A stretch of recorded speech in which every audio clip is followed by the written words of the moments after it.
I have to keep an eye on the deployment of guards at all times.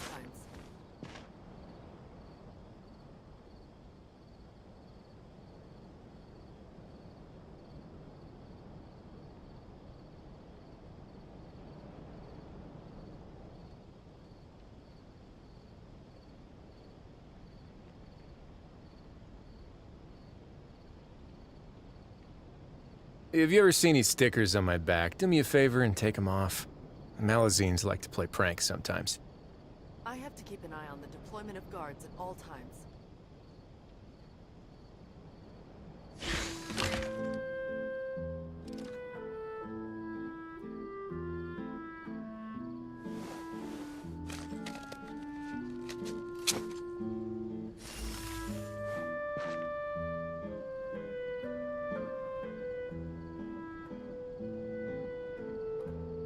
I have to keep an eye on the deployment of guards at all times.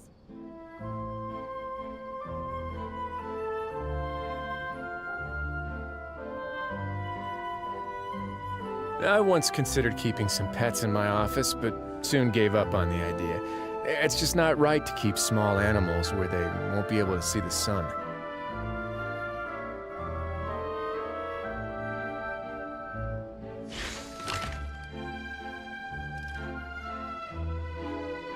I have to keep an eye on the deployment of guards at all times.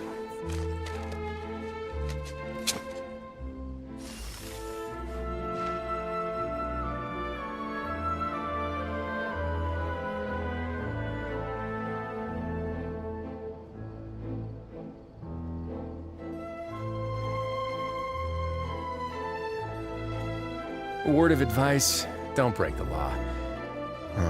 Is there anything else? Yeah, seriously, don't break the law.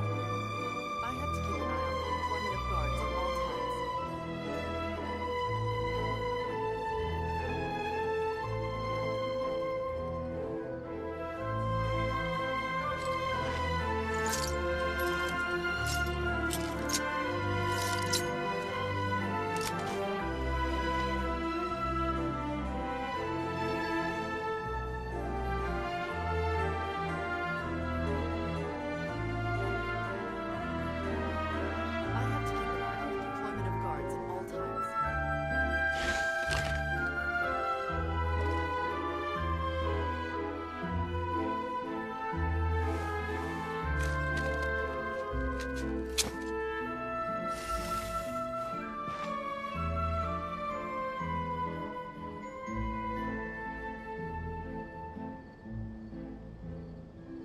times. I have to keep an eye on the deployment of guards at all times. Have you ever seen these stickers on my back? Do me a favor and take them off. Malazines like to play pranks sometimes.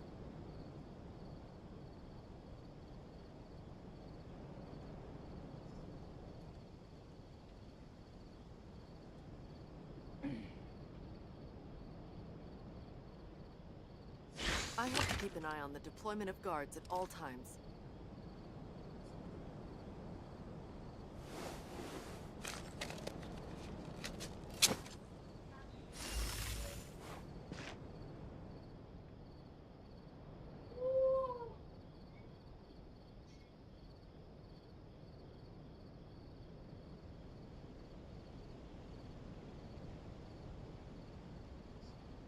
I have to keep an eye on the deployment of guards at all times.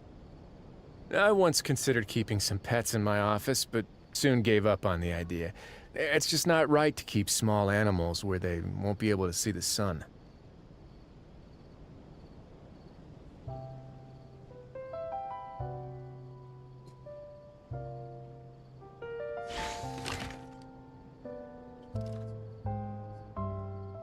I have to keep an eye on the deployment of guards at all times.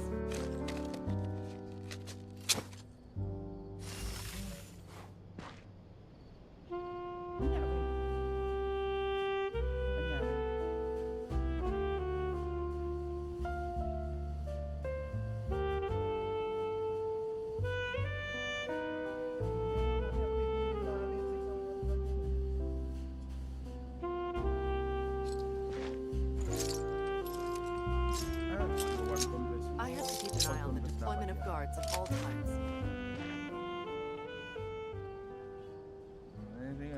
sa kapa-kapa.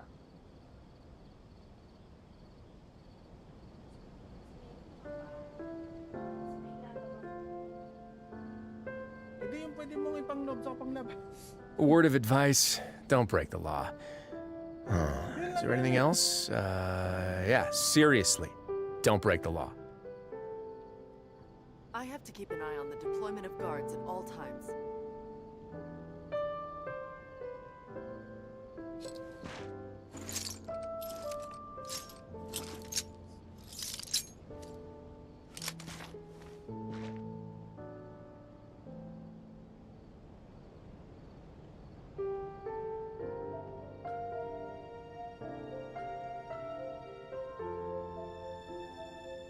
I once considered keeping some pets in my office, but soon gave up on the idea. It's just not right to keep small animals where they won't be able to see the sun.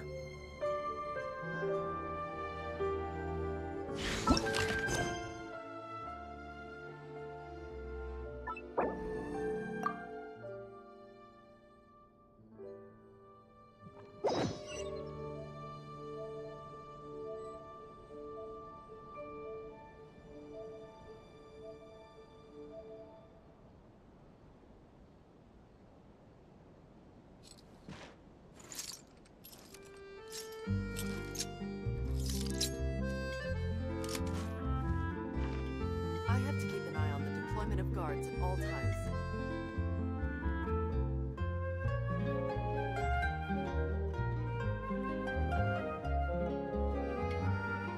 If you ever see any stickers on my back, do me a favor and take them off.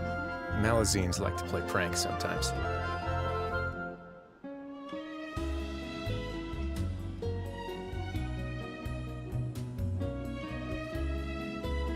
I have to keep an eye on the deployment of guards at all times.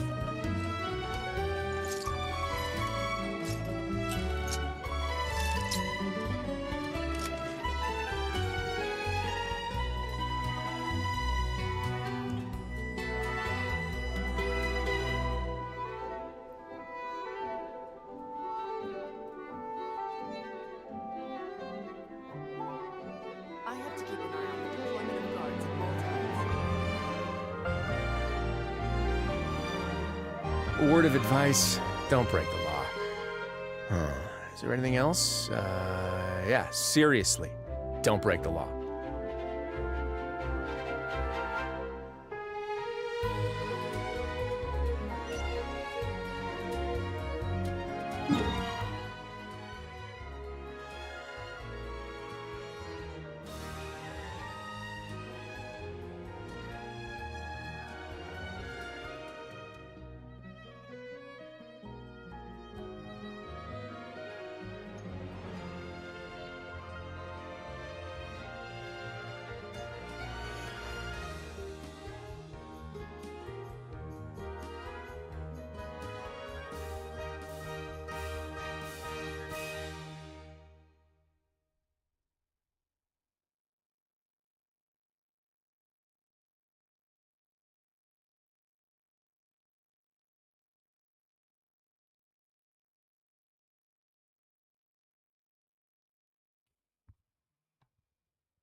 Hello, mic test. Hello. Hello, hello, mic test.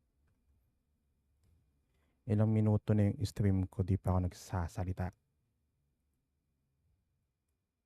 Anyway, I'm about to start this Lanternlit event. But what unit I have should to I keep an eye on the use? deployment.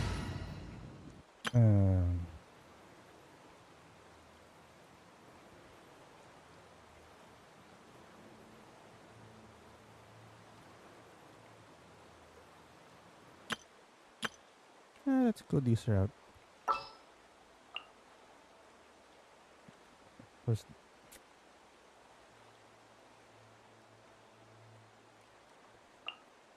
Long trip ahead?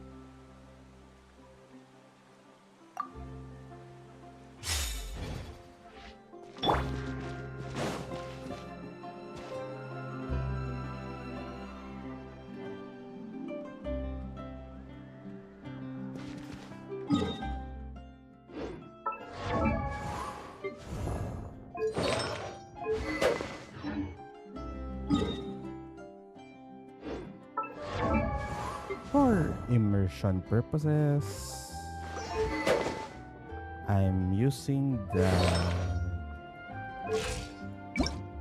default skin.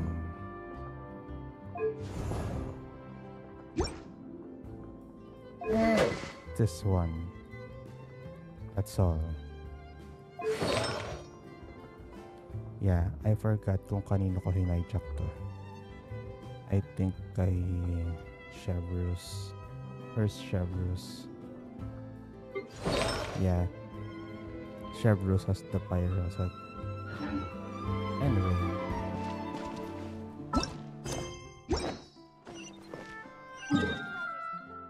Lanternlit, here we go.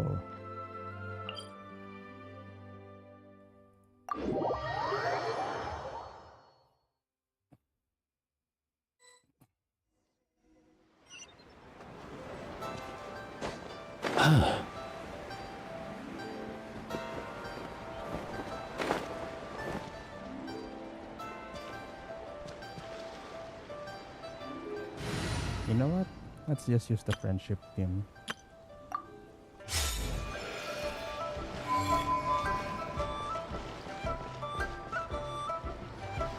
Split the bamboo in the morning, dry it till night.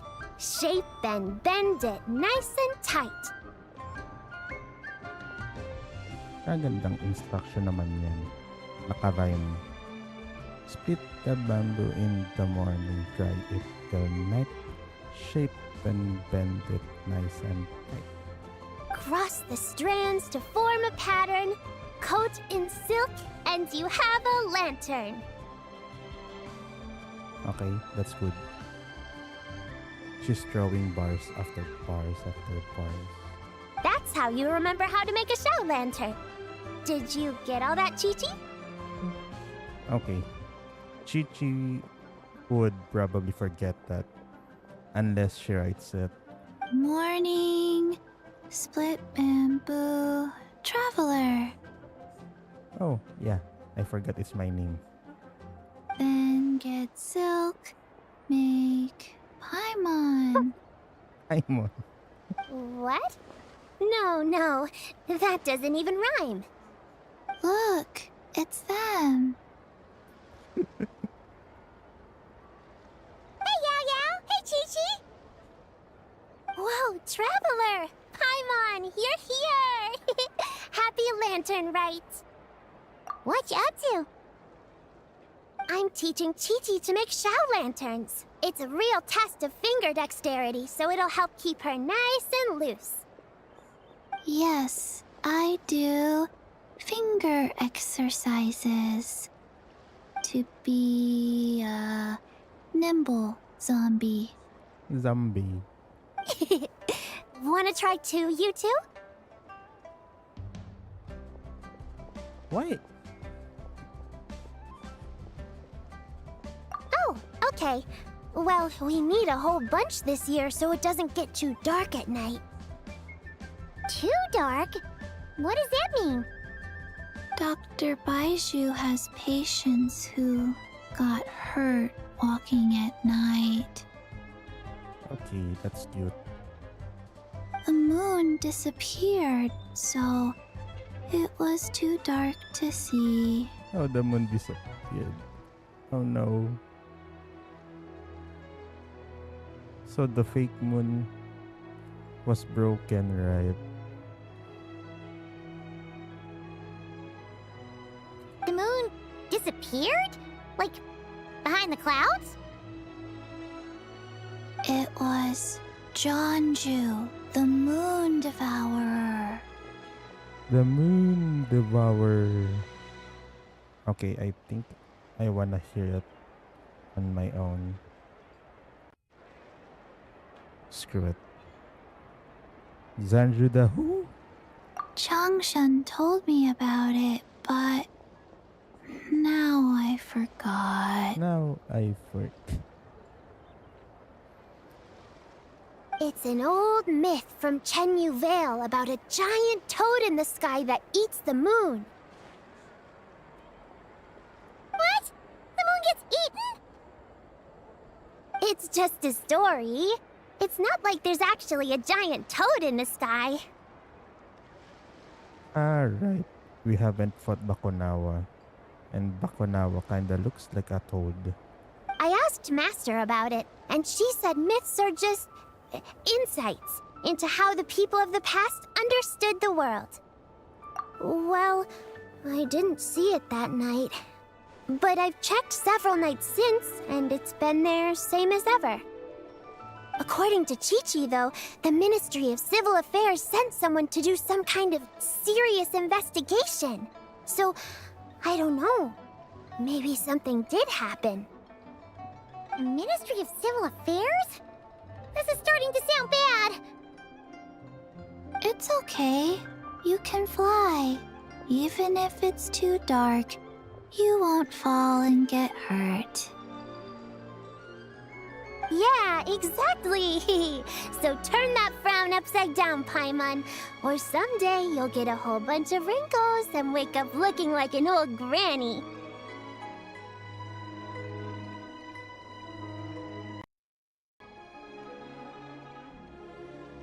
What?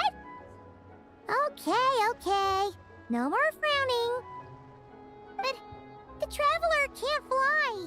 He can still fall and hurt himself, right? Don't worry. That's what the shout lanterns are for. As long as we make enough, Liyue Harbor will never go dark. Yeah, and there's the giant lantern too. The giant lantern. Oh, right! I almost forgot. Look! This year's Grand Lantern commemorates the Adeptus who guards the moon.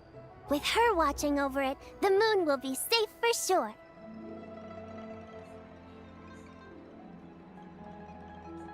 A white horse? Wait! So that's the White Horse Adeptus? Yeah! Legend has it she used to live on the moon.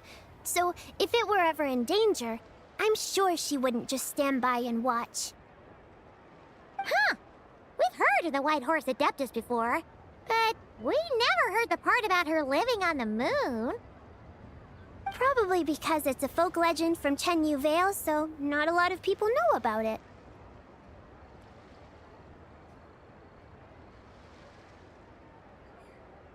But recently, some ancient artifacts were unearthed in Liyue, and the archaeological team even found evidence of ancient people worshipping an Adeptus who lived in a palace on the moon.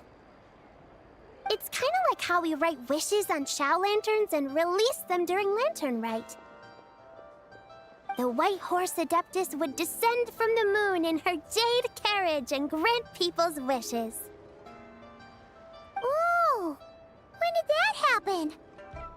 She sounds different from the other Adepti in Liyue.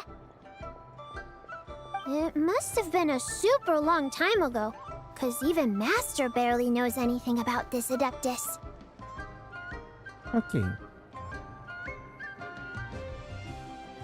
So, Madam Ping has never met the White Horse Adeptus either. Nope. Kinda unbelievable, right?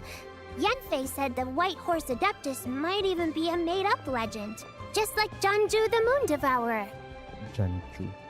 Yeah, a made-up horse and a made-up toad. Yep. You're mistaken, children. The White Horse Adeptus really does exist. Oh, Mr. Liu from the Baiju Guest House. But how do you know that for sure?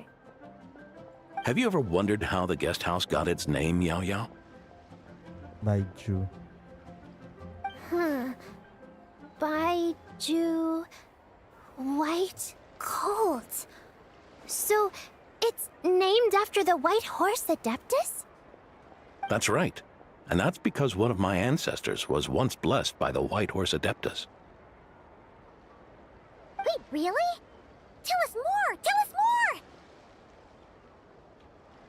It was a long, long time ago, when this ancestor of mine was still a young girl. She was out gathering herbs and accidentally fell off a cliff, but the White Horse Adeptus rescued her. Oh.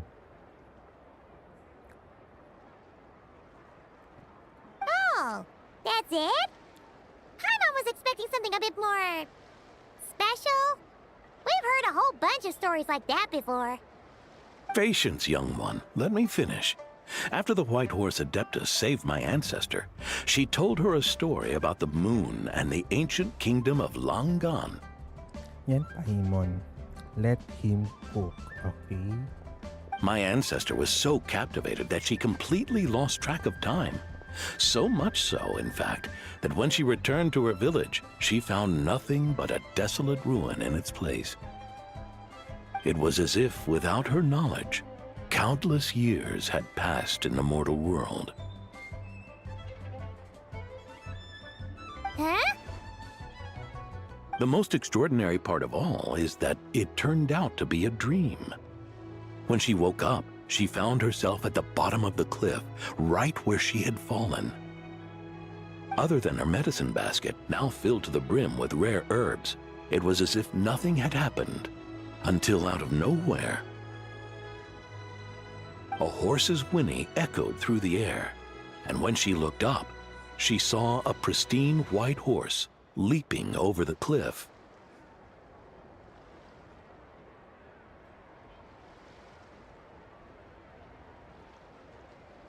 A white horse leaping over the cliff? Wow, that sure is a crazy story. But now, it's starting to sound a bit too far-fetched. Another skeptic. You sound just like my son. But I know it's true. Ancestral records don't lie. Wait, so your son doesn't believe it happened? Don't get me started. Not believing is one thing, but he even wants to change the name of our guest house. It's a disgrace, I tell you, a disgrace. Well, it was getting about time for him to take over the guest house. And what's the first thing he does? Starts going on about how the name doesn't attract enough customers and how we're losing business to Wangshu Inn. Can you believe that? As if Baiju Guest House and Wangshu Inn aren't miles apart from each other. Oh, what about something like the Geo Lord's Rest? Paimon bets that would get people through the doors. Okay, medyo bastos ka din bata kayo, no? Geo Lord's Rest. I like that one. This isn't about getting people through the doors. This is about disrespecting our ancestors. Yeah. Oh, White Horse Adeptus, my wish is this. Let your divine power be known. Teach my foolish son the error of his ways. Paimon wants to learn more about this Adeptus. Hey, maybe we should ask Zhongli. Good idea! Mr. Zhongli is super knowledgeable. He can answer questions even Master has no clue about. An idea where we can find that guy. Yeah, we just saw him having tea at third round knockout. Alright, then that's our next stop. Chi-Chi and I are gonna keep making Shao lanterns. Careful on the road. Goodbye, Paimon. Goodbye, traveler.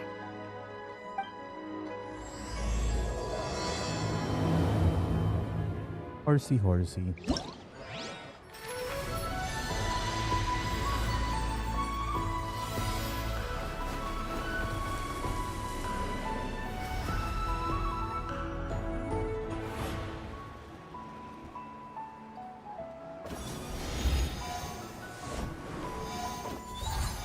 I'll deal with this later.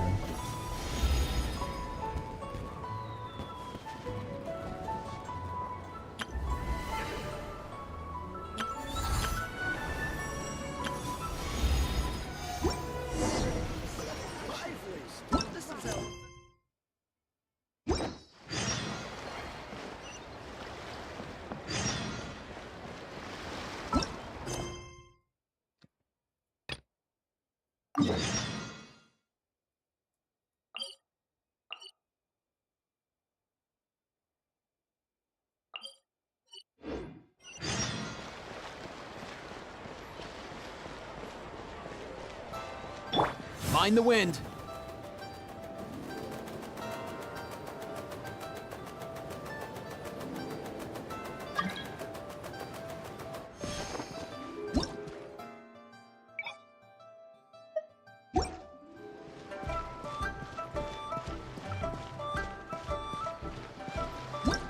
Yep, I forgot about that. Let's go.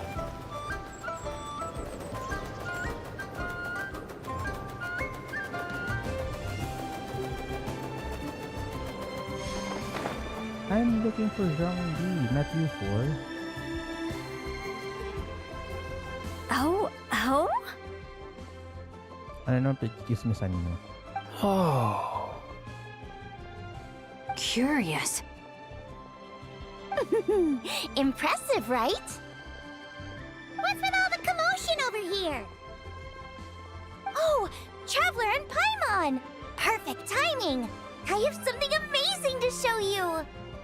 What is it? Huh? What the? Heart of the Moon is blacked out! Was it really eaten by a giant toad?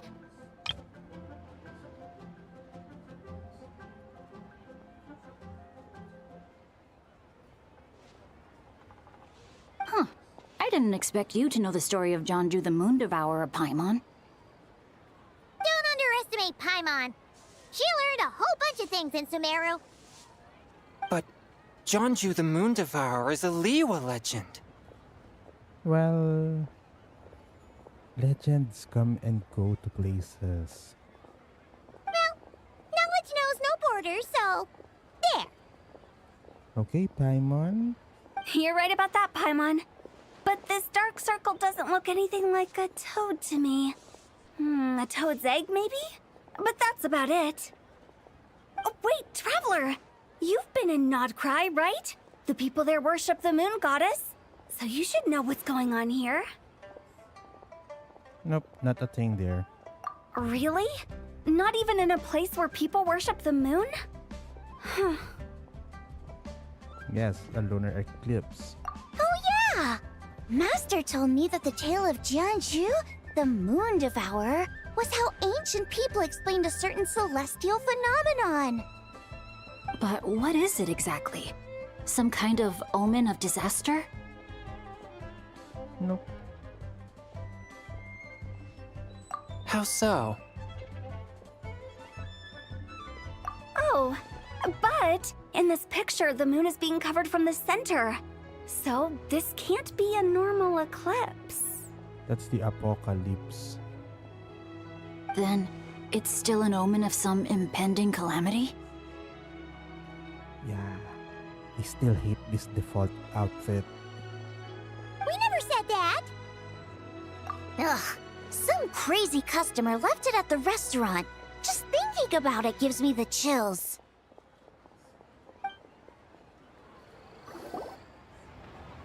Attention, everyone! As the auspicious festival season approaches, I have an announcement to make. I, Lu Xiong, am on the verge of becoming one of the most renowned archaeologists in all of Liyue Harbor. No, scratch that, in all of Tibet. Really? Even though I never trained at a prestigious academy, I've still managed to dig up tons of treasures. And I understand practically a whole dictionary's worth of big words, too. Like my pops always says, no pain, no gain. And I haven't had it easy, that's for sure. So, it's definitely my turn to make a name for myself. What's the deal with her?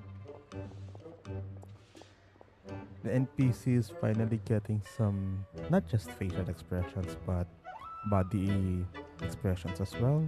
No idea. Maybe she ate a bad batch of perch stew?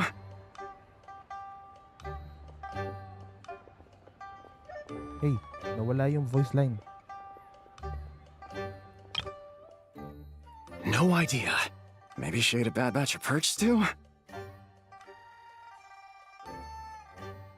No idea.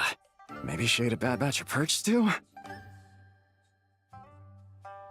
What? You don't believe me? I'm telling you, I dug up treasures from the ancient nation of Langan. I even got a picture of Jonju devouring the moon. Longon? Jonju? What is she even talking about? Sounds like she's a few perches short of a stew, if you know what I mean. Finally. You purchased shirt of a... What the heck is this? So what if blackback perch stew is my favorite? Stop talking about me like I'm not here. Whoa, what are you doing? You're just a stupid, ignorant man, and I'm gonna kill you. Someone's gonna kill you from behind. Young lady, you need to calm down. What? So you're looking down on me now too? How about I take you both out then? How does that sound? Okay, so she's got this dark side at the face. Okay. This is a place for dining. If you wish to take me out, you'll have to do it elsewhere. Don't act like you're better than me. Do you know who I am? I'm about to be the most famous archaeologist in all of Liyue. No, Tevat! And she's gonna dispose you off like that.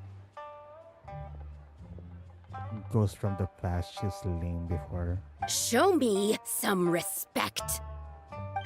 It's respect you want? Very well. For the sake of the other customers, we'll do this your way.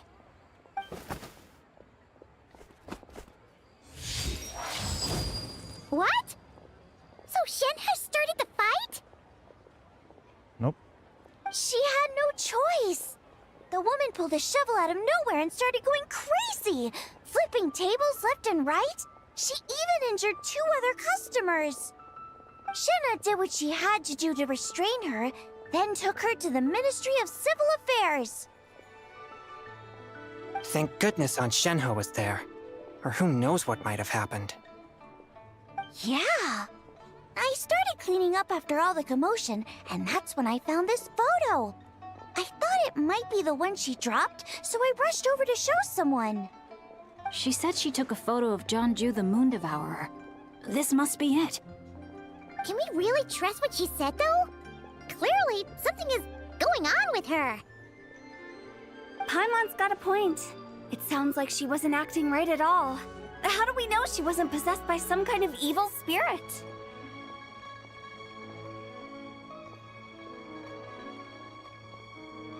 Wait a sec.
Aunt Shenhe would have noticed if she was possessed.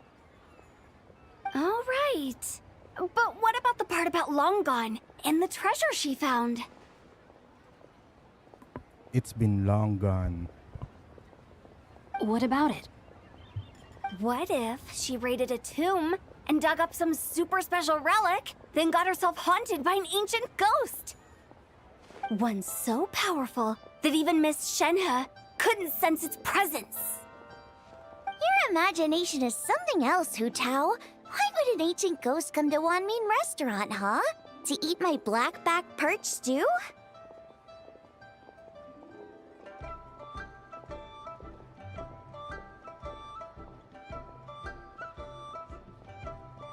Hey, it could happen. I'd want to eat your food if I was a ghost. Wait a second. She mentioned the ancient nation of Longon, right? Paimon's heard that somewhere before. You know what? My brother mentioned that some ancient artifacts were unearthed in Liyue recently. Mostly colored glass, fine jade, and bronze relics. Some of the text inscribed on them has already been deciphered. There were some poetic verses, but the word long gone popped up as well. Wait, jade? Then long gone?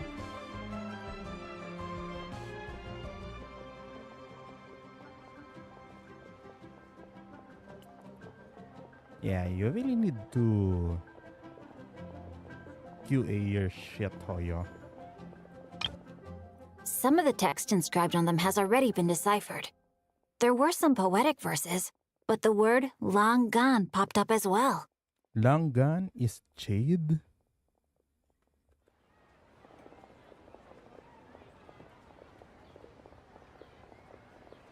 Paki-explain.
So, does that mean this long-gone place is real?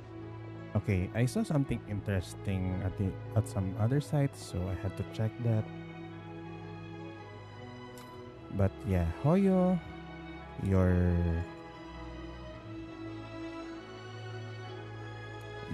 QA checks are rather lacking. Still, Paimon knows we've heard the name somewhere before. Do you remember, Traveler? Right! His ancestor heard about it from the White Horse Adeptus. The White Horse Adeptus? Oh, so you must have been to see the giant lantern already. Yep. And it turns out that the White Horse Adeptus is super mysterious, too. Even Madame Ping hasn't met her. Wait, I thought she was the gold-eyed Celadon mare of the 8 Adepts. That's just the interpretation you believe in, Hu Tao. There are other theories out there, too. The elders of Qingce village believe that during the Archon War, a white horse leapt from a clear spring, transforming into an Adeptus who aided Rex Lapis in battle.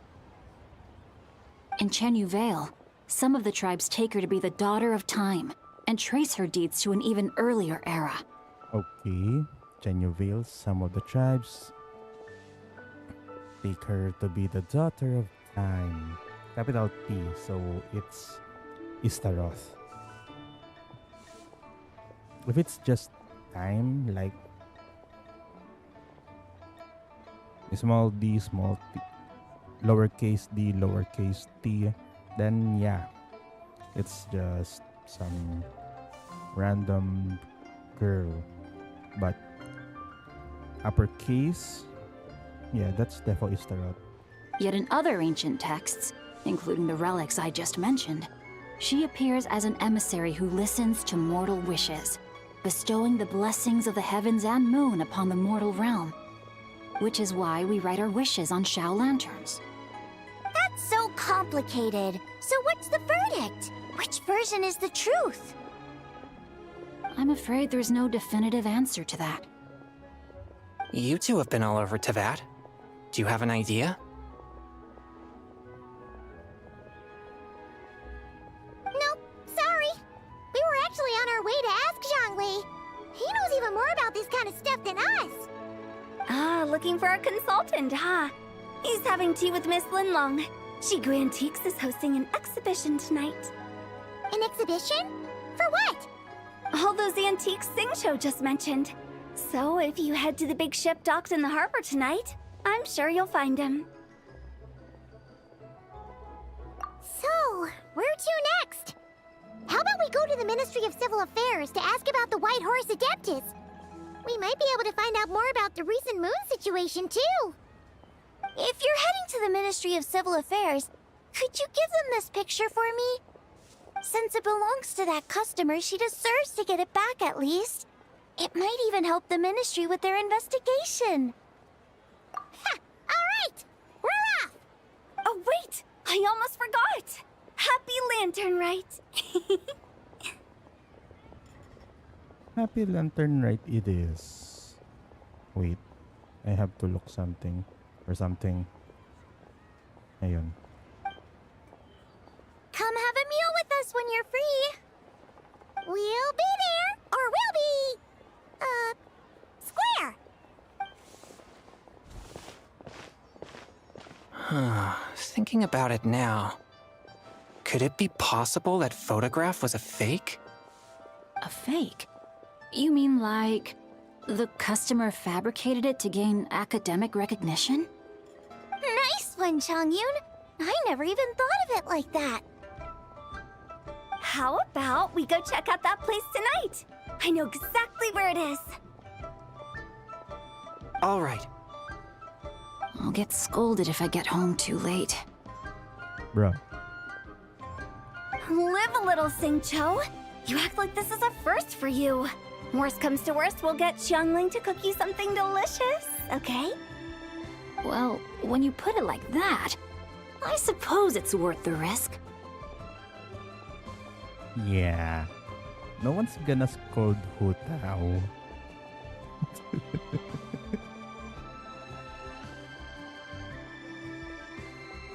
They're basically teenagers. Mid-teens to early 20s. You were just waiting for the promise of free food, weren't you? Fine. It's a plan then. We'll meet up tonight.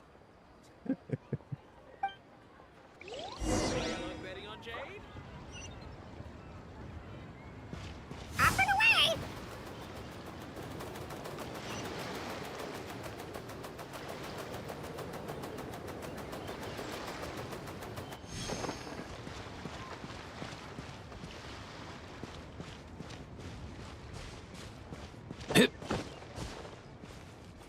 Let's go!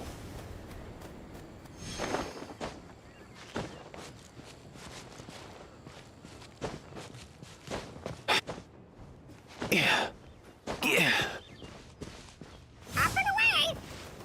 Oh, Ningguang and Genshin. Oh, Lanyan. Hello, Your Lily. grandfather is of the same opinion, Miss Lanyan. Yes. On Lanternlit, the moon shall go dark. That's what the signs are indicating. Celestial observation isn't Grandpa's strong suit. But he discussed it with several other elders from our clan. And their conclusion was the same. Ang pretty talaga nila ni Lanyan. It's consistent with the information we've received from other sources as well. You mean the whole thing? About the legend of Jeonju the Moon Devourer? Happening in real life? Yes, that's one of them. So it's true. I thought it was just a rumor. It's true. But right now, the bigger issue is that all our sources indicate the phenomenon's gonna happen again. I'm not sure this bodes well. Let's remain optimistic for now. We're making progress interpreting the artifacts, and Ganyu is consulting with the Adepti as we speak. Besides, apart from the incident at Wanmin Restaurant, there haven't been any other moon-related disturbances. Well, except that there's this guy who's had a fair share of moon-related disturbances. Ningguang, Kuching,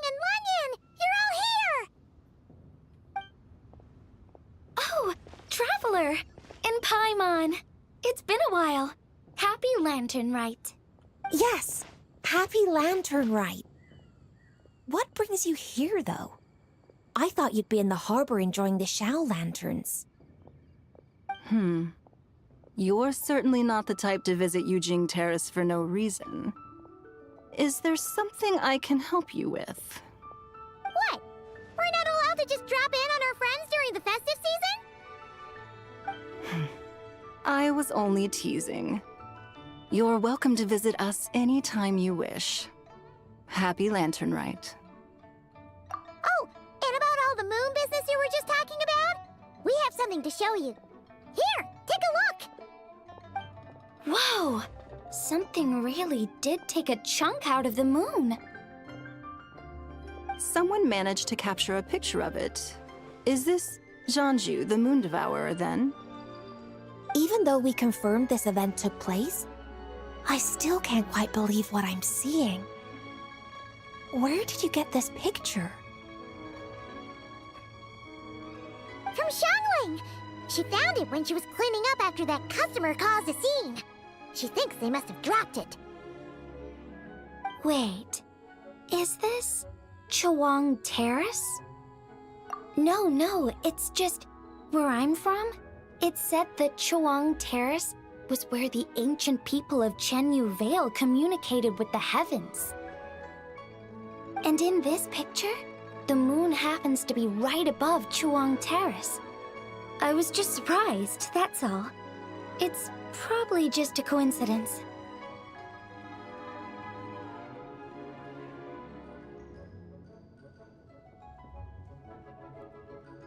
That's interesting because the ancient people of Chenyu Vale migrated there from the chasm area. The chasm? So, that place is involved too? According to our investigation, that customer you just mentioned, Lu Xiangxiang, her father and grandfather are merchants in Liyue Harbor, and her mother and grandmother grow tea in Chaoying Village. A few days ago, she left her home in Chaoying Village to join a civilian archaeological team funded by Hoishan Hall, and ended up excavating some artifacts in the chasm area. These artifacts were then entrusted to Shigu Antiques and are set to be featured in an upcoming exhibition. Then, of course, the incident at Wanmin Restaurant occurred. We suspect something happened during the excavation that left her with quite the shock. And now, it seems like she also went to Chawang Terrace and took that picture of the moon disappearing. The chasm? Chawang Terrace?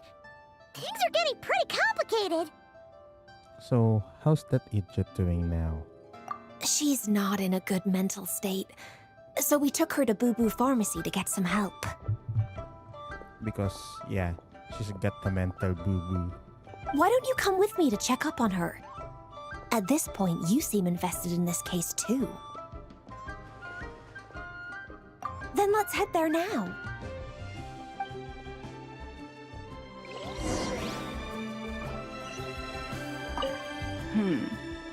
Now that I see this picture, it looks less like a piece of the moon was eaten, and more like something is obscuring it.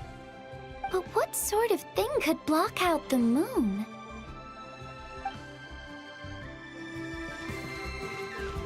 Let's go!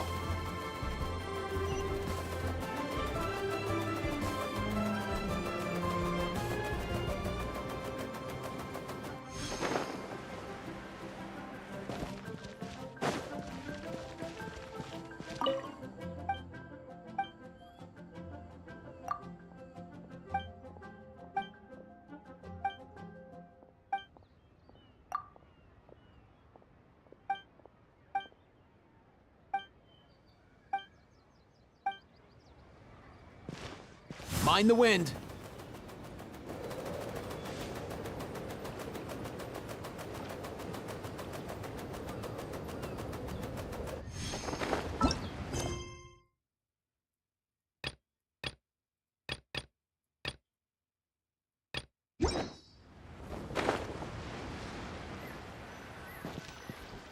Yo, Doc. Ah, Lady Yu-hung.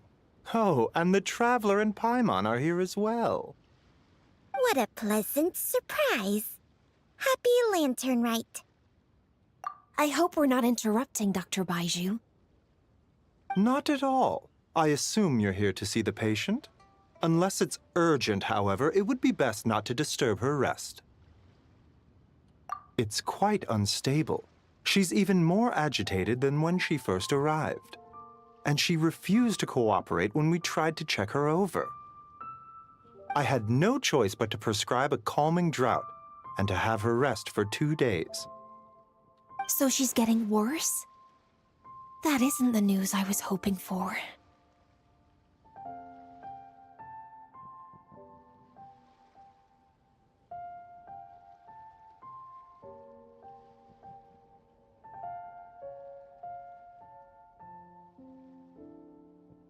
It's just a precaution. Based on an earlier conversation with her, it seemed more like a fixation than anything else. She hasn't lost her mind. That's right. When we asked about it, she kept insisting she was going to be famous far and wide. Well, it might not be far and wide, but she certainly made a name for herself around Yujing Terrace. Even some of the Qixing know who she is. Not often, that's for certain. From my initial assessment, the patient appears to have experienced some sort of shock, and whatever it was seems to still be haunting her. But what could have caused such a thing? The relics from the chasm? Or the moon above Chuang Terrace that night? Come back in 2 days, and you might just have your answer. Okay, so this is the typical 2 real-life days cooldown to complete the thing. I suppose that's all we can do for now. We'll take our leave then, Dr. Baiju. But how about Zhongli? I thought you're looking for him. Of course. If you need anything else, don't hesitate to stop by. Speaking of those relics from the chasm, aren't they being featured in an exhibition tonight? That's right. Are you planning to attend? Yeah! We wanted to have a talk with Zhongli anyway, and now Paimon's even more curious about these relics. I would, except every item in the exhibition had to be registered with the Ministry of Civil Affairs. So I'm afraid it's been spoiled for me. I reviewed them all myself. There are some rather peculiar artifacts, that's for certain. We're still working on decoding the ancient text that appears on them. Yeah, it's like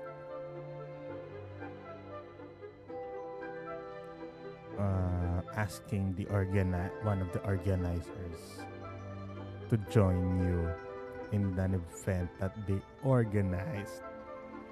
But sorry, I know everything now. Yeah!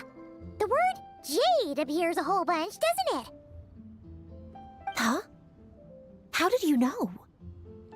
Shincho told us. He said there were some ancient poems on them, too. He's quite well informed, isn't he? Well, he's right. We believe they're direct references to the ancient nation of long gone. As for the other text, instead of regular poetry, it seems to be more like ceremonial language used to worship the moon and the gods. The moon and the gods? Well, looks like it's almost time for the exhibition. You two should head over. There's an usher at the harbor who will lead you to the venue. Not at all. The exhibition is free to the public. The people of Liyue have a great respect for our history and are eager to learn from it.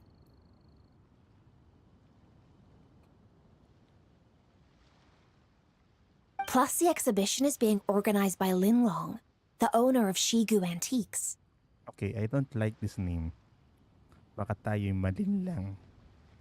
As far as I know, it's been a long-time goal of hers to hold a cultural exhibition of this scale, where people can learn all sorts of information about the past.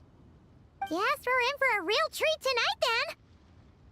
Yes, have a great time.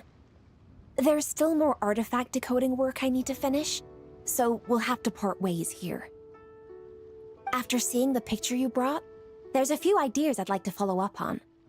You're hard at work even during festival season? Huh. You haven't changed one bit, Ka-Ching. I'm simply fulfilling the responsibilities of my position. That's all. Yeah, she's working.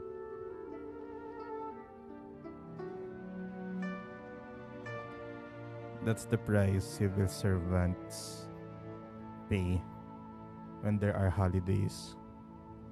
They're working.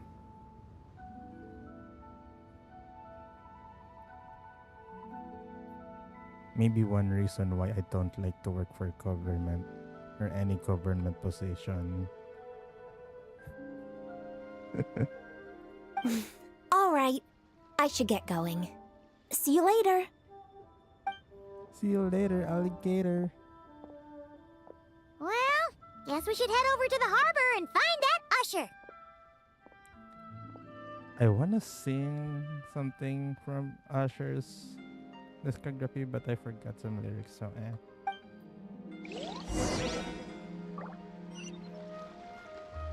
Off and away!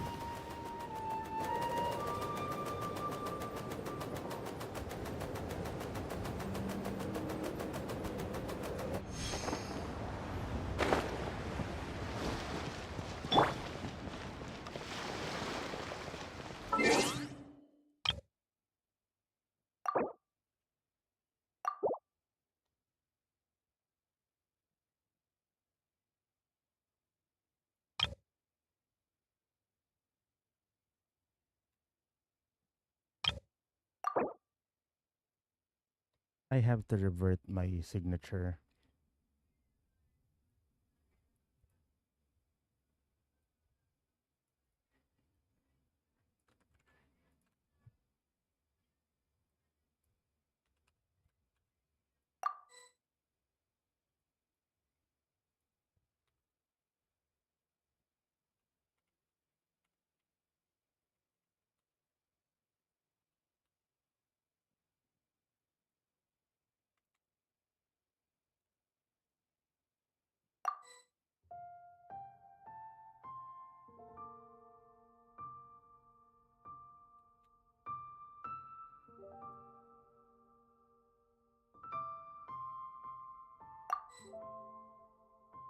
What? There shouldn't be.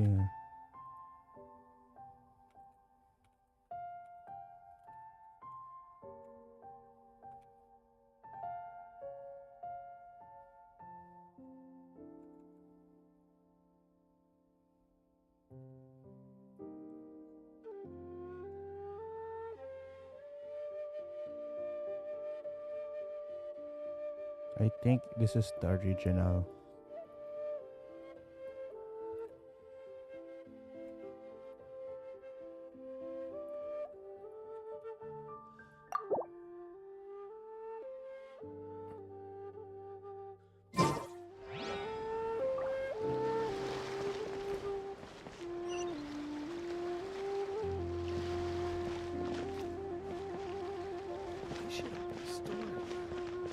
Okay, so that's Lin Lang. Oh, it's Manu. I thought that will be Lin Lang, not whatever.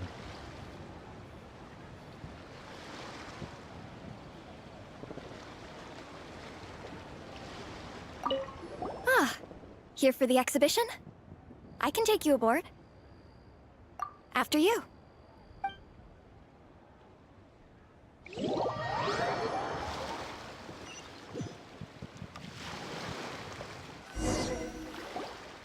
Whoa! Look at all the antiques on this ship! It's almost too much to take in! Greetings. I trust you've been well since last we met? Aha! Speak of the devil! You're right where Hu Tao said you'd be! Ah, so Director Hu gave me away, did she? Don't act like you're up to some super secret business! We know you just do whatever you feel like. Yo, Traveler! Paimon! What's up? That bounced though. It's been a while, you two. Happy Lanternlit. Beidou! Yunshin! It's great to see you! You're here for the exhibition too? Yes. When I heard these artifacts were from ancient times, I just knew I had to come learn more about them. I mean, what a discovery, right? Yeah, Ningguang pretty much said the same thing. She thought coming here might help culture me up or something. But as you know, I'm more of a fists and punches type of person. I doubt one exhibition is gonna change that. You're too modest, Captain. You're the leader of the Crux fleet. That takes far more skill than just fists and punches. Plus, at the end of the day, you still decided to come, even though you didn't have to listen to Ningguang. Well, she's the Tianquan. If she can't even get an average ship captain like me to do her bidding, how's that gonna look? You sure know how to think from her perspective, huh? I guess I do.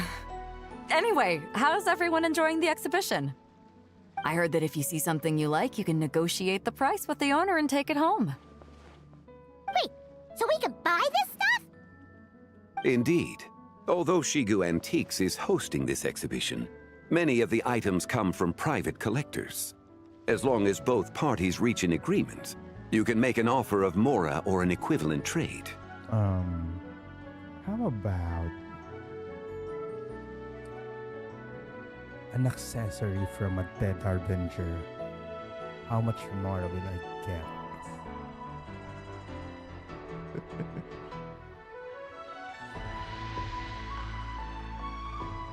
Like Signora's funerary mask.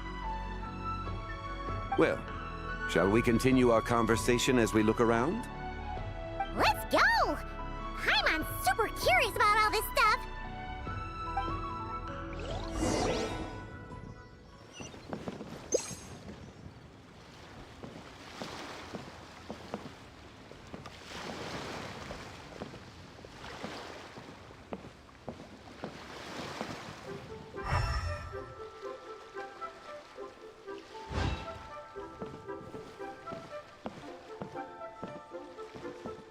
It's a frog.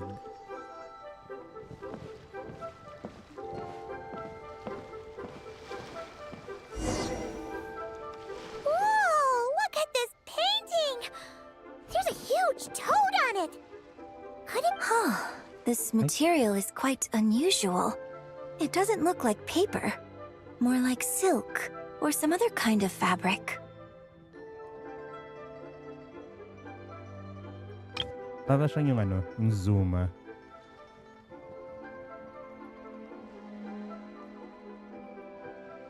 Yeah, I was thinking the same thing. Ba't mukha siyang Zuma?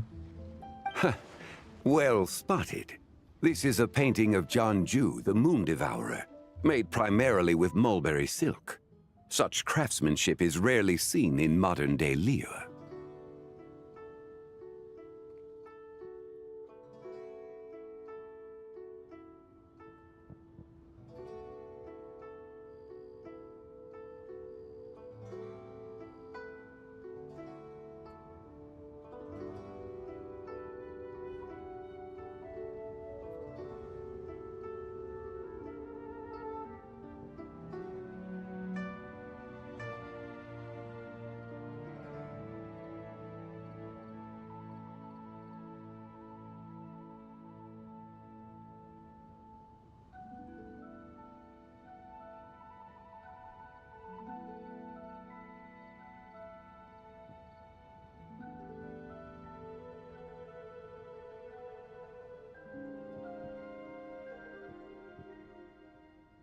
Zuma yun eh. Ha! Janju the Moon Devourer! Paimon knew it! That toad made it super obvious. What's that? A new dish at Wanmin restaurant? No!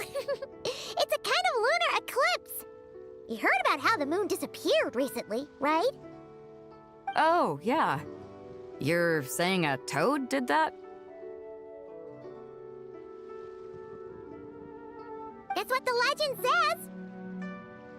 says. So, nothing to do with food then. Noted.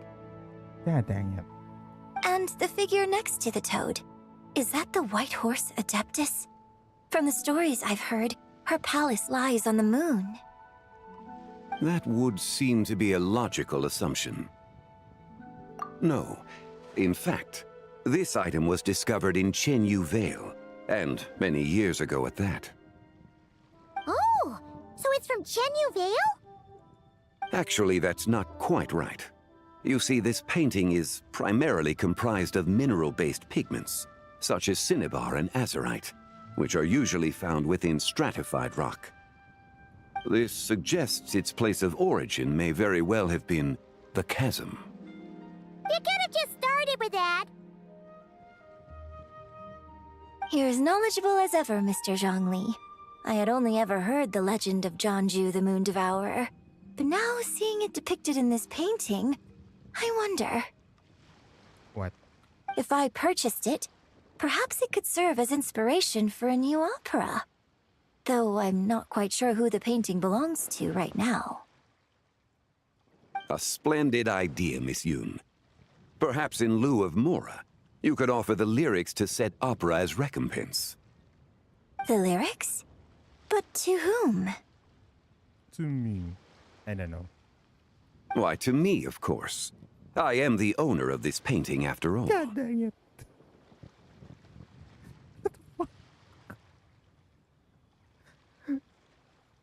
What the hell? Wait, so you're one of the private collectors of the exhibition? No wonder you knew so much about the painting. I said it as a joke.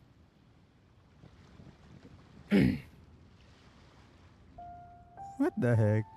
But lyrics in exchange for a precious antique?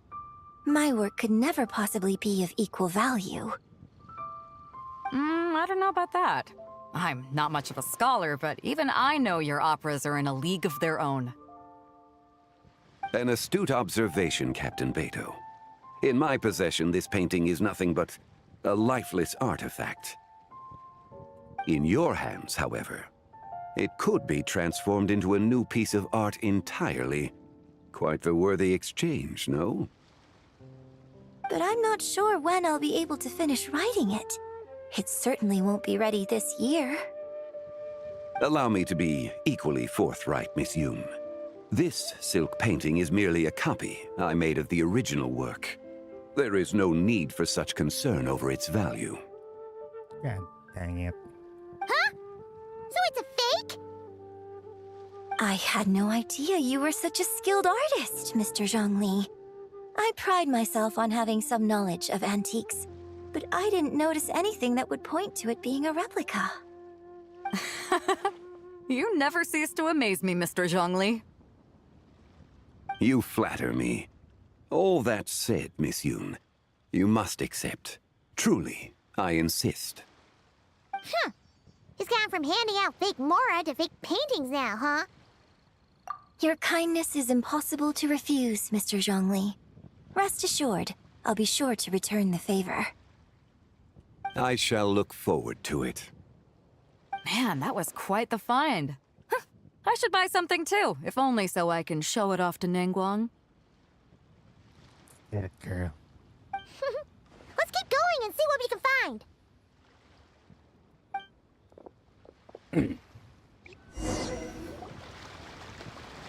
Wow. This bronze war chariot is really something. It must have quite the story behind it. I've never seen anything like it before. I think they just gonna buy this. Do you know what this is, Zhongli? Ah. I heard from Miss Linlong that a carriage made of Celadon jade was unearthed in the chasm. A copper canopy, a body adorned with flowing clouds and geometric patterns. Yes, this must be the one. A precious piece indeed. This thing's gotta be thousands of years old, right? Crazy to think people back then were capable of such intricate metalwork. Too often, we view the past and future through the lens of the present. Objects that fascinated us as children seem crude later in life. And that's only after a few decades or so of separation. If one were to stretch time across hundreds or thousands of years, one might discover that time is not always a force that pushes things forward. It would seem the people of that era managed to create a remarkable civilization in their own right. Makes me want to get my hands on this even more. Ningguang's gonna be so jealous, don't you think? Ah, has this war chariot caught your eye, Captain Beto? Oh, you must be Linlong from Shigu Antiques. Nice to meet you. This exhibition has been amazing so far. Well, that's all thanks to supportive patrons like you and Mr. Zhongli, of course. As for this war chariot, it was discovered by an archaeological team sponsored by Hoishan Hall. The price comes in at 90 million mora. What? That's more than my lifetime Mora gains in this game. How much? 90 million? Woo, looks like my eyes were a bit too big for my wallet. Quite a bargain. A bargain? 90 million mora could feed Paimon for like 1,000 years! And if you actually went on an eating spree that long, perhaps you'd be considered an antique worth that kind of mora, too. What, 90 million? Nuh-uh! Paimon's worth way more than that! Well, if Mr. Zhongli thinks it's a good deal, I'm sure it's worth it. Beto's putting way too much faith in Zhongli. What if he's only here to drive up sales? Shut up. I'll take the chariot, Miss Linlong. Someone will come by with the payment. Quite the discerning eye you have, Captain. After the exhibition ends, I'll have someone deliver it to the Alcor. Actually, could you send it straight to Yujing Terrace? I'd like for the Tianquan to see the proof of my discerning eye for herself. Understood. Great! Yunjin and I both found something. What about you three? Want to keep perusing?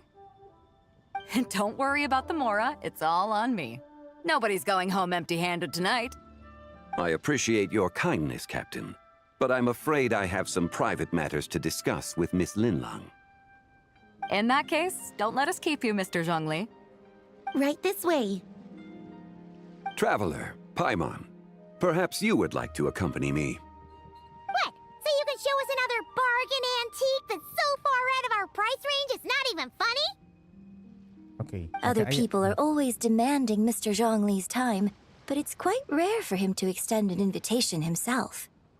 I wouldn't pass up this opportunity if I were you, Paimon.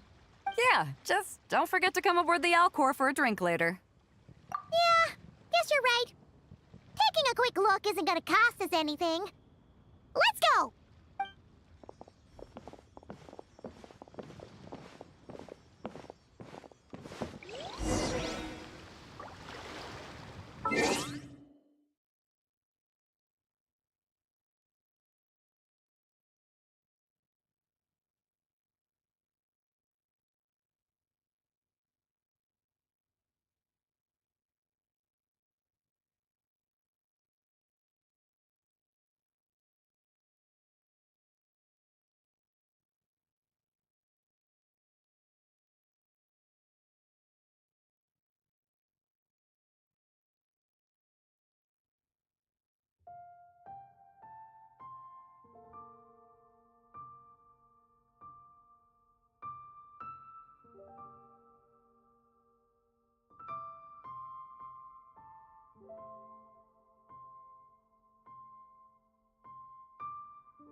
Okay.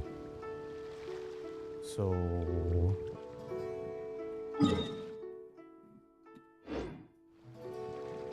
The doggy wanted to go out. So, nilabas ko muna siya.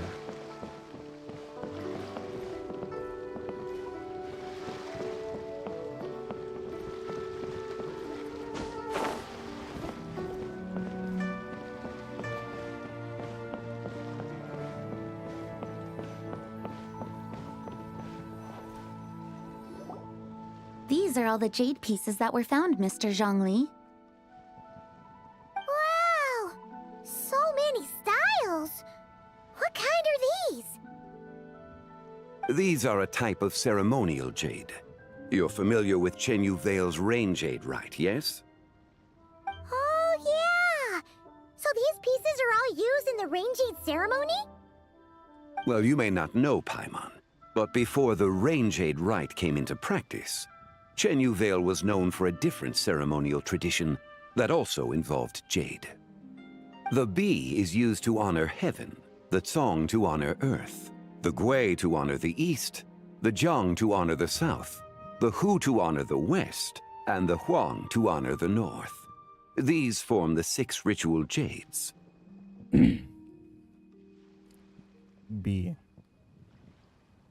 Kong, Gui, Zhang, Hu, Huang. Okay. So, what is the B, the Kong? It's unfortunate, however, that Miss Linlong's set is missing both the Gui and Hu pieces. Gui as in Gui Zhong and Hu as in Ho Tao's clan, probably? I know. These jade artifacts are from such an ancient time. It's proved difficult to track them down, even for our establishment. No matter. You happen to have precisely the piece I was looking for. Huh? This broken jade token? I didn't expect this to catch your eye, Mr. Zhongli. It isn't one of the 6 ritual jades. An affect belonging to an old acquaintance of mine. An old acquaintance? One of your collector friends, Mr. Zhongli? Well, you could say that because he cannot say he's Rex Lapis, right? You could say that. Traveler, take a closer look. Mukha siyang mukha siyang wand ni Sailor Moon.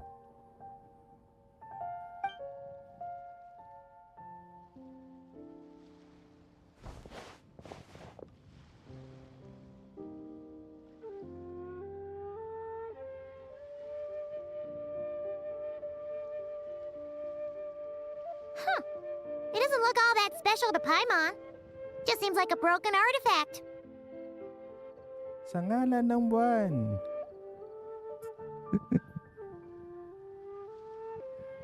I don't know those lines. Indeed. It's been thousands of years since the moon has appeared in such a form. So, in the past, the moon wasn't always full. Then, could this missing chunk be from when Jeonju devoured part of the moon? It's worth looking into. Your insight is invaluable, Mr. Zhongli. I had no idea how special this piece was. Since it has caught your interest, allow Shigu Antiques to cover the cost. What the frick? Oh, that is far too generous, Miss Linlang. Not at all. I've always wanted to give people a chance to appreciate these snapshots of history. So holding an exhibition like this has been a lifetime wish of mine. And it never would have been possible without your help, Mr. Zhongli. I merely put in a good word with a few acquaintances of mine. And it had a profound impact. Without your recommendation, I doubt half of these collectors would have come to the exhibition. So, on both a personal and professional level, I owe you my thanks, Mr. Zhongli. Wow! Zhongli actually did something useful for once. Wait a sec, we got visitor.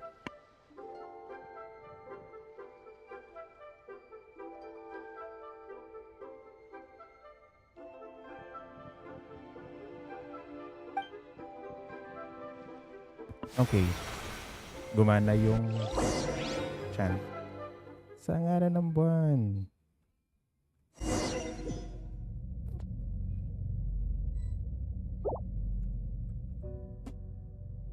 Okay.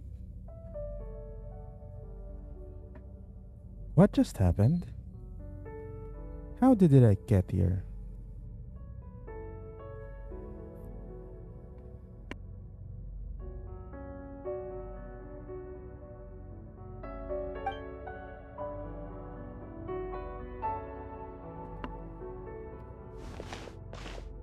That light ahead looks like it could be an exit. I should check it out.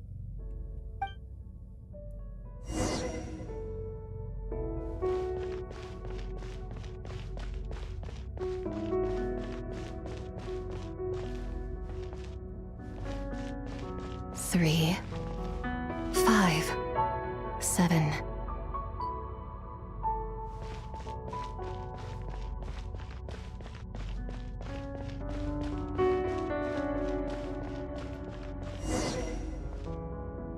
Eleven, 13, 17. Who said that? 19, 23, 29. 31?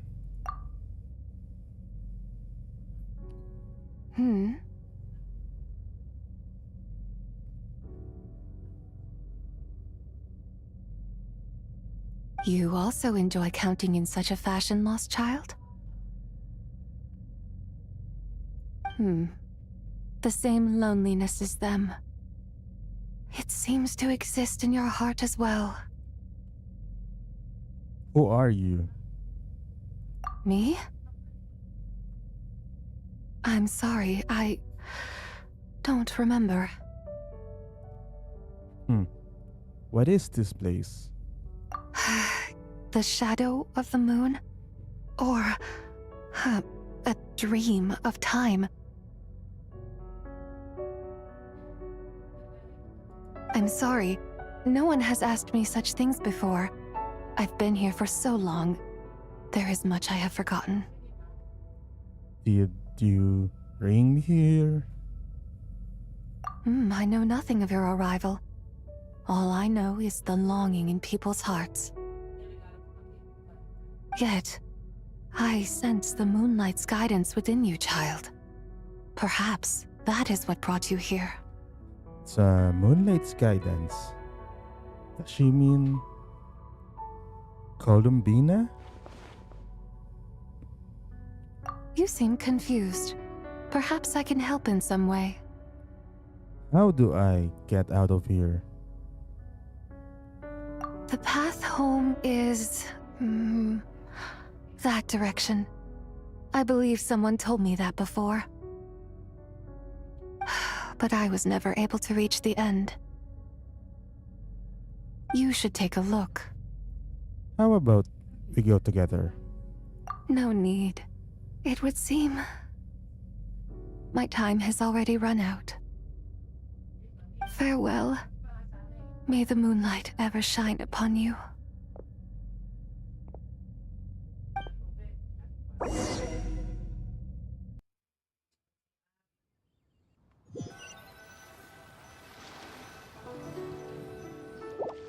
Wow! Zhongli actually did something useful for once. I'm... back? Your complexion looks rather ashen, Traveler. Are you feeling all right? Yeah, what's wrong? Does your stomach hurt? I just met the strangest person. I was just in the strangest place. Huh? What are you talking about? You were right here the whole time. Ah, I see. I'm afraid we must take our leave, Miss Linlang. My friend has taken ill and I must escort him to get some rest. Of course. Traveler, Paimon, please, come with me. Ah, yes. Regarding the payment for the Jade token. Charge the expense to the Wangsheng funeral parlor if you would. Tawantado ka talaga. Pinasa mo na naman sa boss mo yung bayad.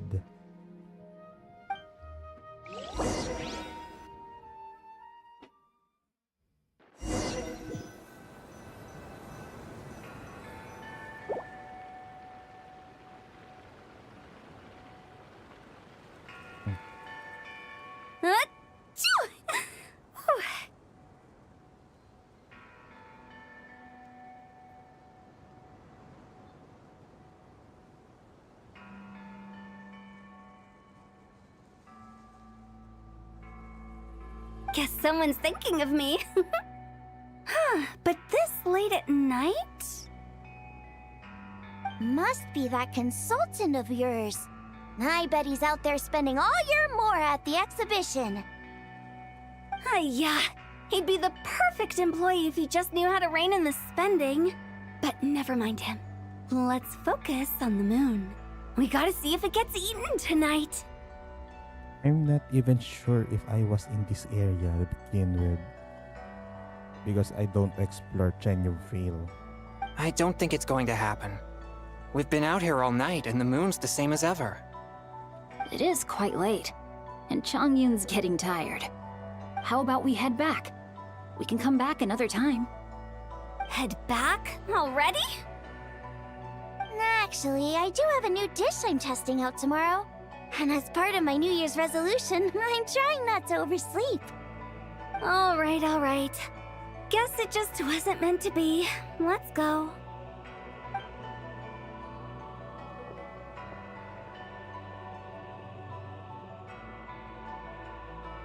When the sun's out, bathe in sunlight. When the moon's out, bathe in moonlight.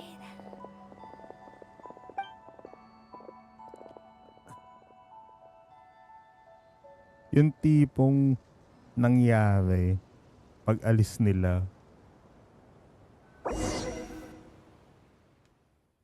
Yeah. The heavens are trolling you. Wait, aren't we going to rest? Why did you bring us here? Because I imagine the traveler would like to know what just happened to him. Oh, right. Ugh, Paimon's confused, though. She could have sworn you were there the whole time.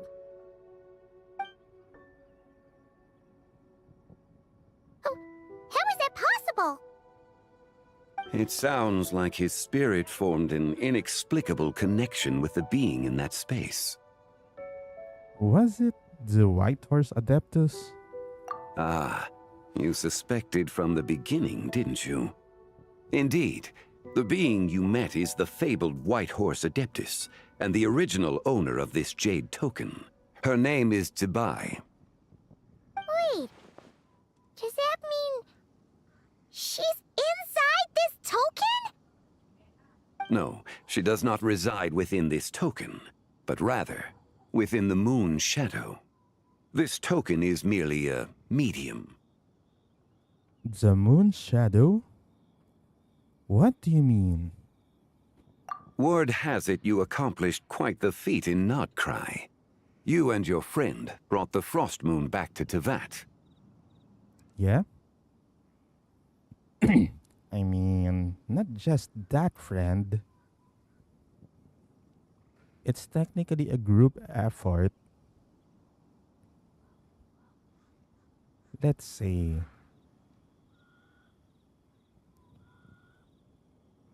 Lightkeepers, Frostmoon Science, Curatorium of Secrets,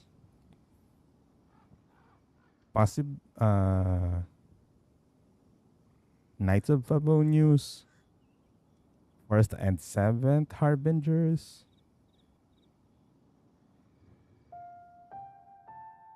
minor contribution from Sumeru Academia,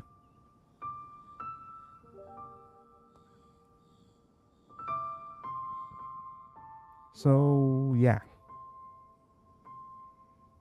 Tell me, did you ever wonder about the other moon? The one that hung in its place for thousands of years. Yeah, we kind of forgot about that. What the fuck happened there? We never really thought about it, but it must have been a fake, right?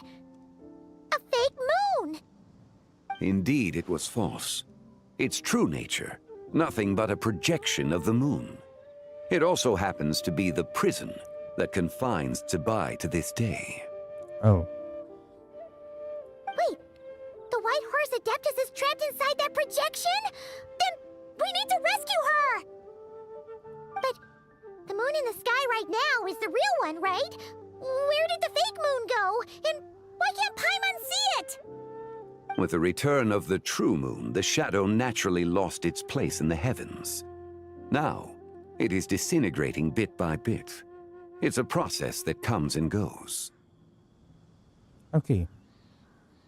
So this is kind of addressing what happens to the false moon. Then, here we go. When it occurs, it looks like the moon is being obscured by a black shadow. But when it stops, the shadow disappears and becomes invisible to the eye.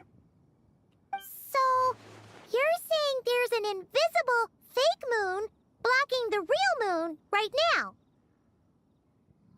Indeed. Oh shit, I forgot to read that part. So, the recent lunar eclipse, it was the fake moon, wasn't it? Okay, this is not what Paimon was expecting.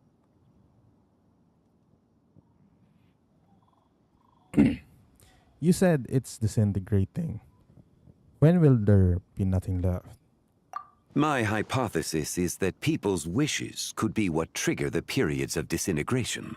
After all, when you experienced that episode just now, it was precisely when Miss Linlong spoke of her own wish. Wait, is that because the White Horse Adeptus answers people's wishes? The legend must be true then. So, that means the more wishes we make, the faster the fake moon will disintegrate, right? Then it won't be long before the White Horse Adeptus is free! Quite the contrary. After countless years trapped inside, the two have merged into one. When the moon shadow is gone, Zibai will cease to exist in this world. Oh no! So, by bringing the moon back, we actually hurt the White Horse Adeptus? Do not burden yourself with such thoughts. Because of your actions, a promising opportunity has presented itself to us. Let us not forget, what is crumbling is also precisely that which imprisons her. So, there's still a way to fix this? Yes, and that is why I invited you here tonight. Your connection to that broken jade token confirms that you can do what I envision. However, while I had hoped to receive your assistance, this matter could have significant ramifications. I must admit a certain reluctance to implicate you in more of Tevat's secrets. Often, the deeper one's knowledge of such matters, the harder it becomes to extricate oneself from them. Yeah.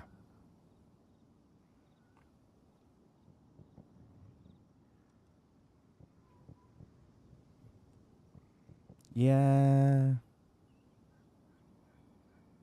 Yeah, he's going balls deep into Tevat's history. Although yes, he's still a descender, but the more he goes balls deep, what the heck happens in Irmansol? You are someone who once traveled through the boundless sea of stars. I cannot help but wonder, perhaps it is wrong for your fate to become too entangled with the fate of any one world. I already know a bunch of secrets. I'm already deeply connected to Tevat. Such is your conviction, then. Since journeying beyond Liyue, you have had ample time to reflect on these matters, it would seem. Yeah? Yes? So, tell me what I need to do. Very well. The first secret I must reveal is that Zibai has long since passed away. The being within the Shadow Moon is merely one of the 3 deadly selves she severed before her death. Wait, the White Horse Adeptus is dead? Weren't you supposed to tell us how to fix this? Now it just seems even more impossible! Please, remain calm, Paimon, and allow me to explain. The 3 deadly selves is a practice used by those engaged in spiritual cultivation.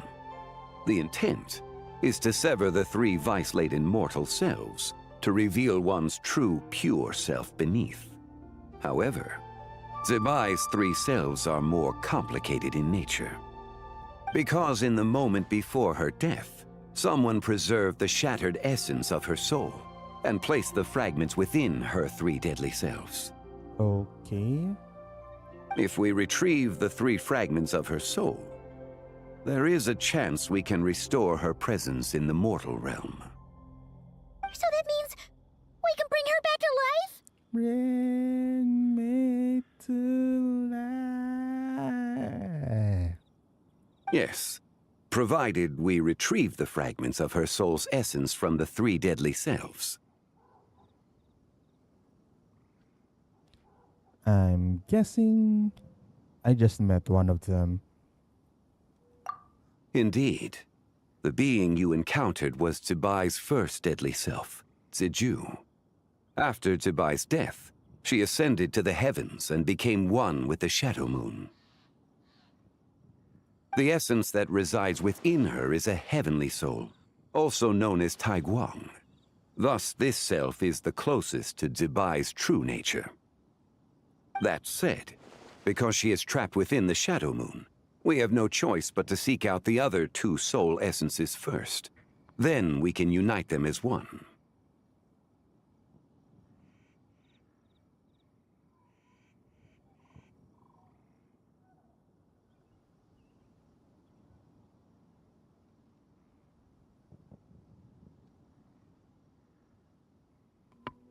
Okay, so where are the other 2?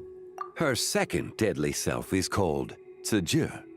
After Zibai's death, she fell into a slumber deep beneath the earth in what is now known as the Chasm. The essence within her is the Earth Soul, also known as Shuangling.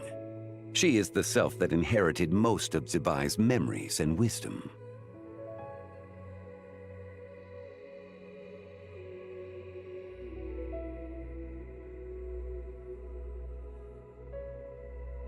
The chasm? So, do we have to go there to find her? That won't be necessary. I sensed her presence on the jade carriage from earlier, the one at the exhibition.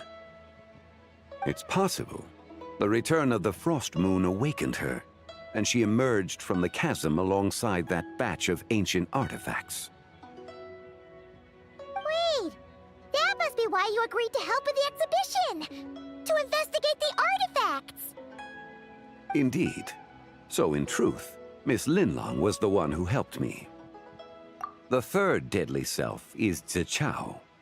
The essence within her is the human soul, also known as Yojing, Zibai's shade. Thus she is the most free-spirited among the 3.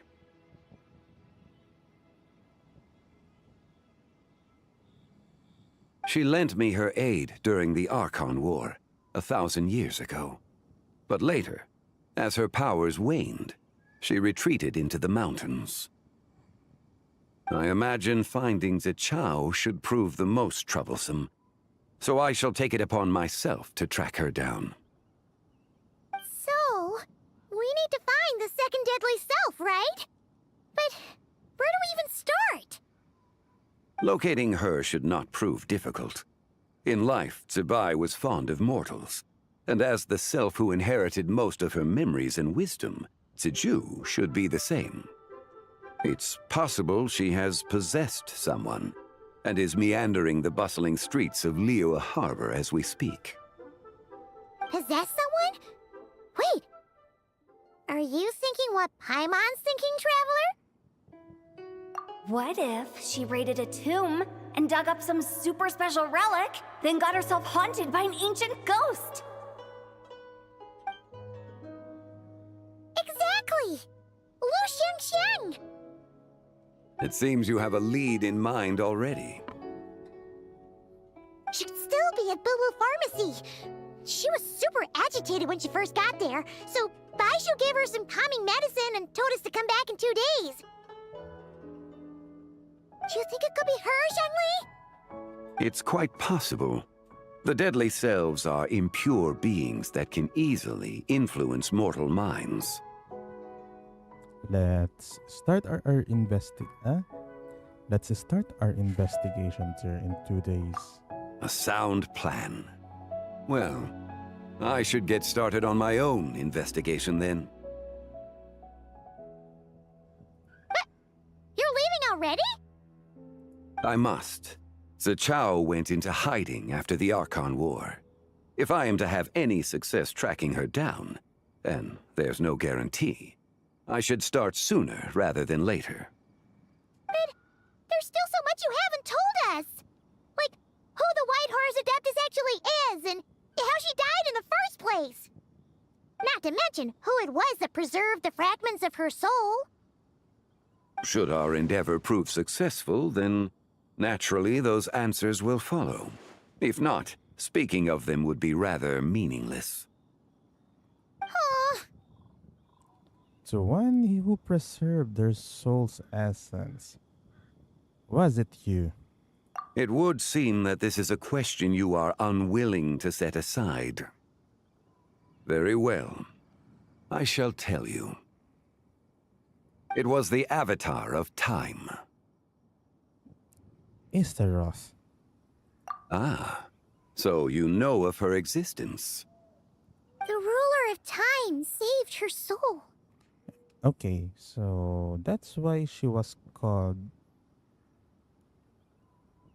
Daughter of Time.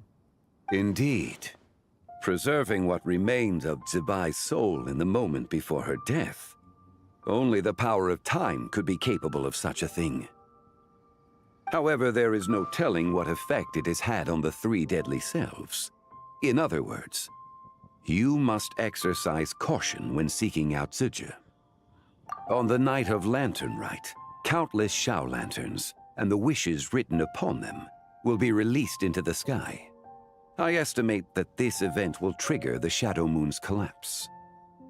When that happens, the cage that confines the first deadly self will open. That is our moment to act, but also the moment where all could be lost. For if we fail to retrieve the other 2 soul fragments in time, Zibai's resurrection is hopeless. Huh? I really need to read out loud sometimes. Understood. As I mentioned before, the answers to your remaining questions should come in time, providing our efforts bear fruit. Let us hope that all proceeds smoothly in the days to come.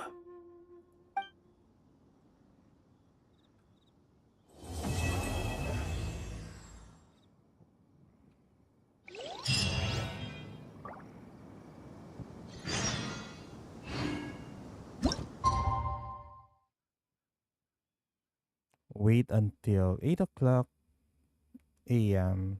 2 days from now.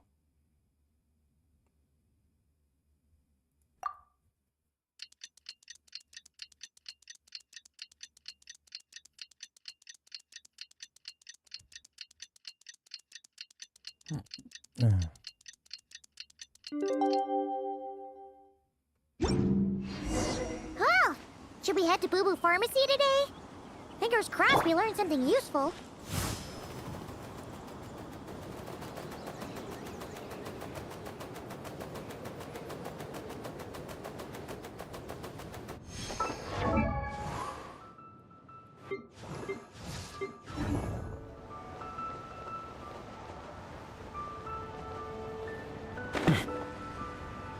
Baiju Yelan? Okay.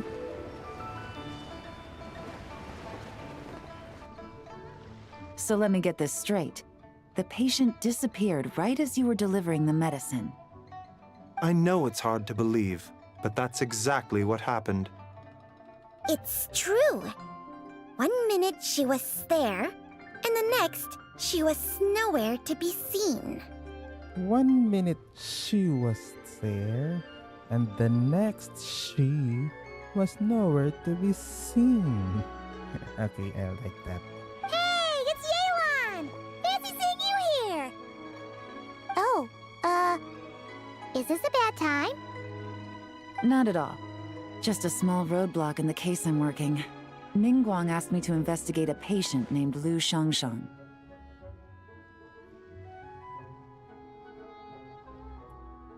If you're here to find her too, then you're out of luck, I'm afraid. She went missing this morning. What? According to Dr. Baiju, the patient vanished right under his nose. But it just seems like that should be impossible. There 1 second and gone the next? Pretty sure Xiao can do something like that. Then you're suggesting this Lu Shangshang is the vigilant Yaksha in disguise? Or some other Adeptus? Guess not. But this is so weird. How can a living person just vanish into thin air? Unless Linny decided to take his act to Liyue? Who is this Linny you speak of? He's... Oh, never mind. Paimon's just grasping at straws. Let's set aside the how for now, and focus more on the where. You mentioned this patient has a strong obsession with achieving fame and recognition? Yes. She kept talking about becoming a renowned archaeologist and making a name for herself. Okay, I like it when she does the s on the S sounds. So, are we looking for a place where it's super easy to become famous? I think we should check out the Xiao Lantern crafting stalls. Because it's easy to become famous by making Xiao lanterns? Not exactly. When the people of Liyue need a solution to a problem, their first thought would be to pray to the gods and the Adepti. If her wish is to become famous, she might write it on a Xiao lantern in the hopes that the fabled White Horse Adeptus might make it come true. That certainly sounds probable. Turns out, the White Horse Adeptus might be a lot closer to home than she thinks. What was that? Nothing! Let's go check out those stalls! Spoiler tong batang to eh. Lemographics. Please, show me your prescription. I can't read what this says. Is it possible I was just imagining things? But I saw it too. We can't both have been imagining it.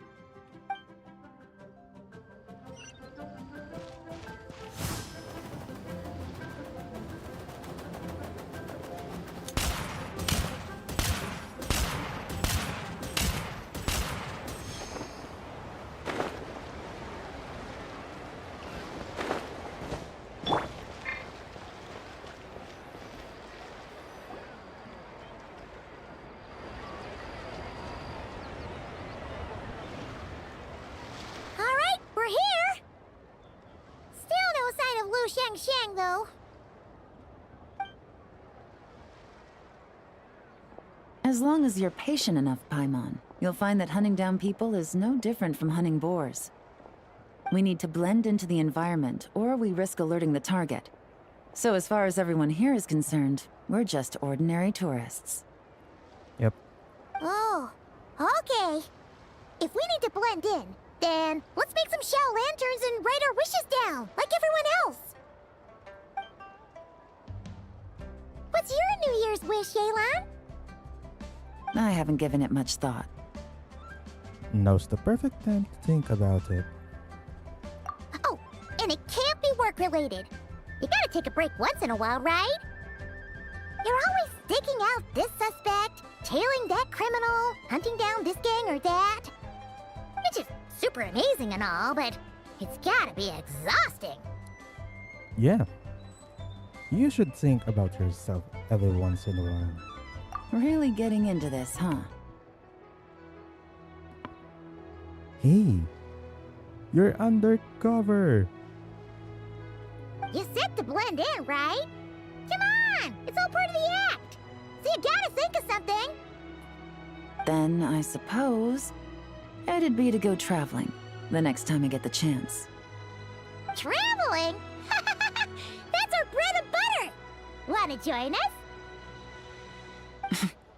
Thanks for the offer, but my desk is piled high with reports on your exploits.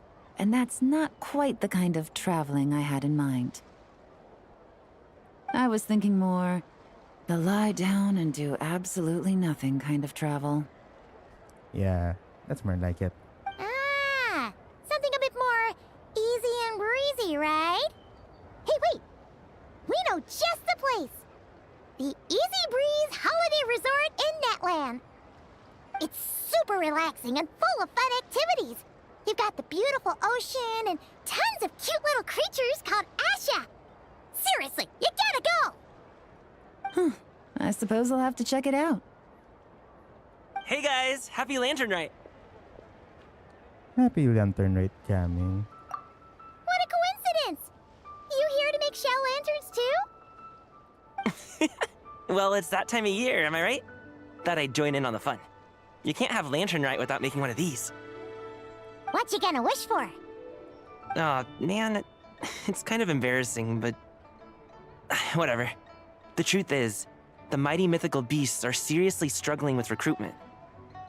So, I'm hoping to find a few apprentices and teach them the art of wushu dancing. Awesome!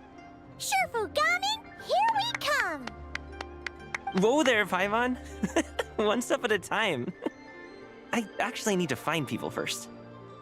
Yeah, but Paimon bets people will jump at the chance to learn from you! Well, I wouldn't be so sure. Wushu dancing is super physical and takes a lot of hard work to master, so it's not easy to find people. At this point, if the Adepti can't help me, no one can. Yeah, we just caught a glimpse of Liu Shangshang. I'll do it! Hmm? Huh?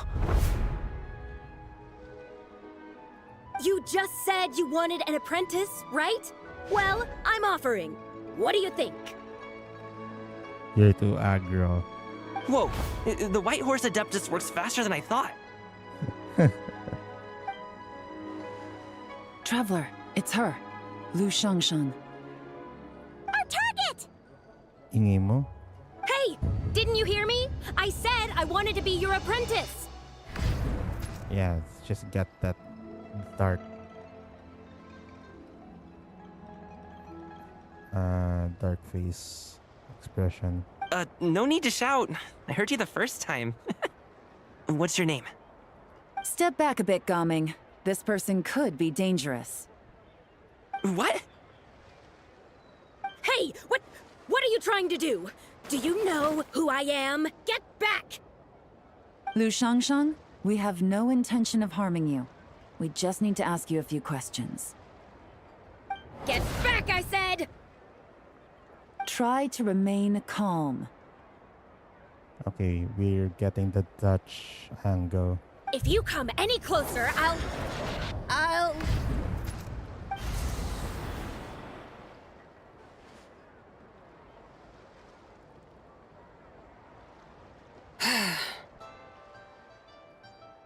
What? Yeah, she's now red-eyed. The first one was blue.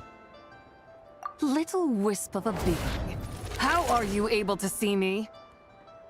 You must be ZG, the second deadly self. So what if I am? Leave at once! I hope to resurrect the White Horse Adeptus. And I need your help.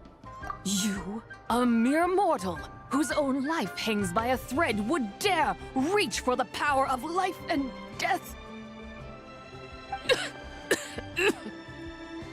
Is that so bad? Unless you wish to be condemned to eternal damnation, you would do well to abandon this foolish endeavor. I shall speak on this no further. Don't come any closer. How did I get here? Who are you people? Playing dumb, are we? Save it. We know you attacked those people at Wanmin Restaurant. What? No, I would never. You must be mistaking me for someone else. You don't remember? Of course not. How could I do such a thing? What about the photo you took near Chuang Terrace? What photo? What's going on? It's like she lost her memory or something. Yelan's beauty mark. They know what they're doing. Well, this complicates things. I'll take her back for questioning and let you know what I find. Yeah, he already found something. Take her away. But I didn't do anything. I swear. That's weird. She seems so normal now, but she doesn't remember anything. Such it. This is just great. An apprentice falls right into my lap and now she's gone! Oh no. Don't worry, Gaming. This is a special case. I'm sure you'll find one soon. Unless you're gonna pony up and offer a real solution, Paimon, I don't want to hear it. Oh no. Ziji is in him. Gaming? What's up with... I'm done here! I'm gonna go find an apprentice, and I won't take no for an answer! Gaming, wait! Is it just Paimon, or was Gaming acting super weird just now? What? How do you know? Whoa! So you saw the second deadly self? And you think she moved from Lu Xiangxiang to Gaming? It's possible. Uh-oh. Then we better find him before something bad happens! Let's go!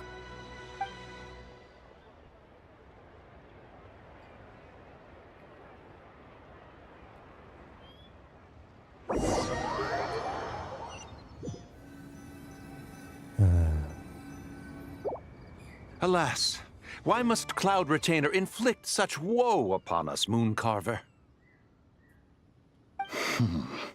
By the order of Rex Lapis, we were supposed to make haste to the harbor to stand watch.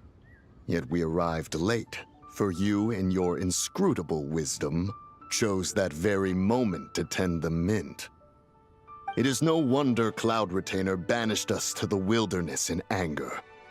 A pity only that I, blameless as I am, was made to share in the punishment. Blameless indeed. You speak as if it was not you who decided to plant all that mint in the first place. Yet now, in its wretched state, overrun by blight and vermin, you would turn away? Utterly heartless, I say.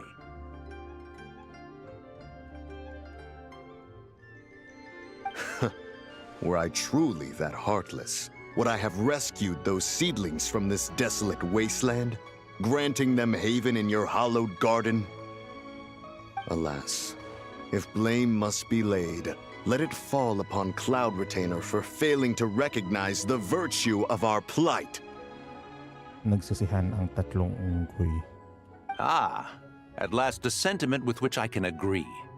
Gago. If ever Cloud Retainer is away, we should steal into her abode and plant a veritable field of mint. A tempting little ruse, is it not? These idiots. Positively ingenious. Please stop chasing us! Just let us go! Get back here! If you keep running, I'll kill you! Please, we don't know anything about wushu dancing. Just leave us alone! What? You think I'm not good enough to teach you? Just agree to be my apprentices, and then we can talk. That child looks somewhat familiar. Ah, it appears to be the Wusho dancer from Liyue Harbor. I have seen him perform on occasion. Come, let us take a closer look. Has trouble befallen you, young one? Perhaps we can offer aid. Oh, thank the gods! Please, sir, you have to help us. This guy's trying to force us to become his Wusho dancing apprentices, and he won't take no for an answer! Oh, so it is you who require aid, not the other way around.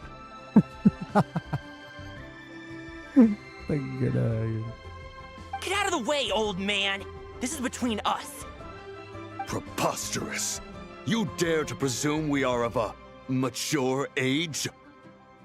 Listen here, brazen youth. Skilled you may be in the art of dance, yet your offstage demeanor leaves much to be desired. Hold on, Mountain Shaper. Something is amiss. Look closer. Huh. Indeed, he bears the mark of something unclean. It spells trouble. You there, depart at once. Hey! You drove off my recruits, old man! You'll just have to take their place, even if you're a bit on the decrepit side. Many years it has been since a being has dared speak to us in such a manner. Now let us see what evildoer has sought to use you as its puppet, young one. You two, you're Adepti! Does that strike fear in your soul? Whoa! Two Adepti recruits just fall right into my lap? That white horse sure knows how to grant a wish. Coming! Slow down! Wait for us! Jeez, take a hint, will you? I told you to stop following me! Traveler, Paimon, keep your distance from this youth. Evil has taken a hold of him.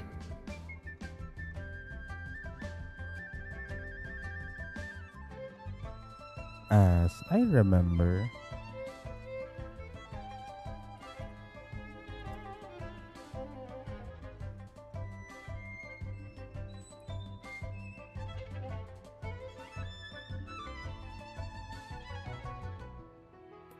yeah, it's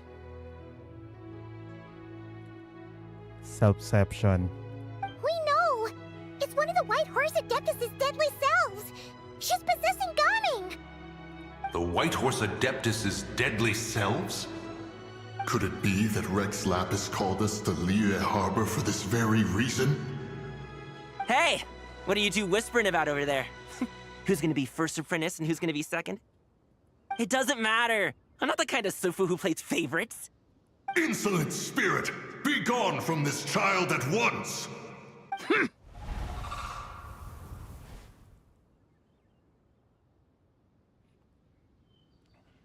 Little mite of a mortal. Getting in my way again, I see. You don't look so good. That is no concern of yours. You want to fulfill people's wishes? I can help. No. Only by doing it myself will I find peace. Otherwise, rage will consume me. If I lose control, all will turn to dust. Oh. What is the source of your anger? The curse of time. The memories this body holds. Come no closer. This is your final warning.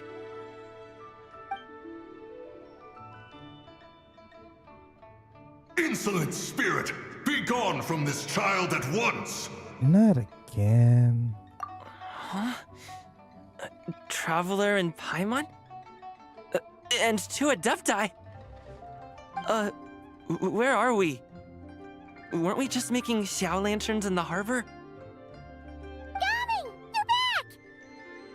Ah! The sun is most scorching. Agitation stirs within me. I require cooling mint to beat this heat. And speaking of, Cloud Retainer has scorned this verdant wonder long enough. It is time for her to feel its wrath. The wrath of mint!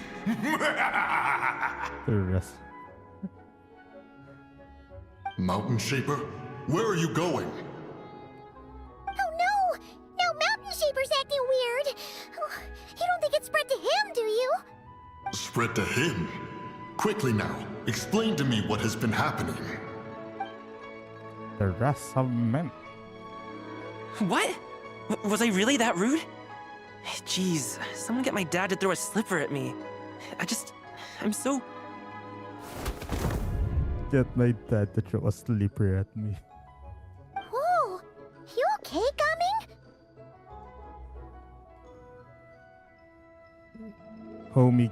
Homie wants to do a self-report. He is fine. It is simply exhaustion. But to think Mountain Shaper would succumb to something like this, it is most unexpected. So, what do? We can't just leave Gaming like this, but we can't ignore Mountain Shaper either, right? My cultivation level rivals that of Mountain Shaper. Were I to give chase, Zizha would but flee from his form and take refuge in mine. Seek out Streetward Rambler. Cloud Retainer and the Conqueror of Demons should be with her. I shall take this child back to the harbor and join you post-haste. Whoa! What are all the Adepti doing together? Hunting the deadly selves of Zebai. Rex Lapis charged us with keeping watch over Liyue Harbor should danger rear its head. I dare say this is the very crisis he anticipated. Come, we must devise a strategy before confronting Zizha.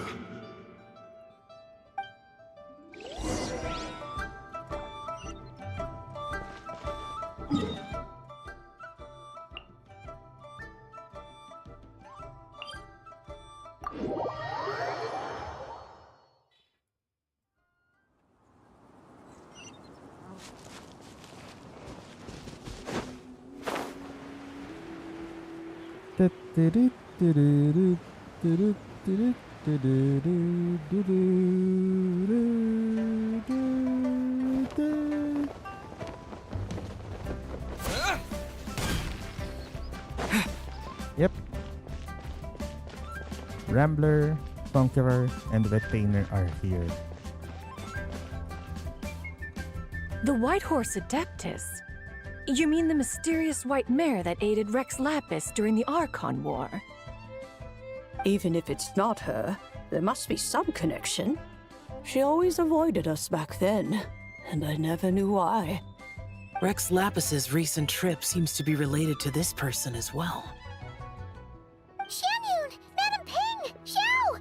Great! You're all here! Ah, Traveler. It has been quite some time. Ngiti si Tangay. Oh, happy Lanternlit, Paimon. You're as lively as I remember. I trust things have been well. Sorry, Madam Ping. No time to catch up. Something terrible has happened. What is it? Has Mountain Shaper gotten himself into trouble? Mooncarver is here with you, but he is not. That's the problem. The Wrath of Mint? That old fool dares to utter such nonsense behind one's back. Yeah, that's not really our biggest concern here.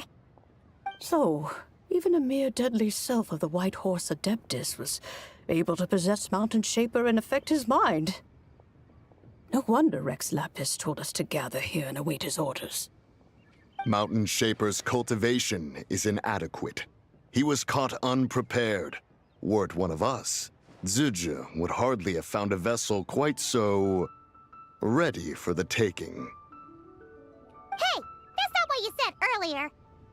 Where is Mountain Shaper now? A question that hardly bears pondering.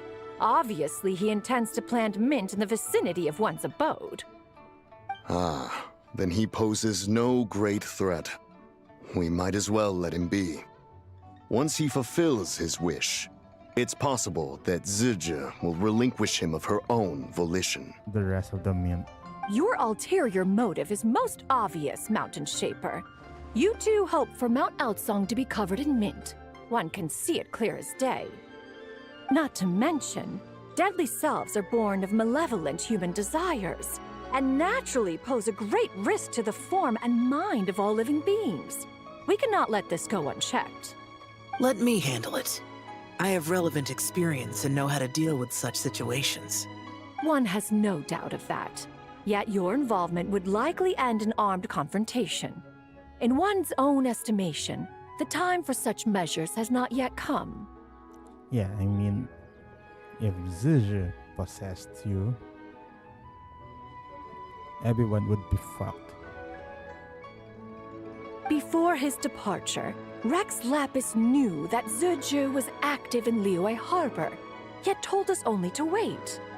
It would seem, then, that Rex Lapis did not believe extreme measures were warranted here. Yes, this is quite a peculiar case. After all, Zizhi's possession does not seem to come with ill intent. It's more like she's guiding those she possesses to fulfill their own wishes. There is another matter of import, however. I sense tremendous resentment emanating from her. What could be its source to render her so unable to find peace? The curse of time, the memories this body holds. She was talking about the White Horse Adeptus memories, right? From what the Traveler said, it seemed like she was about to explode with rage. But why? With Rex Lapis away, if we wish to understand that which occurred in the past, we shall have to ask her directly. She also mentioned the curse of time. What could that be about? Perhaps erosion. Indeed. We are of the same mind. I heard that ancient clans in the mountains once regarded the White Horse Adeptus as the daughter of time. It seems there was some truth to that, after all. The daughter of time. Cursed by time? Time does not treat everyone equally. The longer you dwell in this world, the more it takes from you. Then what do we do? One has devised a solution. Based on what you have told us, it seems that Zizhi is in the habit of leaping to a different host when provoked. One's plan is for us to block all escape routes while you confront Mountain Shaper, forcing Zizhi to reveal herself. Then, if prior experience stands, she will have no choice but to possess you. However, not only are you able to sense it, you are also unaffected by the peculiar state of stasis. In other words, in that moment, you would have the chance to either subdue or persuade her. That is akin to walking straight into the lion's den. Allow me to go instead. No, dumbass. Everyone would be fucked. Okay? Yeah! Isn't this plan a bit too risky? Why doesn't Paimon try first? After all, even if she got possessed, it's not like she would pose a danger to anyone. Yeah, but you might eat so much, you become a literal ball. Paimon's wishes aren't all food-related, you know. One would not suggest this course of action if one had any such reservation. What's with that angle? Time and again, the Traveler has proved immune to Zizhi's influence. Consider for a moment why that might be. Because I bear the moonlight's guidance? Oh yeah! That's what the first deadly self told you, right? Perhaps your time in Nodcry left you with the blessing of the newborn moon goddess, Traveler. And this White Horse Adeptus clearly has a profound connection to the moon.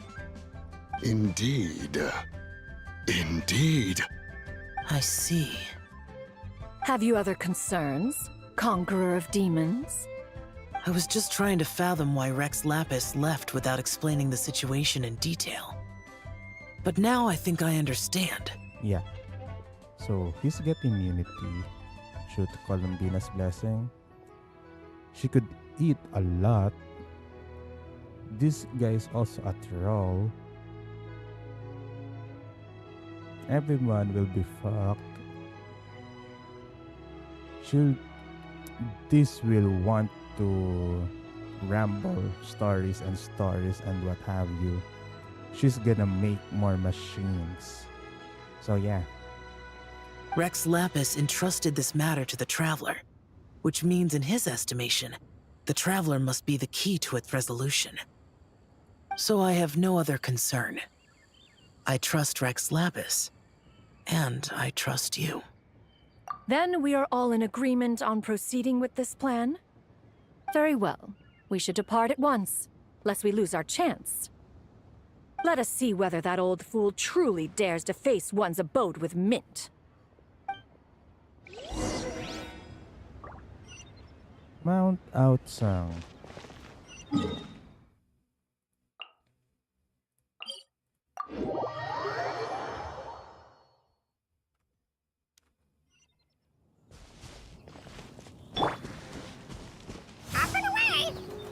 Up and away. I see no Mint.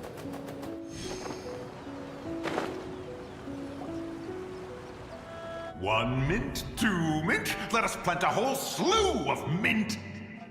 Once I reach 10,000, Cloud Retainer's abode shall be Mount Outsong no more, but rather Mount Mintsong. Outsang, Mint Song. The frack is this Sino? This is Sino level. Oh, to behold the look on her face when she is confronted with such verdant splendor! Mountain Shaper, you dare disturb the tranquility of one's abode. Do not take personal offense, Cloud Retainer. He is not in control of his faculties. Exactly. Let it go this once. Zitcha is the one driving him to do this. Huh? But Zurger just helps people fulfill their own wishes and desires. Not now, Paimon. Oops. Sorry, Mountain Shaper. Paimon might have just thrown you under the bus. When he wakes up, we shall have words.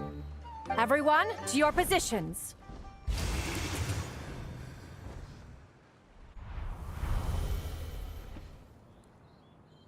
This is...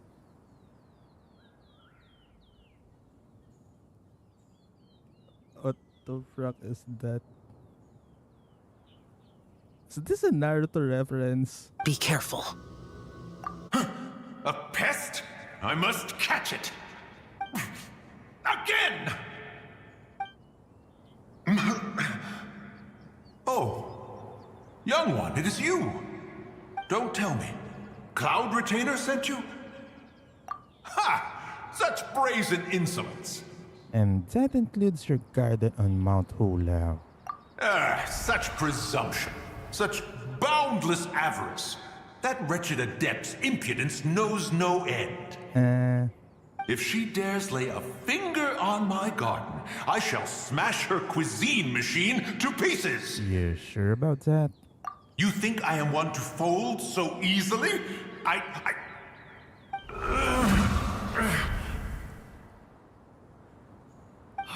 Insolent mortal! Time and again, you interfere in that which is beyond you. You make it exceedingly difficult to contain my rage. We need your help. You have no conception of that which you seek. It is forbidden! Forbidden? Forbidden? Forbidden? Forbidden? Forbidden? You know nothing of my past. My warning was given. The cost entwined with this is beyond what you can bear. I'm here because I want to know. I want to understand. Stubborn mortal! You could even say it's my wish. You... Will you grant it? Very well. If death is what you seek, who am I not to oblige? Come, let us see the extent of your resolve. Your wish is to behold the curse of time and the memories of this form? Then, let it be granted.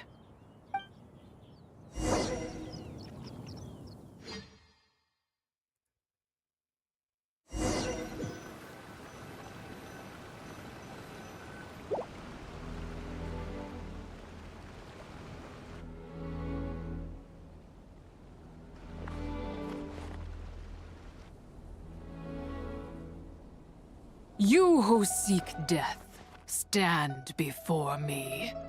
What is this place? My prison.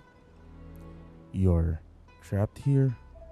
I was merely a trace of impure energy within Zabai's immortal body. When her soul was shattered, it should have been the end of me.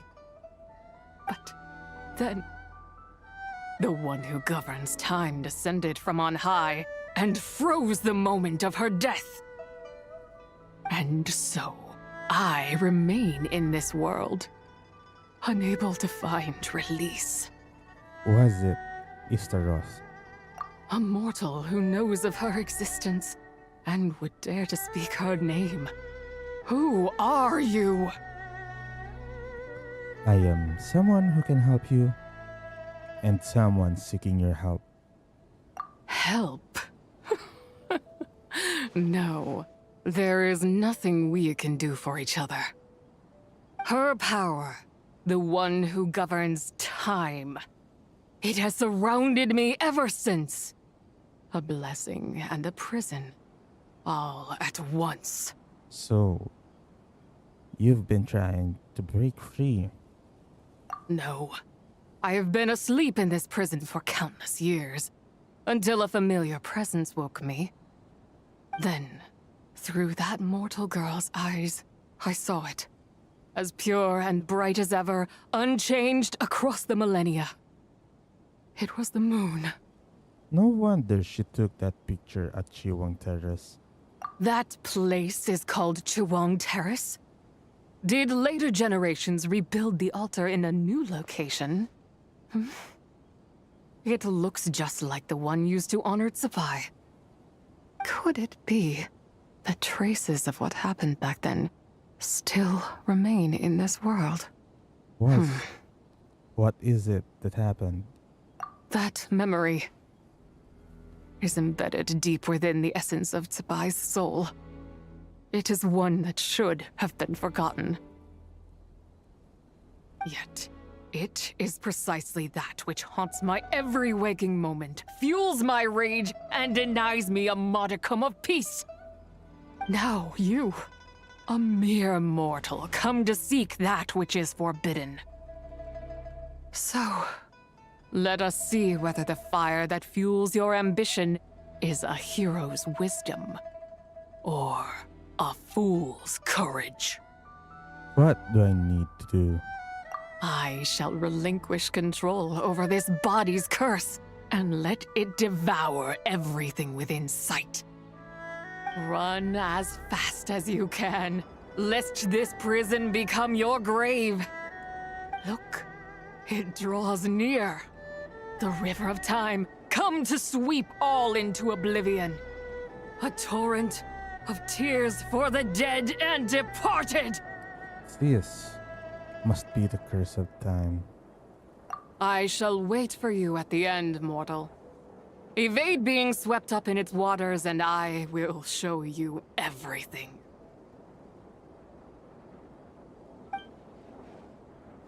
Fail, and we shall sink into oblivion together.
Seriously?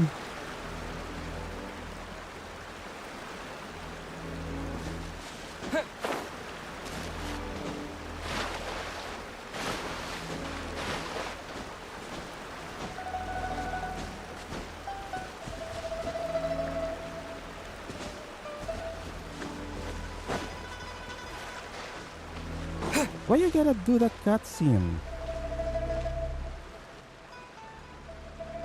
That's just... I did not expect that you would make it to the end. That cutscene was so unnecessary. Well, I did it. Yes, it would seem even time cannot hold you back. In that case, perhaps this truth is one you can bear.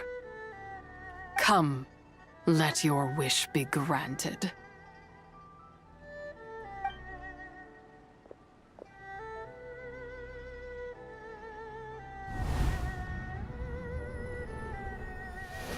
Under moon eternal, in radiant night, a maiden grants silk, soft and light. Under moon iridescent, in night divine, a maiden grants fiber for cloth so fine. Under moon of frost, in night so great, a maiden grants tools to divine our fate. What are Mom and Dad doing? Shh, just make a wish. The kind Adeptus on the moon is listening.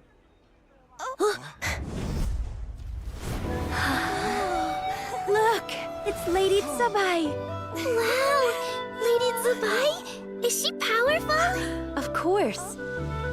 She taught us how to grow grain and beans, millet and rice, how to peel hemp and reel silk, spin thread and weave cloth, how to cut stone and build houses, cast bronze and forge tools. According to Mom and Dad, the Adeptus Tsubai is the god of soil and grain, who blesses our land and its crops. Huh? Lady Tsubai's leaving? It's all right. We just have to wait till next year. She'll be back.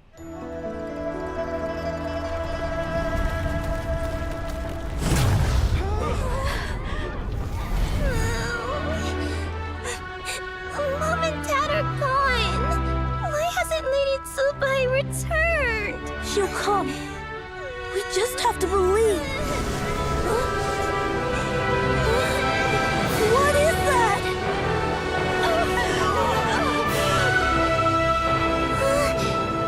Lady Tsubai abandoned us. All places tainted by the abyss need to be purified. That includes Long Gone. And what of its people? You know what will happen. You are but an emissary to the mortal realm. This is Heaven's will.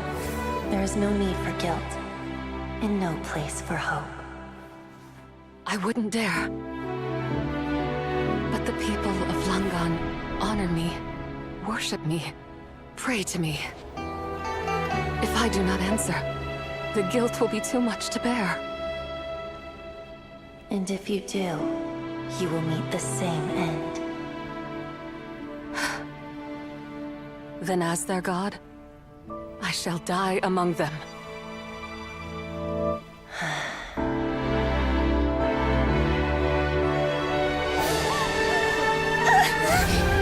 Look! Lady Tsubai came to save us! I knew she wouldn't abandon us! Run!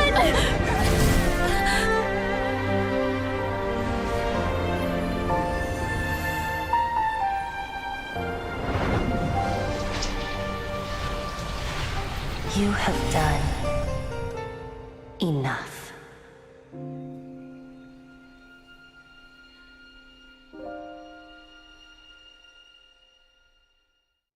Now you know the truth. These are the memories that suffocate me where I stand and crush me under their weight. Your nation was destroyed. Not just my nation. but the people I loved. Were it within my power, I would ignite a blaze fierce enough to burn a hole through the heavens themselves. But how did it all happen? It was a time of war, one that ravaged heaven and earth. Remnants of the battles, tainted with cursed power, fell from on high and devastated Langan. The heavens decreed that the tainted filth had to be cleansed, no matter the cost. If I just had more time, I could have helped more people to escape. You did give them time. But it wasn't enough. I just needed a bit more, and they all could have survived. You did more than enough. The descendants of Langan made their home all throughout the UA. Their legacy lives on because of you. I never imagined there would come a day where I found peace. So long this rage has been within me. Yet here in this moment, it has stilled at last. Thank you. If you wish to bring Zibai back to life, mortal, then you may take the part of her soul that lives in me. Just remember, from this moment onward, the fate of Langan's fallen rests on your shoulders. And that cannot now be changed. Then, what will become of you? As I said before, I am but a remnant of Zibai's adeptal form, a manifestation of her wrath that was not meant to linger in this world. By taking away this fragment of her soul, you take away my shackles as well. So, let it be done. Alright. Any final wishes then? Ah, it's your turn to grant one of my wishes, is it? Very well. In regard to my fate, and that of Langan's fallen, I know there is little I can demand of you. However, should another raise a war banner against the heavens someday, let my name be set upon its cloth. I ask for this, and nothing more. Now, take what you came for. I was a lone moon, shrouded and dimmed in cloud-veiled night. Now darkness breaks, free and unburdened. I reclaim my light.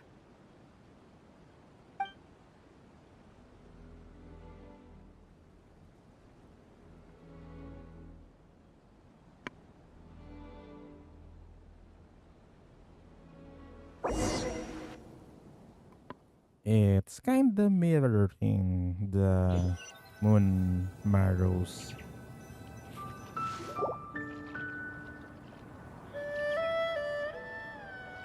You think I am one to fold so easily? I'm back. Ah, young one. What brings you here? My, what exquisite mint seedlings. Was it you who planted them? I had not taken you for one so versed in the horticultural arts. I must insist that you visit Mount Hulao. There is much we could learn from one another. Ah, but this is Cloud Retainer's abode. She does not appreciate the verdant wonder.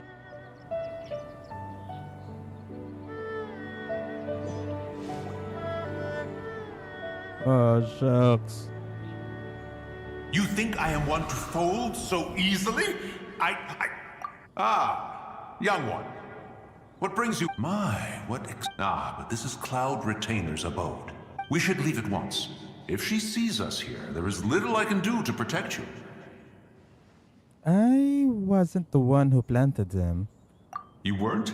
Was it Mooncarver then? My, what nerve he has. It was you. What? Looks like Mountain Shaper is back to normal. Has the matter with Zizhi been resolved then? Wow, that was fast. That took, what, like a second? A second to us, perhaps. But for the Traveler, I imagine it felt much longer than that. Zizia is gone now. One's plan was most successful then. And you're all right, Traveler. You don't feel strange in any way? No, I'm fine. Thanks. Well, sounds like good news all around. I'm glad this matter is resolved. What is this matter you speak of? The possession of that mortal child? The matter of Zujia may have been resolved, but there is another that is far from over. The mint you planted around my abode. Perhaps you have a moment to spare for a little chat, Mountain Shaper.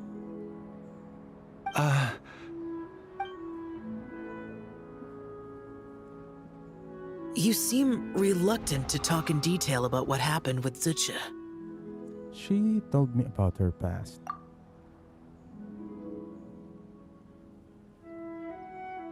Don't worry. I won't ask you to reveal her secrets to me. And I doubt the other Adepti will either. Huh?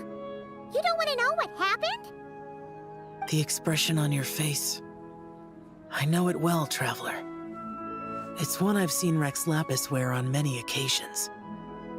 Whatever you learned, it must be too heavy to share. But you're okay, right, Traveler? That deadly self didn't hurt you, did she?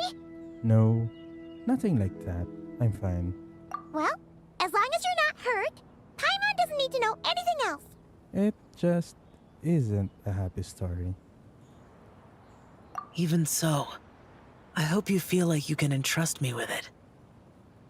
If I learned anything from our time together, it's that one should not have to shoulder such a weight alone. Not to mention that certain knowledge brings danger in its wake. I would never want you to feel forced to be the sole keeper of such secrets. Yeah. Kind of like how one person can't finish a whole slime, you know? Better to grab a bunch of friends and eat it all together. Time to call in some fellow slime connoisseurs, huh? Exactly! Wait, no! Paimon's just saying we've got loads of friends who'll be more than willing to lend an ear. Alright then.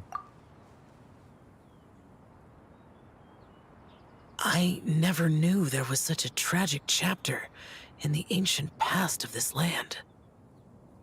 So, the people of that nation worship the White Horse Adeptus as the god of soil and grain. It would seem, then, that Rex Lapis had a similar reason for withholding the details of his recent trip.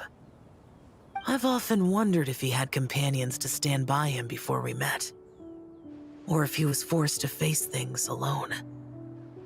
Regardless, Lanternlit takes place in 2 days. Let's meet back up again there. If there's no news of Rex Lapis by then, we'll have to come up with a plan. Alright. See you in 2 days. Fingers crossed it all goes well.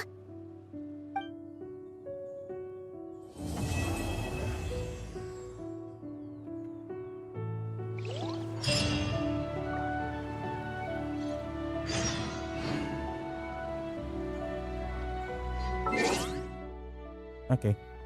Time to walk the dog. Kasi makulit na siya.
It's time to meet back up with Xiao. Let's head to Mount Outsong.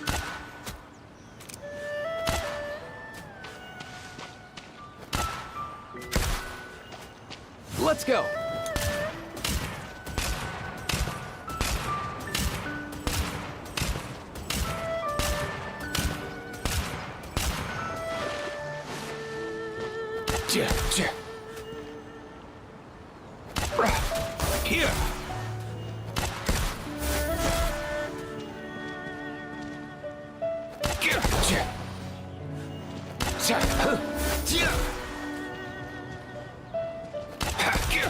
Here. If you need help with it, mind the wind. Easy now, Kakuku. Xiao! Cloud Retainer! Madam Ping! We're here! Any news on Zhongli? Wait, are we missing 2 Adepti?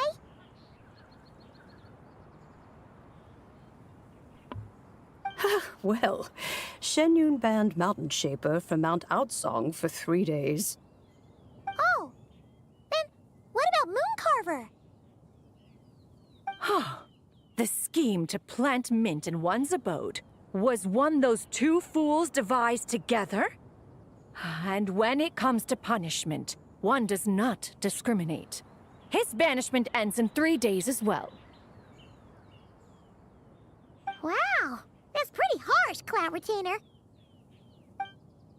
Let's get down to business. We have news of Rex Lapis.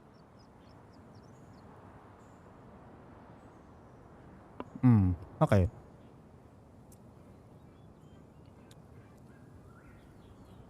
So he shows up this dawn. Then, okay, we get a message. Huh? Isn't that... Yes, Rex Lapis's geopillar. It descended from on high this morning. He must have sent it for a reason, but it does not respond to our touch.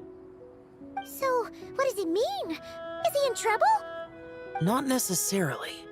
It could be a message only a specific person is meant to receive. Traveler, you alone spoke to Rex Lapis before he left. Oh, so it must be for the Traveler. Give it a try. Touch the pillar. Touch the dong. Ding dong. Come to the spring on Mount Qingse. I have left an entrance for you.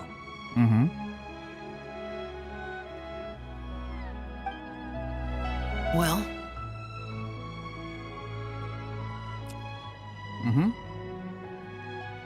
Okay.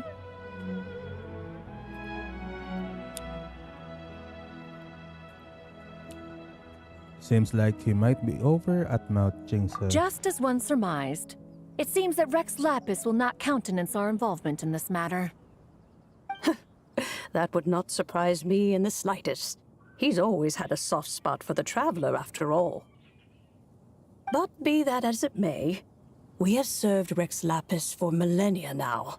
In other words, I'm sure this has nothing to do with favoritism. He's probably just trying to protect us. That's right. So you mustn't let your guard down, even if Rex Lapis is by your side.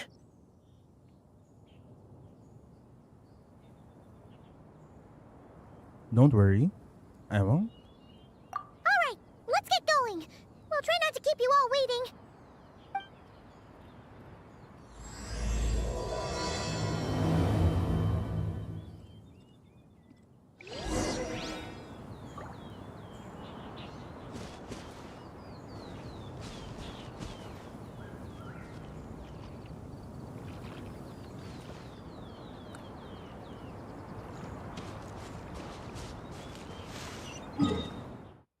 Mount Qingse. Okay, there it is. Ah.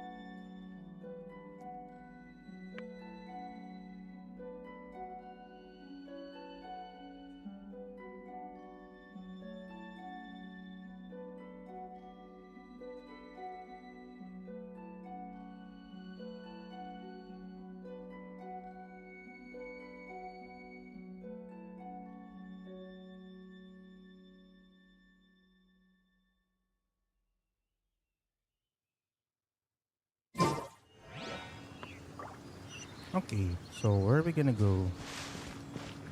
Let's go!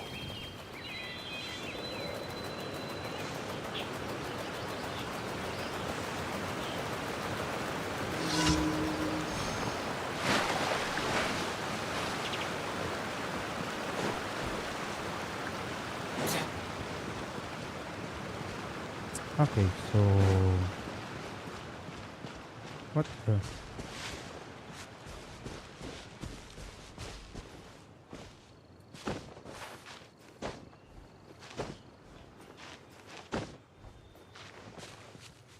Mind the wind.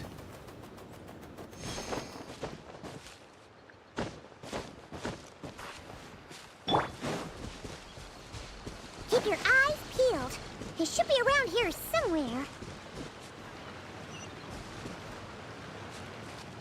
Okay, who's that Pokemon? Okay. Treasure hoarder. What the? That's so unnecessary.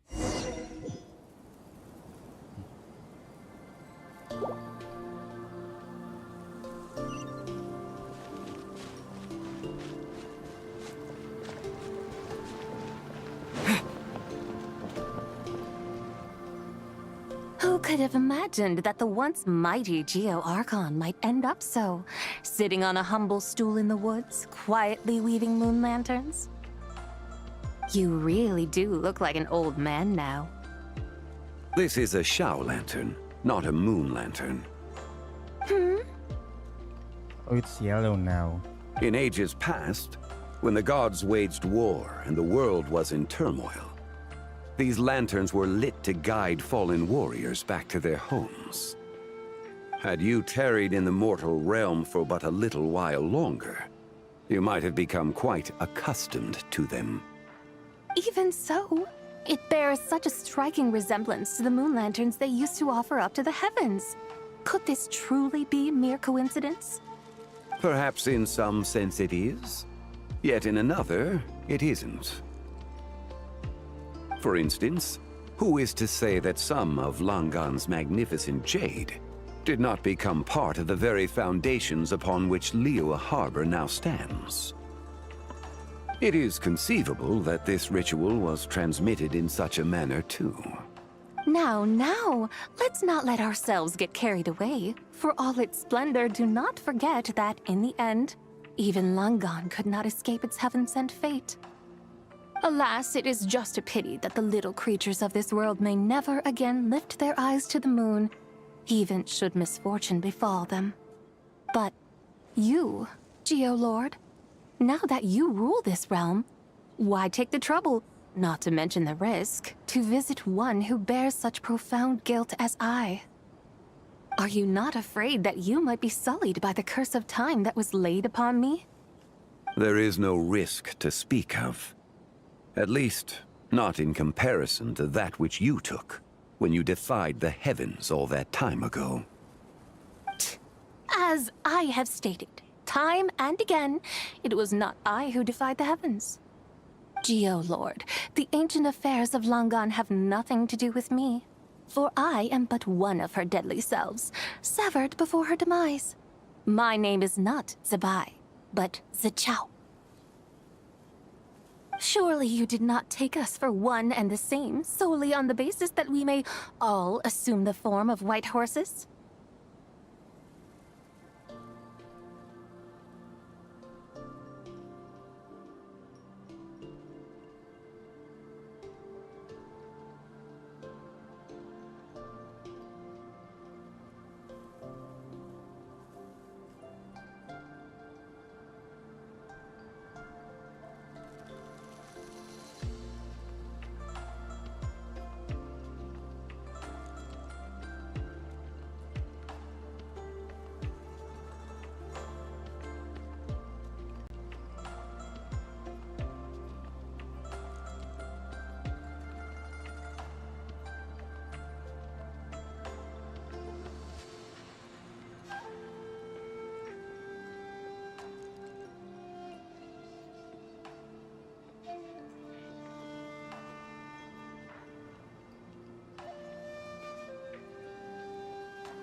Sorry to break it to you, but you seem to have found yourself the wrong white horse.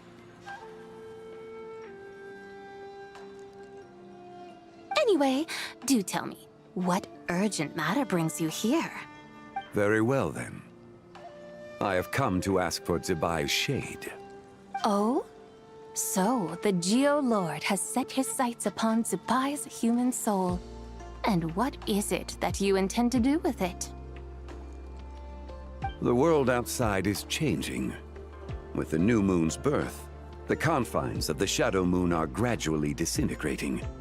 In other words, the heavenly soul is set to return.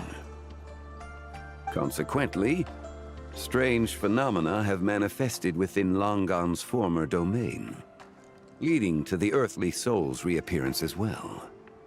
The last of the trio, the human soul, is in your possession. Most intriguing. My intention is to gather all three together, so that an old friend may finally make her return. I must admit, it seems that some remarkable affairs are coming to pass in the outside world. Yet there is one thing you seem to have overlooked, Lord of Geo. Back in the day, it was you that freed me from that painting. And afterwards, I took up arms in your name. Together we first subdued Chenyu Vale, then brought peace to Mount Qingse.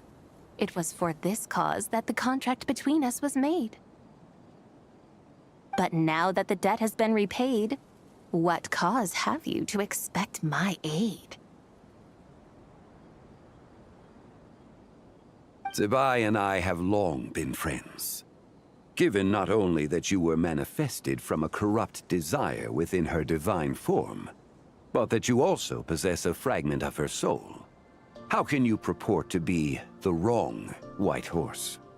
I think you'll find that we are now as separate and distinct as any two beings ever were.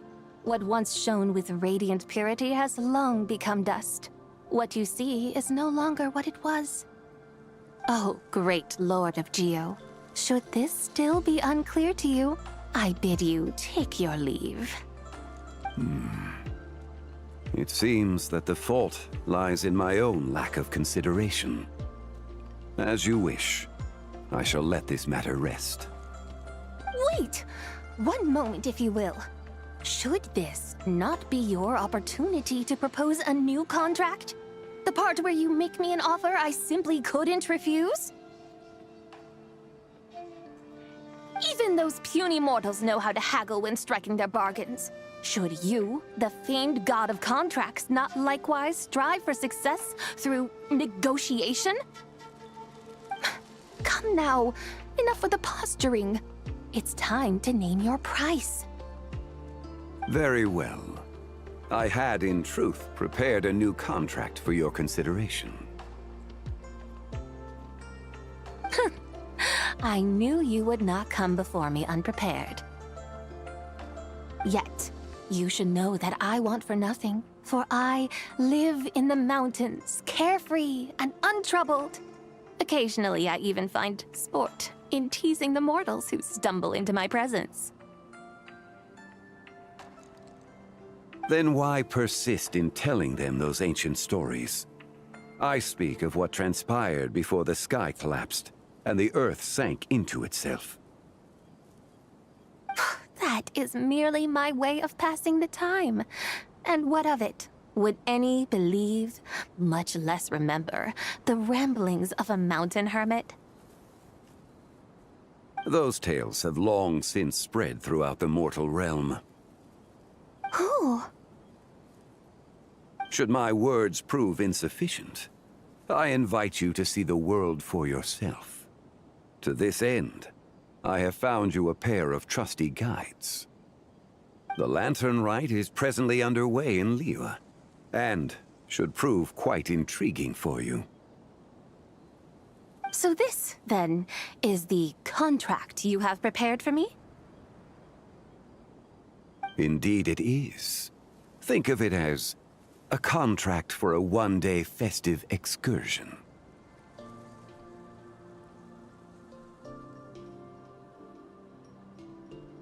Surely you do not hope to offer this in exchange for Tsubai's shade. The foundation of my very existence for a little excursion seems a little steep, wouldn't you say?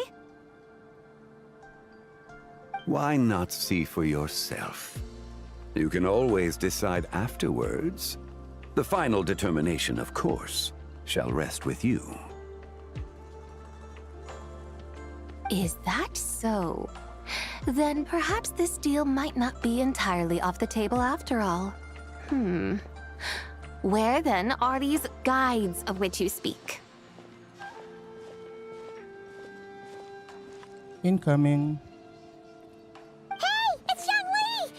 Oh, we've been looking for you everywhere. We thought you might have gone missing. And this is... You're here. So these are my guides. Well, well. They certainly look the part, I'll give you that. Guides? Oh, you poor innocent little creatures. The benevolent Lord of Geo has soaked you to me, which means that for the rest of this day, you belong to me. Sold us to you? Just what have you gotten us into, Zhongli? The situation is not quite as dire as that would sound. I ask only that you accompany my Adeptus friend on a tour of Liyue. And you'll help us after that? I would suspect that depends on how well you entertain me. Entertain you? Where would you like us to take you? Let us start with this Liyue harbor of which I have heard so much. Nowhere is quite so fascinating as a place teeming with little mortals. How come this Adeptus sounds so different from what Paimon imagined? Let's just play this by ear. Okay, we'll take care of it. Get ready to find out why they call Paimon the best travel guide in all of Tibet.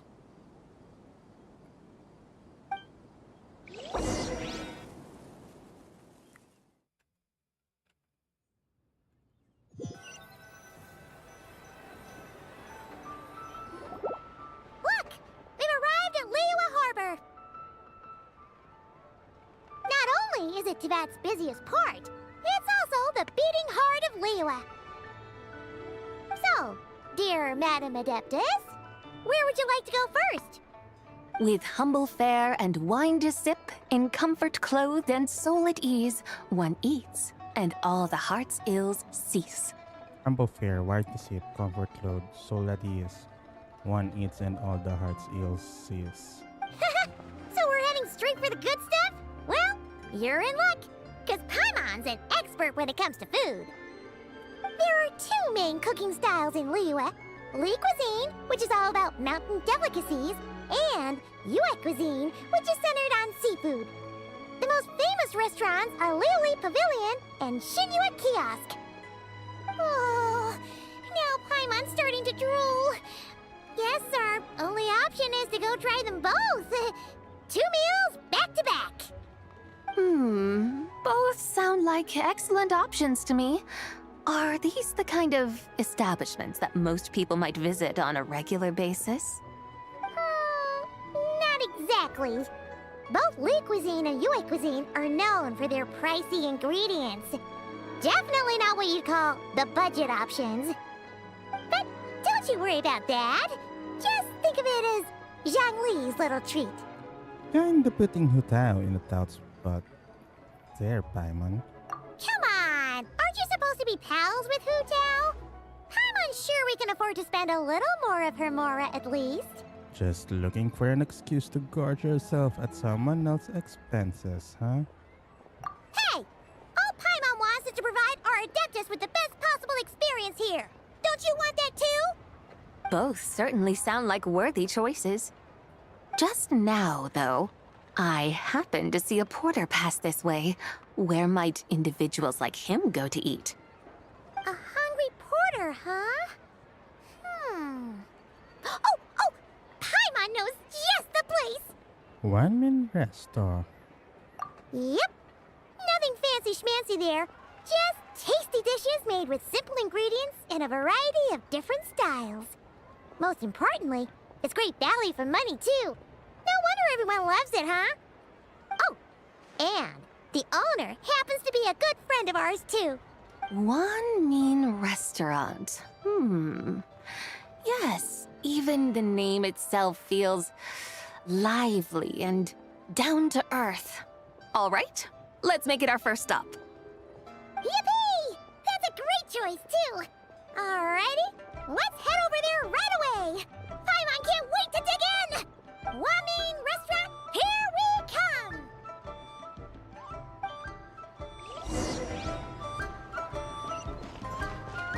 Off and away!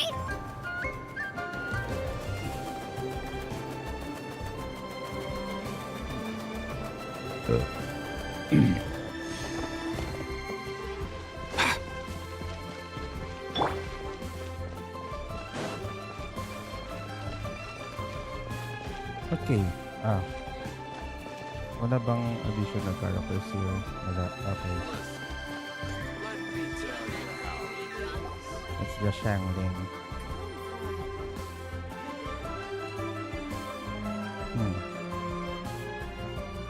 Shangling! Chef now! We're here! Oh, hello there. What a surprise to see you two. Welcome, welcome. Hey there, Traveler and Paimon. We're a little busy today, so grab a table while you still can. But I don't think I've met this lady before. Is she a new friend? You could say that. We brought her here for Lanternlit. Oh, I see. Well, hey there. A friend of the Traveler's a friend of mine, too. Don't worry, we'll take good care of you. Just order whatever you want. It's on the house. Makakatipid pa sa hutaw. By the way, I'm Zhangling. I cook here at Wanmin Restaurant. What's your name? That intro is so Dora. Miss Xiangling, have you ever heard of the White Horse Adeptus? Of course. What about her? I am her, and she is me. Kagaling na intro. Huh? You mean you're an Adeptus? Oh, you young'uns crack me up. Come on, Xiangling. You've got to keep up with the times. Haven't you heard of cosplay? It's like a role-playing game where you dress up as famous characters and pretend to be them. Seriously, it's all the rage, and it looks like this young lady is quite the expert. Oh no. Cosplays now at Sing in Teyvat.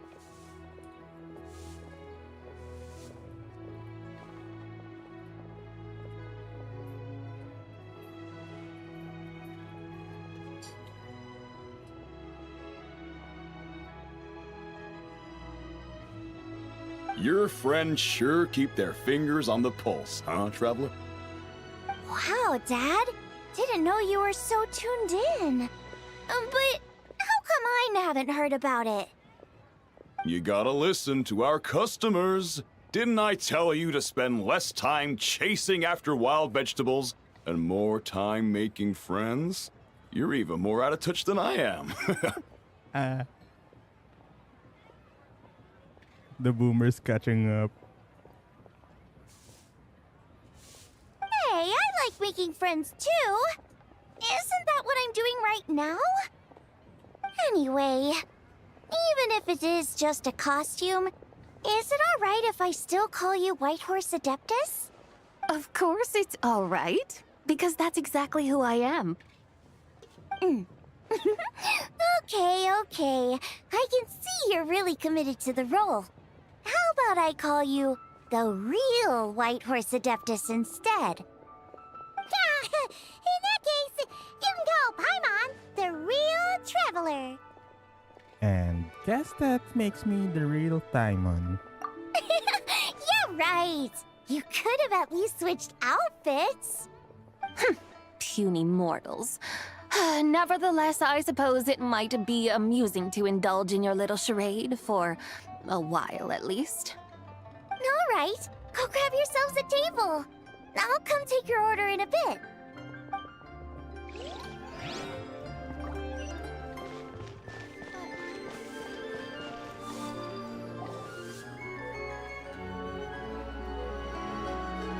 Hello. May I ask if Miss Xiongling and Chef Mao are here? Yeah, they're just over there. Wait a sec. Aren't you? So, what would you like to... You're... Hello, Miss Xiongling. It's me, Lu Xiongxiong, the one who broke some stuff here at your restaurant a few days ago. I just wanted you to know how sorry I am. I honestly don't know what came over me. Please, please forgive me. Oh, it's you. You really gave me a fright that day, young lady. You didn't actually get food poisoning from our blackback perch stew, right? Come on, Dad. She's come to say sorry. It's all right, Miss Lu. You must have been feeling a bit off that day. You're looking so much better now, though. Why don't you grab a table, too? This one's on the house. No, I couldn't possibly. Hey, it's totally okay. We all feel under the weather sometimes, especially when we're away from home. Go on, find yourself yikes. Looks like all the tables are taken. Oh no, these two. Wanna come sit with us? We've got an extra seat over here. Thanks, guys. So what would you like to eat today? Feel free to order anything you like. So this table's on the house. I should very much like to sample your renowned poisonous blackback perch stew. Okay, she's trolling. It wasn't poisoned. That was all on me. So that's one portion of blackback perch stew. How about you guys? Paimon wants... Since it's on the house, why don't you choose for us? Sure thing! Looks like Paimon's having trouble making up her mind. Anyway, I guarantee you'll love it. Let me think. Well, since the blackback perch stew is on the spicier side, I guess it makes sense to balance it out with a serving of stir-fried shrimp.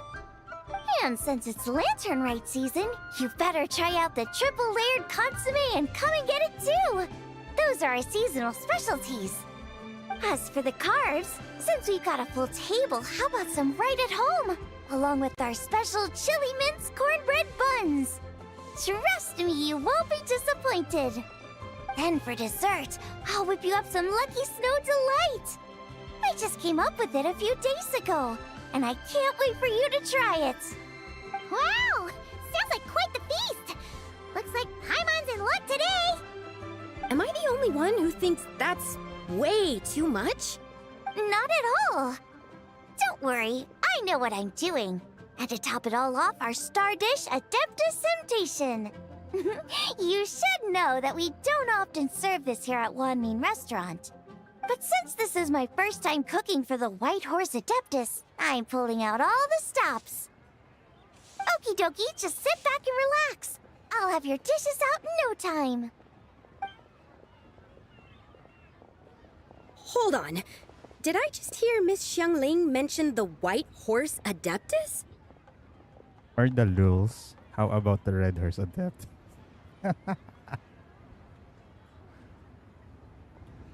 You did indeed. And you're looking right at her. That's a joke, by the way. She's cosplaying. Oh, I see. Phew, almost believed you there for a moment. Tell me, little one, what business might you have with the White Horse Adeptus? It's a long story.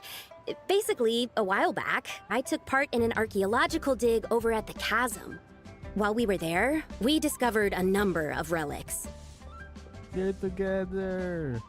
Our findings show that they date back to the era of Long Gone, an ancient nation whose people are said to have been the ancestors of some of the modern-day inhabitants of Chenyu Vale. And now the nation was long gone. And why might such matters concern the White Horse Adeptus? Because some of those relics not only seem to contain textual references to her, but even depictions of what she looked like. There have long been legends claiming that the White Horse Adeptus was a deity of that era, but there are plenty of other theories out there too. If I could just locate some more detailed records, I'm sure we'd be able to find out so much more. So, you're into history? Well, to tell you the truth, I actually joined the archaeological team by sheer accident. But once I'd started down this path, I knew that I wanted to make something of myself. Recently, though, things seem to have taken a turn for the worse.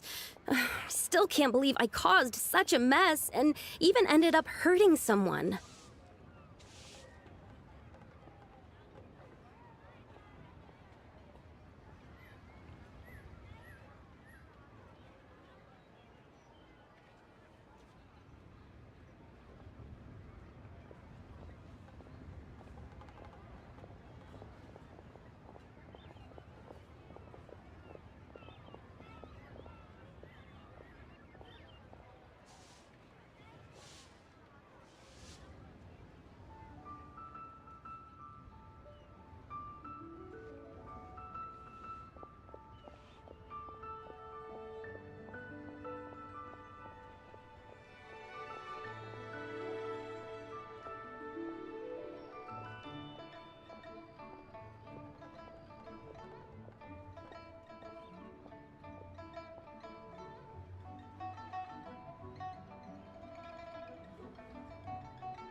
Oh, so you're considering becoming a martial artist now instead?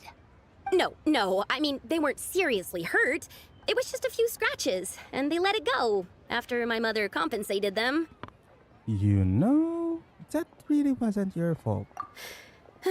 Either way, my career is pretty much over. And even though both the victim and the Ministry of Civil Affairs say they won't be pursuing the matter any further, my father says he's going to punish me according to our family rules. Family rules? Yeah, he's decided to ground me. I'll have to return to Chaoying Village after Lanternlit, and goodness knows when I'll be allowed to leave again. Wow, that's harsh. Sounds like the kind of thing only rich, super traditional parents would do. We're not exactly rich, though. All we own are a few tea fields in Chaoying Village and a guest house in Liyue Harbor. A guest house? It isn't Baiju guest house by any chance? Ah, so Boss Lu must be your... Yep, he's my grandfather. So, you've heard of the guest house before? Small world, huh? Come to think of it, didn't Boss Lu mention something about hoping that the White Horse Adeptus would show up and let her divine power be known? Well, she showed up alright. Sure, but Paimon's guessing this wasn't exactly what he had in mind. Keep it down. Little one, it sounds to me that your family is rather well off after all. What then drew you to archaeology? Why subject yourself to such unnecessary hardships? Even if I stayed at home, there's no guarantee I'd lead a nice, easy life. Just look at my father. Recently, my grandfather put him in charge of the guest house, and he came up with a bunch of ideas right away, starting with changing its name. That didn't turn out well, though. My grandfather yelled at him for days, even calling him a bad son, and they still haven't let it go. Oh! Paimon thinks we might have heard about that too. Long story short, being dependent on others is never fun. You just end up being completely under their thumb. That's why I want to make it on my own out here, no matter how hard it is. After all, as the saying goes, to rise above others, one must endure the hardest of hardships. What's so funny about that? You poor, innocent little creatures never fail to amuse me. To think you would endure all manner of hardships in your brief time on this mortal plane, and all that merely to rise above others. I would have thought that the wiser path would be to simply roam this world as I do. Huh? Tell me, what is it that you truly delight in? Archaeology? Martial arts? Tea planting? Or perhaps the keeping of a guest house? What I delight in? Yes! Surely there must be something you don't find quite so exhausting. Whatever delights you should not feel like a burden. But do things like that really exist? Of course! Take Miss Xiangling, for instance. I defy you to detect even a hint of hardship on her face when she wields her walking spatula. So, since it seems you are resolved to tread the rocky path, you should strive with all your might to pursue that which brings you delight. You mean, like cosplay? I suppose you might say that. Looks like the White Horse Adeptus is really getting into her role. I think I get what you mean then. Maybe I should have a chat with Miss Xiangling before I head home. Okay, everyone. Sorry to keep you waiting. Here's your food. Wow. It all smells so good. Oh, finally! I get to try that famous poisonous stew. Isn't that poisonous? God dang it. Hey! Didn't you hear what Shang said? It wasn't the stew. If anyone's to blame, it's that other you. What's up? How fiercely this mortal fare burns upon the tongue!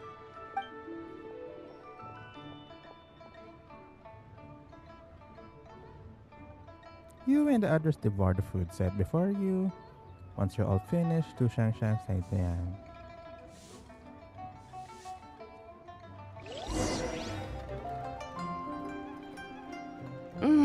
Most satisfying as poisonous stews go. So, where to now? Time, I think, to seek out some diversion? Oh, there's plenty of entertainment options in Liyue. Paimon will tell you that. The locals like to drink tea, walk their pets, play chess, watch operas, attend storytelling performances. Storytelling performances? You know, like listening to people telling stories. They're usually based on old Liyue legends, just like their operas. Stuff like the Divine Damsel of Devastation, Through the Eyes of a Dragon, or the Sanctification of Tao Do. What about the story of the bright moon that sits in the sky above us? Paimon doesn't think she's heard that one. Still, the moon does come up quite a lot. It's even in the name itself. The Yue in Liyue actually means moon. Since we're on the subject, you like telling stories yourself, right? Why don't we go check it out? In that case, I'll have to trouble the two of you to lead the way. Awesome! Let's go! Third round knockout, here we come!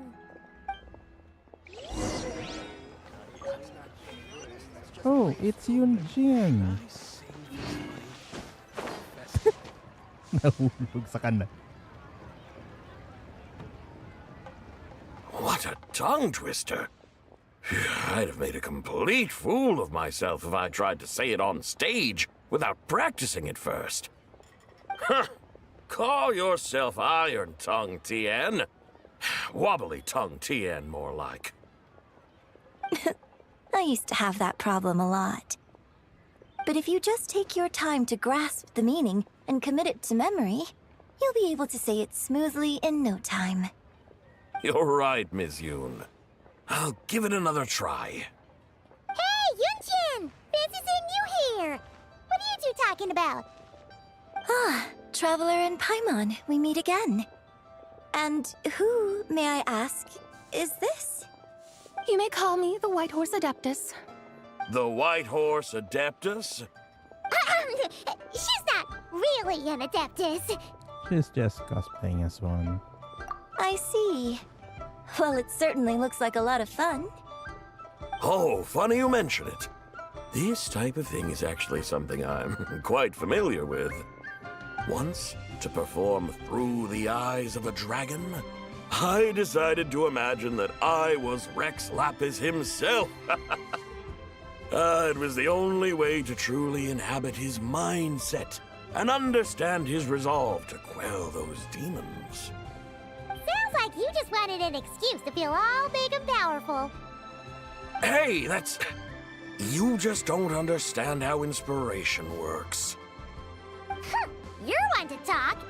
Paimon's traveled all over with the Traveler, and she's seen things that would make your jaw drop. All right, then. Since you claim to be so knowledgeable, why don't you prove it by reciting an ancient poem? An ancient poem? Which one? Ha! See? You mean to tell me you've never even heard of the ancient poem called An Ancient Poem? What kind of a title is that? Quit teasing, Paimon. We only just found out about that ourselves. He's talking about the writing on those ancient relics. When we first saw it, we couldn't figure out what it all meant. So in the meantime, we decided to just refer to it as an ancient poem. However, thanks to the painstaking work of the scholars who were tasked with decoding it, it seems like that's exactly what it was. Or rather, an ode offered in veneration of the moon and the White Horse Adeptus. Oh yeah! Didn't Kuching mention that before? It's got something to do with Longon, right? That is correct. The Ministry of Civil Affairs has issued a notice stating that, although it is true that the moon may disappear tonight, we should be in no danger. In other words, there's nothing to fear. But if you're worried, we can always take a leaf from the Book of the Ancients. By reciting this poem, I mean, and calling for the White Horse Adeptus' aid. If we do that, I'm certain she'll protect our moon and keep us safe. Oh, seriously? Paimon has to get a look at this.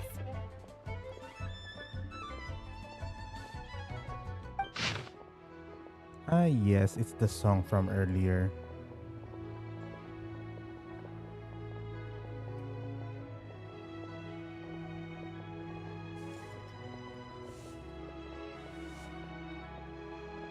Under moon eternal, in radiant night, a maiden grants silk, soft and light?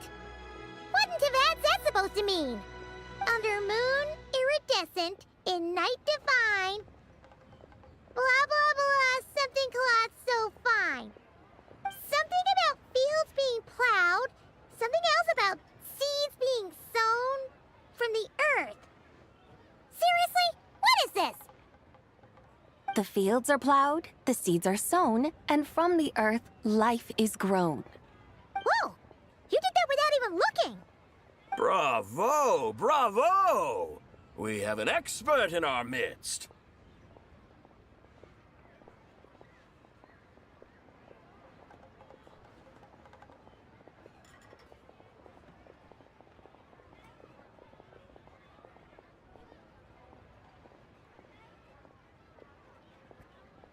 Looks like this young lady really does know her role inside out.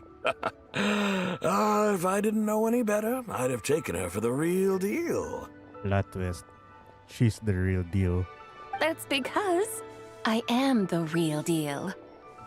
That's the spirit. This is exactly the kind of mindset I was talking about. Behold, mortals, I am none other than the indomitable Rex Lapis himself.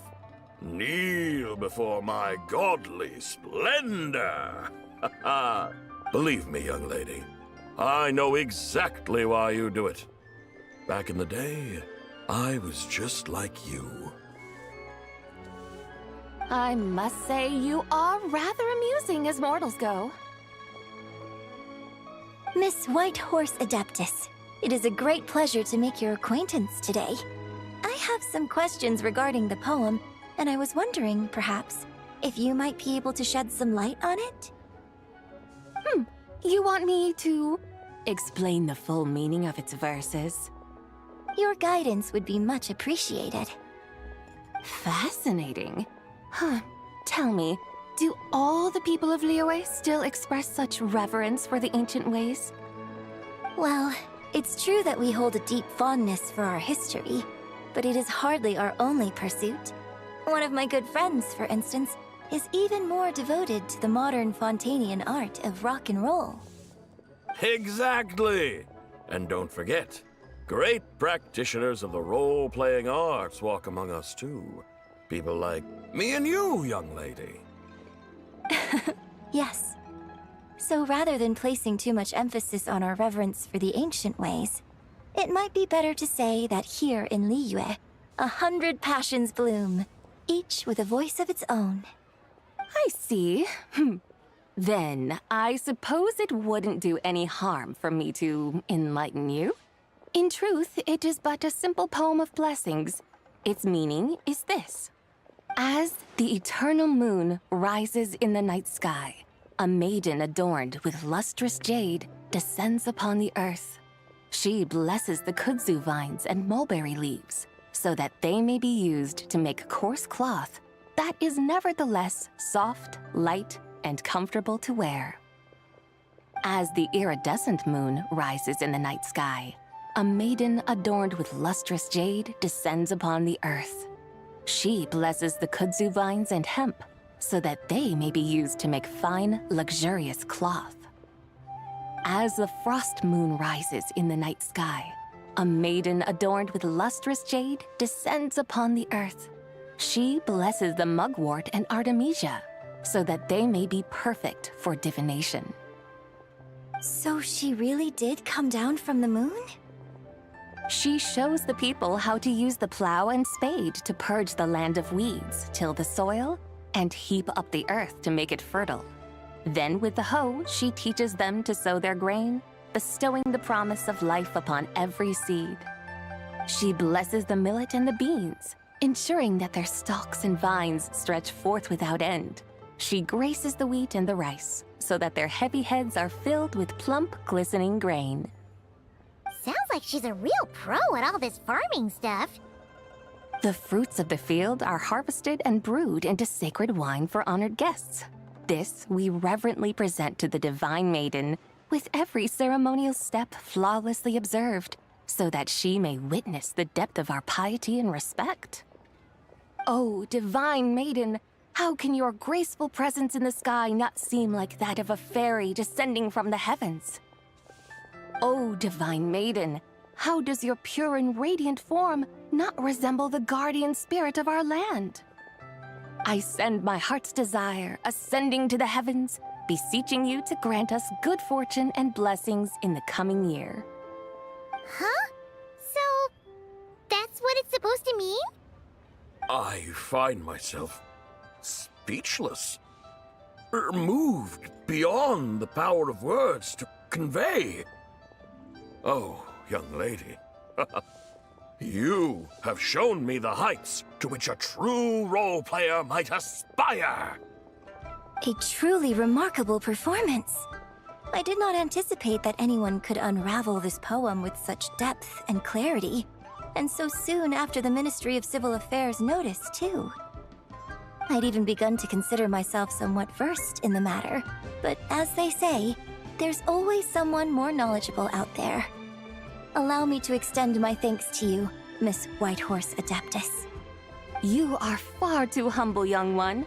I must confess, it is I who have been surprised, not only by you, but also by this Liyue harbor of the present day. Ah, so you're not from Liyue. And what, may I ask, has surprised you about it? Oh, it's nothing really. Just some old memories scattered here and there. Very well, my guides. I suppose it is time we set forth on the next part of our excursion. I'd like to go see that wharf now. What say the two of you? No problem! We'll take you wherever you want. Oh, leaving so soon? Before you go, allow me to introduce myself. I am Yunjin, director of the Yunhan Opera Troupe. May I ask your name in return? My own name is scarcely worth mentioning, but since you asked, perhaps I'll tell you the title of that poem instead. Huh? So, it isn't actually called an ancient poem? Of course not. Its real title is Odes of Long Zabai. Odes of Long Zabai. All right then, until we meet again.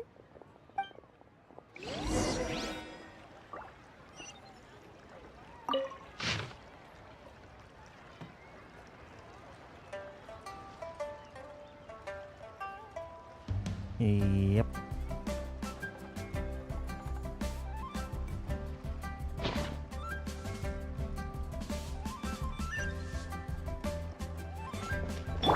Mind the wind.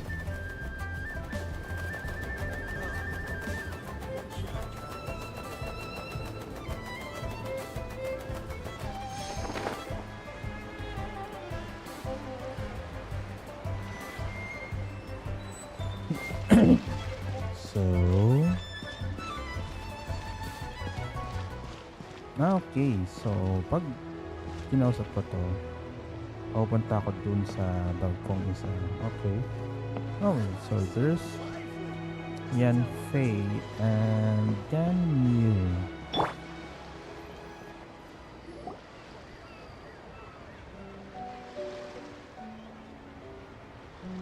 Hey, Ganyu! I almost forgot to mention. On my recent trip to Notcry, I came across something really fascinating in the Frost Moon Scion's library. I found records in their collection of another divine envoy living on the moon. A divine envoy on the moon? You don't think it could have been referring to the White Horse Adeptus too, do you? No way to say for sure. Still, the similarities between our legends are intriguing, to say the least. Isn't it amazing? Especially when you consider how far apart we are. It truly is. We might live in different lands, but when we look up at the night sky, we all see the same moon and stars. Right? It's like we're all bound together, no matter where we are. When you think of it like that, it's almost as if our friends from other nations will be right here celebrating with us. Isn't that a wonderful thought?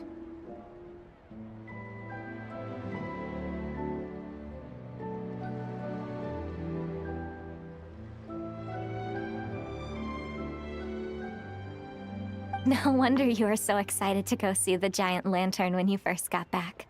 Sounds like you're a real fan of the White Horse Adeptus, huh? I guess you could say that. Just a pity she's so elusive.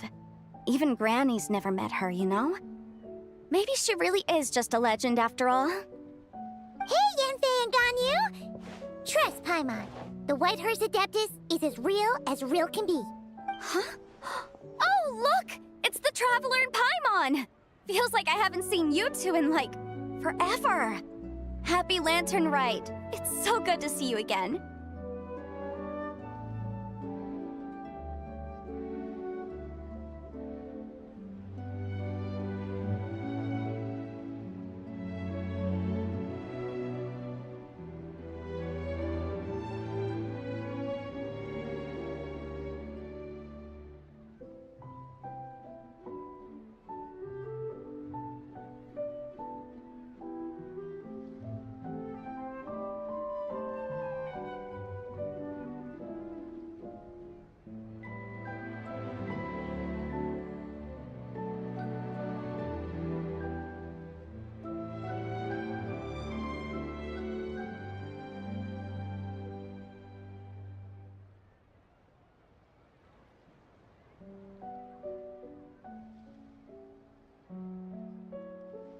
Hey, you two. Happy Lanternlit. Did I hear you right just now, Paimon? Does that mean you've actually seen the White Horse Adeptus? She has indeed. And now, so have you. Huh? And you are? Why, who else? The White Horse Adeptus, of course. Could you maybe start with something else next time?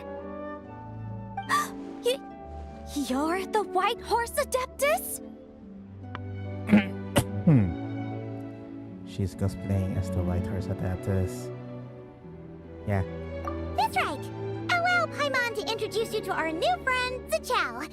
She's been low-key obsessed with cosplaying the White Horse Adeptus ever since we met her. I see. Well then, greetings, Miss Zichao. My name is Yanfei, and recently I've been low-key obsessed with learning everything I can about the White Horse Adeptus. I'm sure the two of you will get along like a house on fire. Oh, and by the way, I'm Ganyu. That's a bad way to compare getting along. Or that's a bad way of saying you could get along well. So, Miss Zichao, you must be here to see the giant lantern too, right? A horse-shaped Zhao lantern? Is that what I think it is? That's right. A lantern made to honor the White Horse Adeptus herself. Isn't it gorgeous? Huh? What are you laughing at? Both the lantern and myself. What do you mean?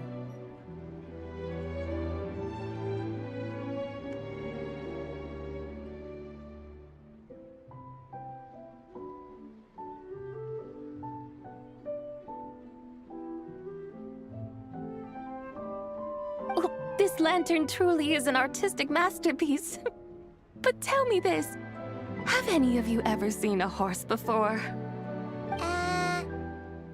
Come to think of it, Paimon can't remember ever actually seeing one herself. What about you, Traveler? Me neither. I have, but not here.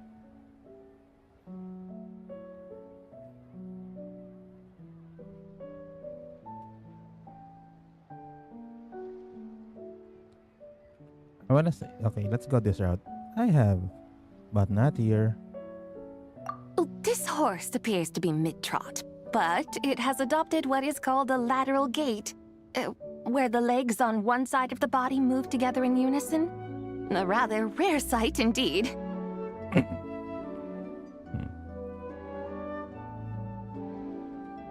Just now, I suddenly pictured myself, I mean, the White Horse Adeptus running the same way. The image was so absurd, I could barely contain my mirth. Oh, really? I never knew that. You learn something every day, huh? Oh, come on! It's basically a giant piece of fan art! Who cares if it's different than the original? I was merely laughing at my own ignorance. I came here thinking that the White Horse Adeptus' tale had been long forgotten. Yet here I am, gazing upon a lantern made in her honor. Well, you couldn't have been more mistaken. There are so many tales about the White Horse Adeptus, I'm starting to lose count. Just off the top of my head... Just so you know, Yanfei, we've heard it all like a million times before. Aha! But there's one thing I can guarantee that you haven't. Then what? Huh? You mean like a new chapter of her stories come to light? Mm-hmm. And I heard it from Ganyu just yesterday. Hey, why don't you share it with the others? Sure, no problem. Where to begin?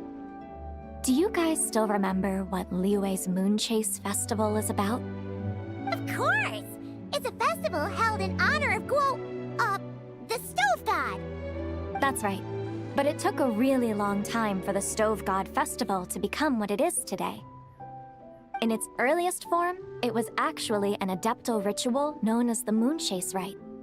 Paimon remembers Madame Ping mentioning that before, but she never explained exactly what it was.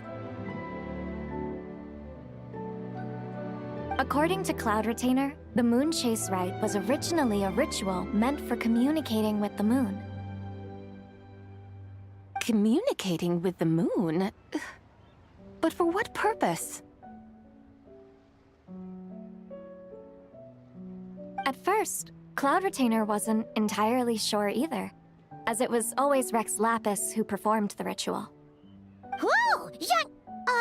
Rex Lapis did it himself? Must have been a really important ritual. That's right. Unfortunately, despite numerous attempts, they never actually received any response from the moon, which is why they eventually stopped performing it. But then, just yesterday, Kutching took a picture of the moon being obscured by a dark hole to Cloud Retainer and asked if it had anything to do with the Moon Chase Rite. The moment Cloud Retainer saw it, it suddenly dawned on her that the rite might have been an attempt to reach the White Horse Adeptus all along. Does that mean Zhongli's been trying to bring back the White Horse Adeptus all this time? So how about that? Bet you never thought there might even be a link between the White Horse Adeptus and the Moon Chase Festival. Should I throw her? Nah. If Kutching hadn't taken that picture to Cloud Retainer, we would never have known any of this. This is probably what Kutching was referring to that day when she mentioned there were some ideas she wanted to follow up on. So, Geo-Archon. All this time, you've been striving to awaken her. Huh? What do you mean, awaken? Nothing. What I truly meant to say was, this new insight you've provided has been truly eye-opening. Oh, by the way, my trusty guides, I've been meaning to ask, where in Liyue Harbor might one enjoy an expansive scenic view? Huh? We're off to the next stop already? But Paimon's barely done digesting that lore bomb just now. Oh my gosh.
All the more reason to find the right spot to let it sink in.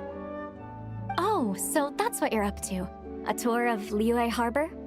In that case, if you're looking for a spot with a panoramic view, I'd recommend Yujing Terrace. That's a great idea. Since the terrace is on higher ground, the sea view from up there's so much better.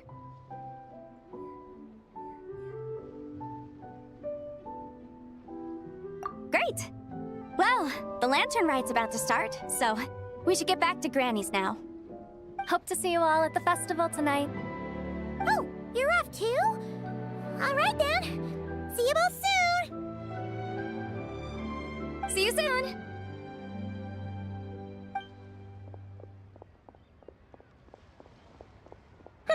Very well, my guides. What are we waiting for? Okay, you're the boss. Eugene Terrace it is. After all, the customer's always right. Chotomate. Wait a minute. Hold on a sec. Something else you needed to do? Let's take a photo here in front of the giant lantern. Oh, Paimon And what, may I ask, is a photo? Okay, it's Light and Shogun shenanigans again. It's this awesome invention that lets you record moments in the blink of an eye! Except, you've gotta try not to actually blink. Oh? What must I do in preparation then? Nothing! All you gotta do is choose a pose. The Traveler will handle everything else.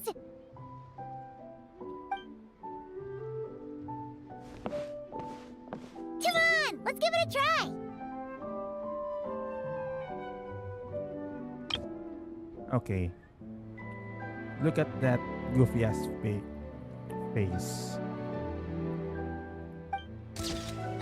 Look!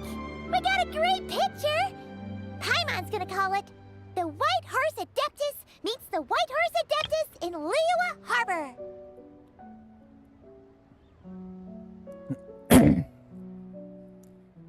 It's that goofy ass photo again, except that They've even discovered a way to preserve moments in time. Now I truly am curious to witness what else these mortals might accomplish. okay, the other photo I'm referring to is Yelen's costume quest.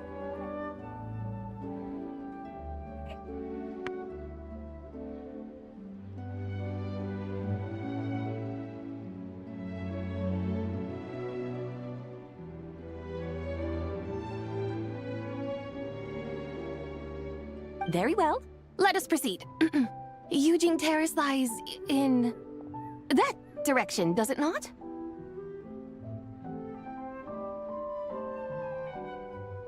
Hey, wait for us!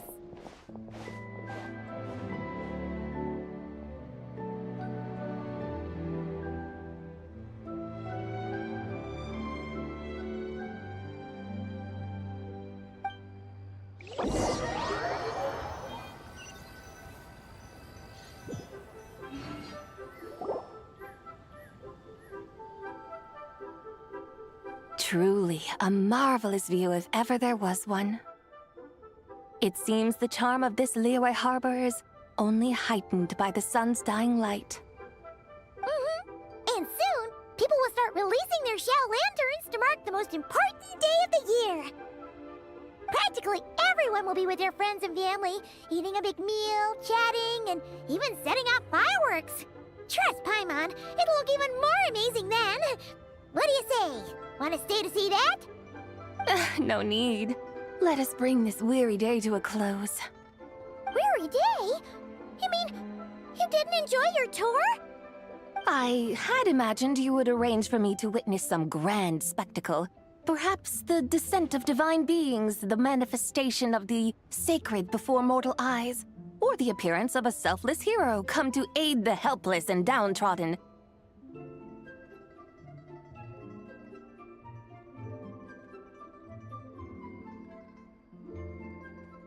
Or, should that not come to pass, then at the very least, spend a little more coin. For that, it seems, is how one finds true enjoyment. Alas, but there was none of these. Instead, we merely filled our bellies, listened to tales, and gazed upon a crude imitation of my likeness. And now the sun begins its descent. What a day of quiet tedium. Well, we're so sorry. If we'd known that was what you wanted, we'd have done it all differently. It's all that Jiang Li's fault for not making the customer's requirements clear. Well, it's too late now.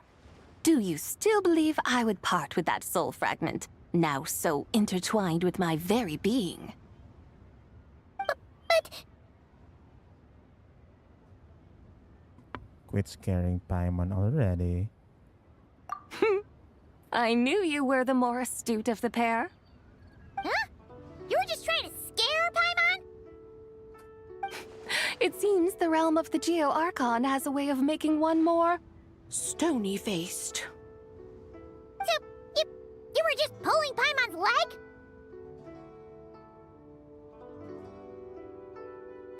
Yeah. Of course. I was merely engaging in a little banter with the two of you. Long ago, I shared tales with various mortals who chanced upon my mountain abode. Never did I imagine that those stories would endure. It seems I greatly underestimated them. Perhaps, as your Geolord said, a few pieces of ancient Langan's magnificent jade have truly become part of the very foundation of this land. So, you've decided to help us? Again, that goes without saying. I made up my mind some time ago now. When I beheld a rather intriguing scene as I set foot in this city. I saw porters passing through the alleys, setting down heavy wooden crates from their weary shoulders. Peddlers pushing carts as the kites and lanterns upon them rustled gently in the breeze. I saw cooks cooking, actors acting, scholars reading, soldiers marching, children playing, elders resting, officials officiating, and the common folk absorbed in this or that, reveling in the simple joys of life. Some, it seems, have already found that which stirs their hearts, while others continue to fret, troubled by uncertain futures. Yet, in this gentle and serene order, each holds fast to their anticipation, not only for the celebrations to come, but also for the first light of the morrow. Scenes I once yearned to behold now unfold before me, no longer in Langan, but in Liyue Harbor, thousands of years on. How wondrous is this mortal realm! Thank you, White Horse Adeptus! Thank you so much! Adeptus, Adepti, perhaps the singular art in which we are truly proficient is that of sequestering ourselves within the high mountains. But once we leave our mountain refuge, we find ourselves drawn back to mortal ways all the same. So, it is I who should offer my thanks to the two of you. Traveler, Paimon, you have made this day more delightful than any I've known in a long, long time. Come now, and take what it is you need. You mean, like, right now? But don't you think we should wait for Zhangli? Nah. That won't be necessary. It's All like, things shall meet again in their time, for the waters know no rest, and the flowers their appointed season. it's like Moonmaro scenario again.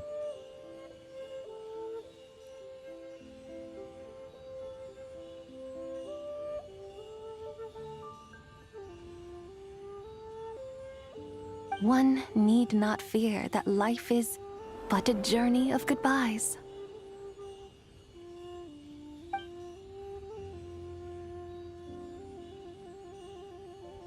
Is she gone? Yeah.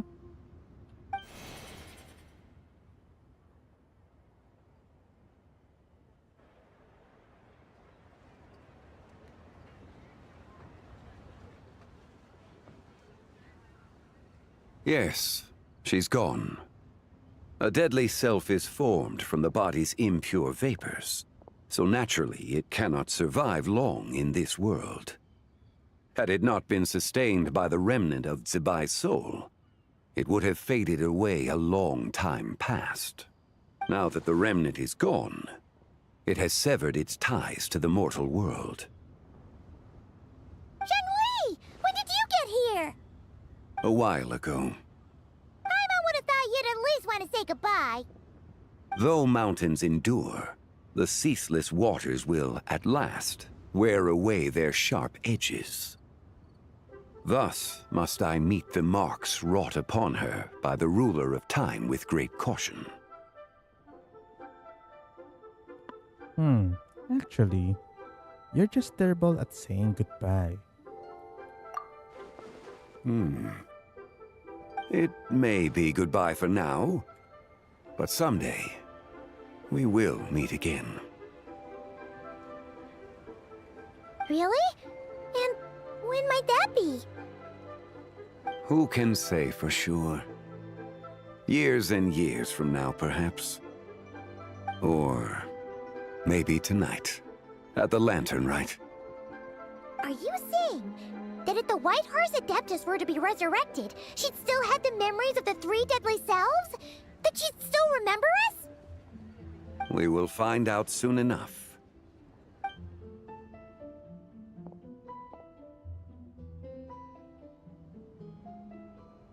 It is time. The rite is about to begin.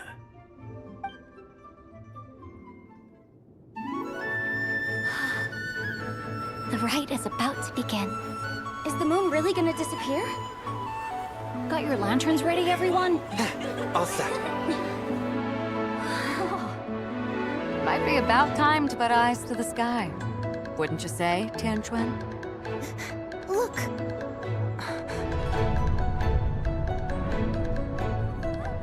When the sun's out, eat the sun. When the moon's out, eat the moon. Whoa, is this the lunar eclipse? Under moon eternal, in radiant night, a maiden grants silk, soft and light. Under moon iridescent, in night divine, a maiden grants fiber for cloth so fine. Under moon of frost, in night so great, a maiden grants tools to divine our fate. The fields are plowed, the seeds are sown, and from the earth, life is grown. The seedlings stretch, the crops do rise, and all unfolds before our eyes. Fruits are gathered, sweet wine is poured. These gifts we offer to our Lord. Pure is heaven, so fair and bright, she shines as light in this dark night. And with her does this, wish take flight.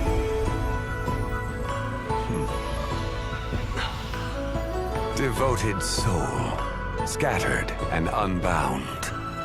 Let this lantern guide you home. By its light be found.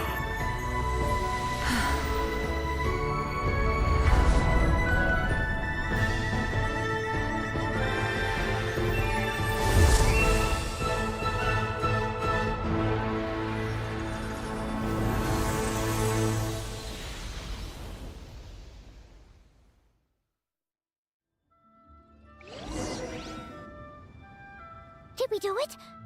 Do we finally get to meet the real White Horse Adeptus?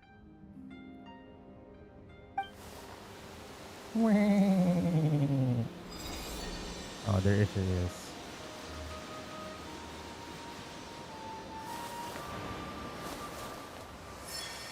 Oh.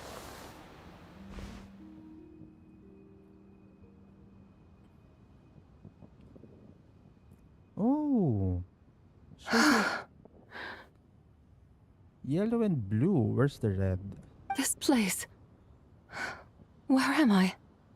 A familiar land, now known by the name of Liyue. Liyue? The peaks adorn the clouded moon. Then, who might you be? Oh no! She seems to have lost all her memories after all. And those countless lights in the sky. What are they? These lights, each like a dwelling in glad accord, usher in this day of joyous rebirth. And whose rebirth might that be? That of my old friend, Zibai. Zibai? Yeah, that's you! Don't you remember anything at all? That's... me? Oh, yes. The envoy of the Lunar Palace. My name is Zibai, indeed. Then you must be... the Lord of Geo, Heaven's Star. Many years have passed since we last saw one another. Zibai, my friend. Welcome home. Home? But why does this place, this Liyue, feel at once so strange and yet so familiar. Who you are? Who are you? Ah, yes, I remember now. You are that young Wushu dancer, the one who seeks disciples. Okay. How fares your quest for disciples? It must have yielded a truly prolific body of students by now, I trust. Hey, you've got it all wrong! You're talking about Gaming! Hmm? But I could have sworn... Oh, that's right. You're that impudent blonde youngster who kept meddling in my affairs. Okay. And to think you even had the audacity to presume yourselves worthy of being... What was it again? Ah, yes, of being my guides. How very wonderful to see you again, my most faithful and beloved guides. I trust all has been well in my absence? Well, she finally got it right. But that sudden mood swing felt even weirder. It's like her head's packed full of slimes. It is possible that her cells have not yet settled. After all, they've only just been brought back together. It may be some time before she fully recovers. Huh? You mean, kinda like she's still half asleep? So, how long will it take her for her to fully recover? That I cannot say for certain. Perhaps a few days. Perhaps a few years. Okay, you're just messing with us. A few years? Mortal years are but a poor measure when divine beings tread the realm of dreams. Well, if you say so. Anyway, at least she's whole again, right? That already seems like a pretty good outcome to Paimon. Yes, there is little cause for worry. We need only wait and let time take its course. Say, what are those little creatures over there up to? Celebrating Lantern Rite, of course. And those lights up in the sky? Those are all Shao Lanterns. This year, each and every one of them carries a little wish inside. Lanternlit. Then, may I join in too? Okay, so this means the spiritual and what is it? What is the yellow and the yellow is the more human side. Ah shit, I forgot. Yellow and blue means these two selves got together properly, but the red one isn't. Of course! Why else do you think we've been running around like headless chickens these past few days? Tell you what, Traveler, why don't we take the White Horse Adeptus out to celebrate? Who knows? Maybe seeing some familiar faces might help her find her feet? Hey, Zhangli! You've got some time on your hands now, right? Why don't you come along with us? By no means a bad idea, Paimon. Oh, and Sabai, before Paimon forgets, when we meet the others later, remember to wish them a happy Lantern Rite. Happy... Lanternlit? Happy Lanternlit! Finally, you get to speak. Yes! Happy Lanternlit indeed. Well then, let's go!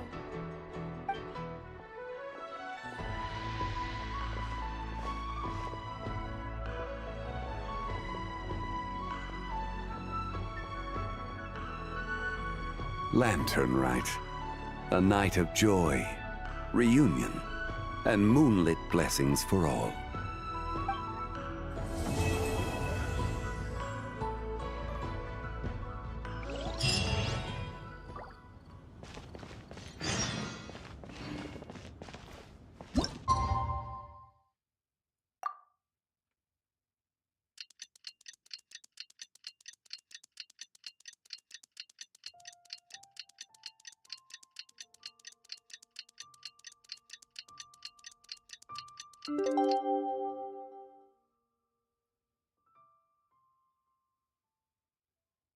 Paimon wonders how the White Horse Adeptus is getting along. Maybe we should check in on her? We can ask Zhangli where she is.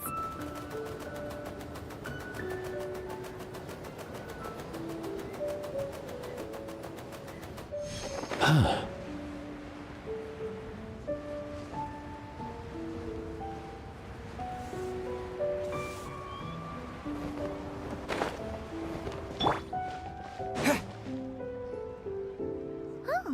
looks like Zhangli hasn't stopped by for tea today. Hey, are you two looking for your friend? Try going up that way. Is Zhangli up that way? No, but that young lady who was dressed up as the White Horse Adeptus the other day is. She's your friend, right? I just saw her head toward Wanmin Restaurant. I was wondering why she was eating alone. But then you two showed up hot on her heels. Oh, what luck! We were just on our way to find her. But what's she doing at Wanmin Restaurant? I have no idea. I said hello, but she completely ignored me. Yeah, you're kind of forgettable. She couldn't have forgotten who I am, right? I mean, we're kindred spirits, aren't we? Maybe she's still half asleep, but her brain might be a little fuzzy. Oh, that makes sense. I was wondering why her eyes were so red. Okay, that's bad news. Her eyes were red? Oh, that doesn't sound good. You young people, staying up all night because you think you're invincible. Look at your friend. Missing out on sleep so she can pretend to be the White Horse Adeptus. That's where that leaves you, you know. A word to your friend from someone who's older and wiser. She really needs some rest. Paimon won't be so certain about the older and wiser part. Yeah, what was that? No, that's fine. We'll make sure to pass on your message. Hurry along, then. Oh, and don't forget to come back and check out my Rex Lapis cosplay when you're done. Nah.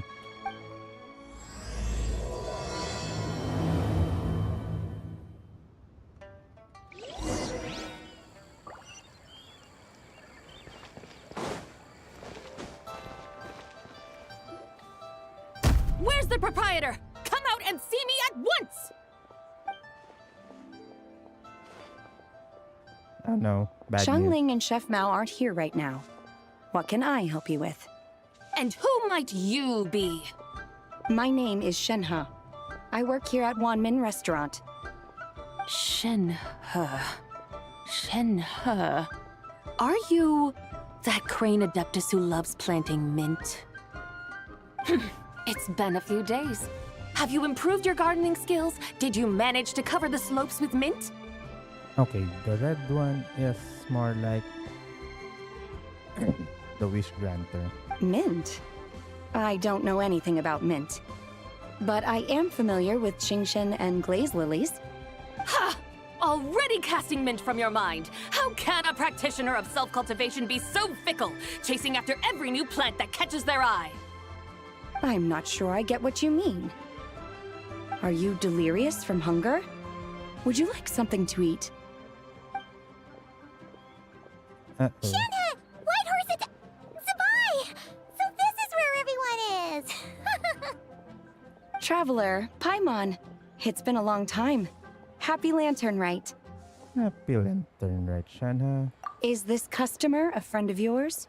I guess you could say that. Don't mind her, Shenhe. She's just a little cranky because, she didn't sleep well last night and she's only just woken up. Look how red her eyes are. I see. In that case, Miss Zabai, I have a tonic here infused with Qingshen. It's cool and soothing when applied to the eyes. Would you like to try a few drops? Stop right there! Who are you two noisy children? Hey! Have you forgotten about us already? Where's your guides? Guides.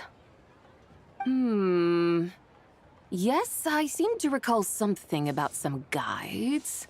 Ah, yes, now I remember. What luck! I was just looking for someone to show me the way to Elong Wharf. Huh. Is she starting to come around? Why would you want to go to Yilong Wharf? Someone requested my help in purchasing some tea leaves.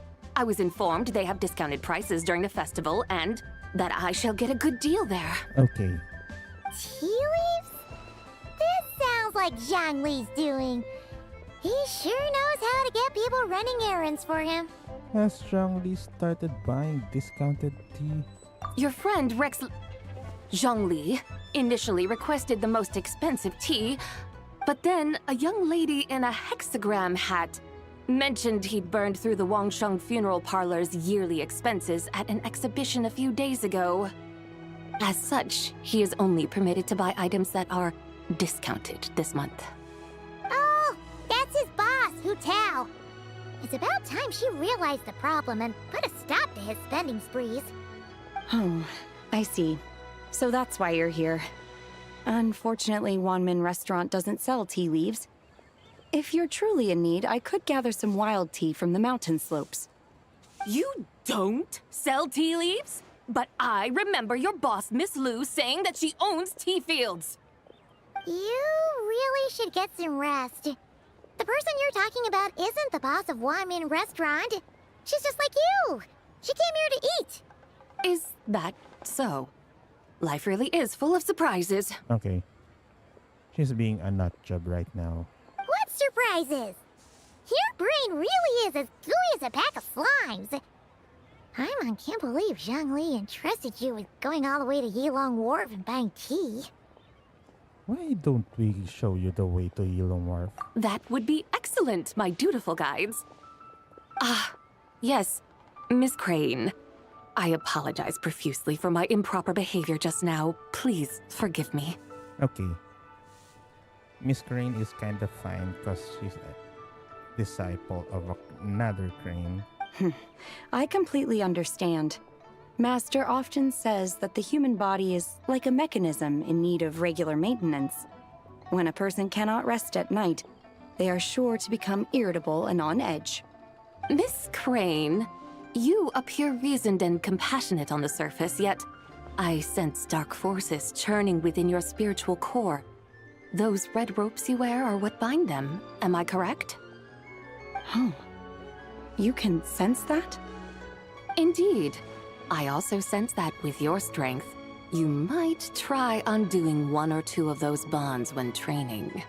Untie Shenhe's ropes? Wouldn't that be risky? Though the use of red ropes to bind the soul is a wondrous technique, practitioners must eventually learn to break free from external aids and look within themselves for restraint.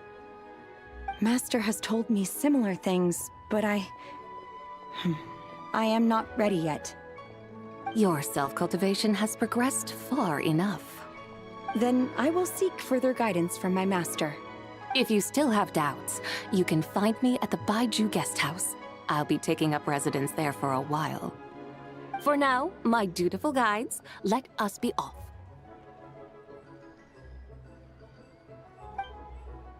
I'm gonna feed the dog for a bit.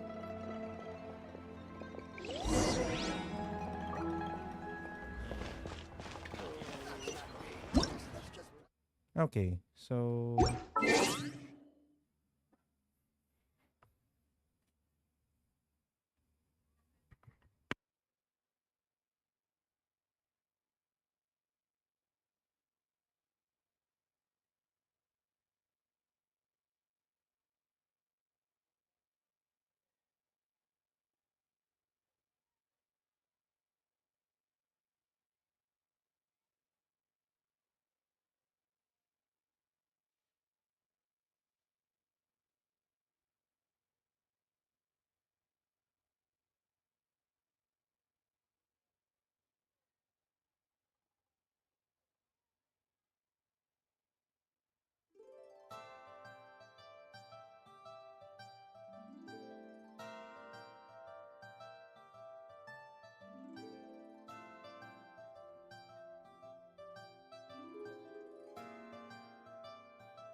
Okay, to Yilong Wharf it is.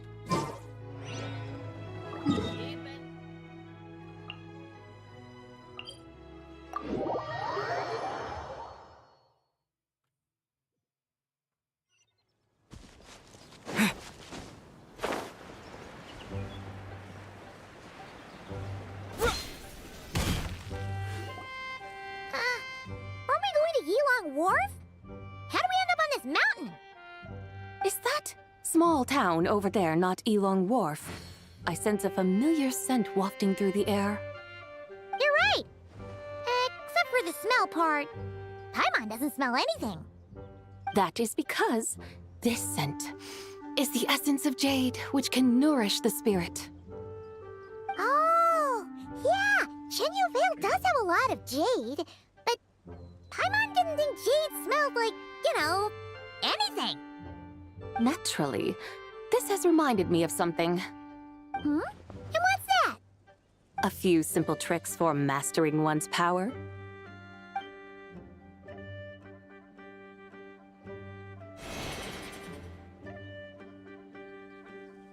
What is that thing?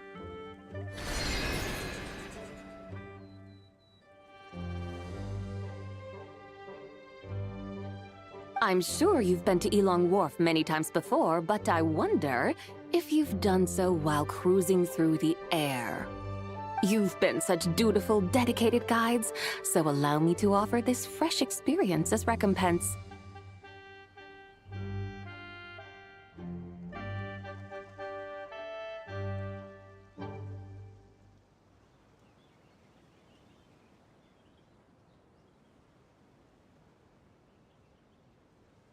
Please step in.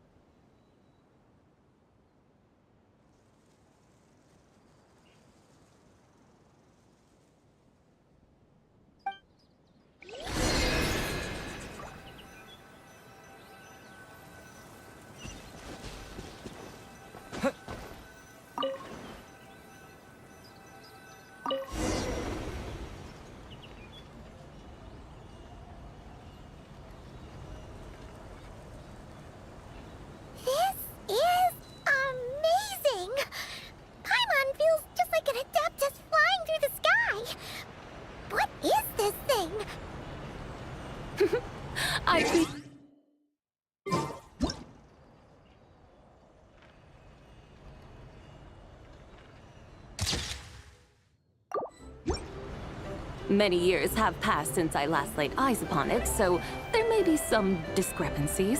Nonetheless, it is functionally much the same. A lunar chariot? Wow! Paimon never imagined she'd get to ride in one! So, Sabai, does that mean you used to work on the moon? Work. That's an interesting way to phrase it, though I suppose you are correct. I was once an angel, a member of a race tasked with guiding humanity. Then, graced by serendipity, I became a moon envoy. Huh? What's a moon envoy? Some kind of super important angel? As you would understand it, a moon envoy is a job title. Any angel, or non-angel, can become a moon envoy. Does that mean you're not the only one? Of course not. Though my memories are still hazy, I vaguely remember some of my colleagues. There was one who liked to take on the form of an ibis. An ibis? Could it be... Can all moon envoys turn into animals? Does that mean Rauma could take that job? She can turn into a deer, and moon chanters are some sort of Luna envoy anyway, right? Moon chanter? I have no idea what those are. Oh, okay then. Look! Paimon thinks she saw a tea vendor over there! Very well. Let's take a look.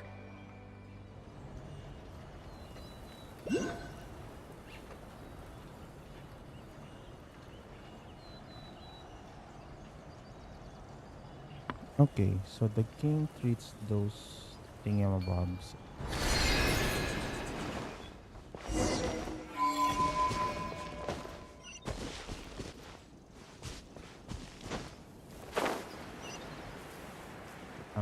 Some sort of Oculus parallel.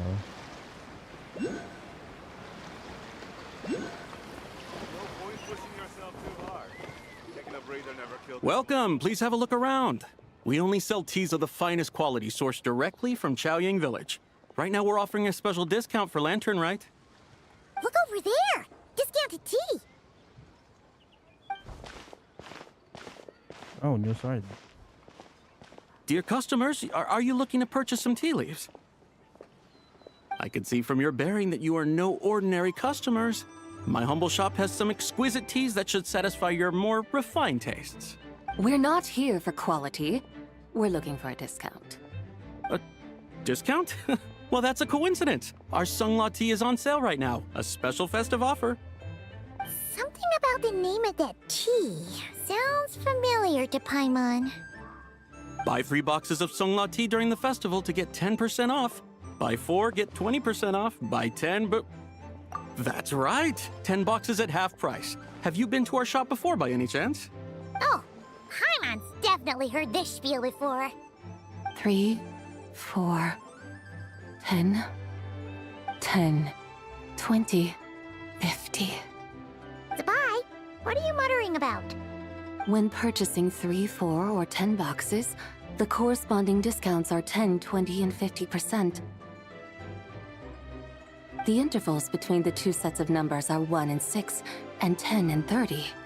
Look! Her eyes turned blue! That's gotta be a first! If the differences between intervals remain equal, the interval after 6 should be 6 plus the difference between 6 and 1, which is 11. Similarly, after 30, the next interval should be 50.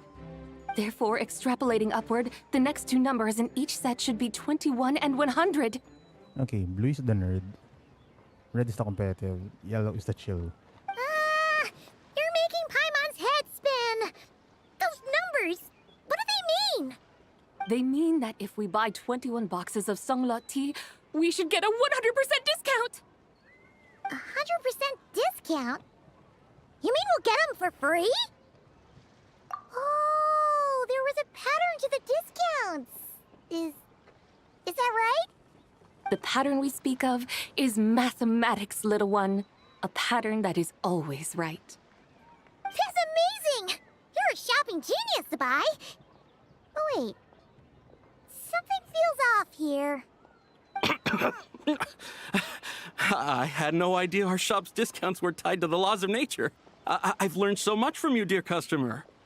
No need to thank me. Now, please give us our 21 boxes of free tea. Damn. Wait! What's the matter? Paimon just realized what it is that's not right. It took you long enough. We got the short end of the stick! Think about it. If we don't have to pay when buying 21 boxes, then if we buy even more, the vendor should be paying us money instead, right? Huh? Hey, Zabai, work this one out. If we buy 100 boxes, we'd make loads of money, wouldn't we? It stands to reason. Wait a moment, dear customers. Don't you think you're haggling a little too hard? You are the one dictating the discounts. We're simply extrapolating the numerical patterns within. As such, we are hardly haggling.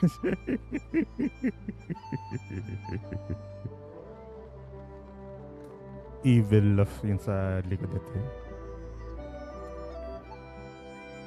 Wala. Panis ang paghahagel ni Toma dito sa ano.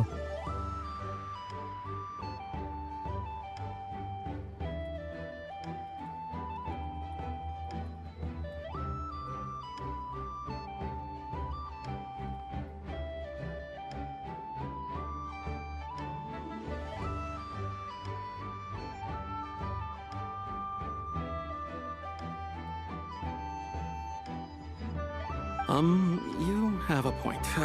However, that's right. Yeah. You've done messed up. I'm so sorry. I just remembered. My supplier didn't come today, so we don't have any tea after all. Such a shame. Terribly sorry about this. Awful, awful luck. Where can we find your supplier? GG's. Well... Not to fret.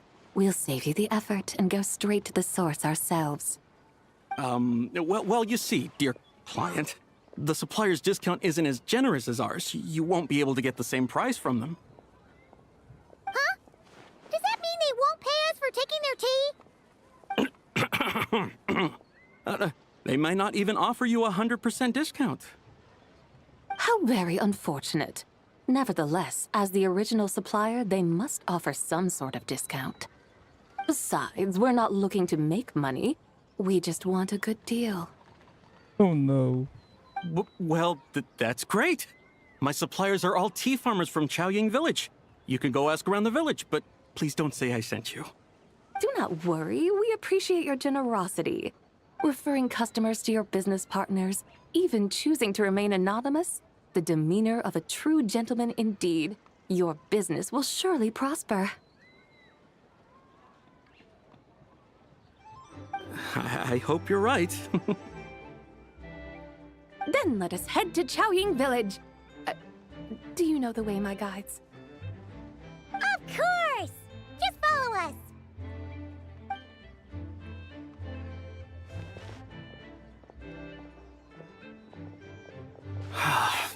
What otherworldly beings were those?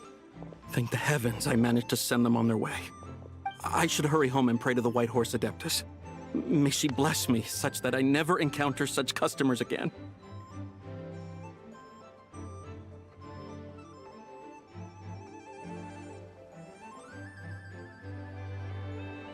Oh, the irony of that dialogue. Chaoying Village.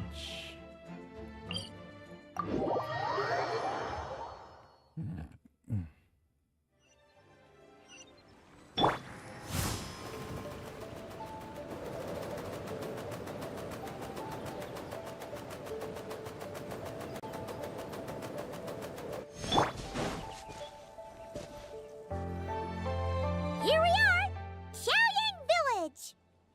The mountains and waters are pristine. They embody the beauty of heaven and earth. It's a good-looking place, all right. But it's hard to enjoy the scenery when Paimon can't stop thinking about all that tea-buying Mora we're missing out on. Should fate dictate, Mora will find its way to you sooner or later. Okay, what's that blue thing? Alright, that other part. Well, Morak certainly finds us often enough. He even sought us out in person, this Lanternlit. For now, let's look around and see if any tea farmers are selling their crop. We'll be able to see more clearly from up high. Let's take to the sky and enjoy the beautiful scenery while we're at it.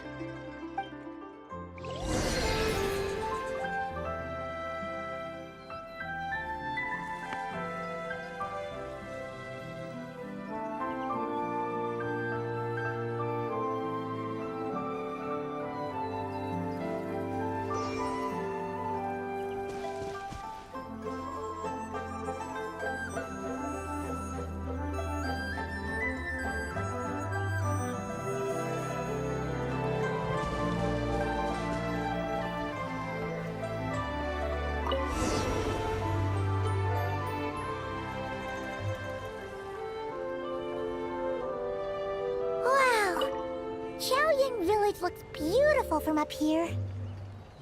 Indeed. The houses here are quite different from those in Liyue Harbor. They follow the natural contours of the mountains, forming unique, elegant structures. Yeah, it's super beautiful. The white walls and dark tiles frame the emerald waves of the terraced fields, while the curved eaves and tall gateways juxtapose each other with grace. It's almost too beautiful to be true. The crowing of roosters and barking of dogs, the calls of farmers working the fields, A vibrant pastoral chorus overflowing with earthly vitality. Yeah, it's incredibly beautiful, huh? Have you studied the linguistic arts by some chance? Huh? Your vocabulary for beauty seems rather constrained. Paimon knows how to say pretty as well. I see. Now then, let's take a look around and see if we can find any farmers selling tea. Okay, I see a seal.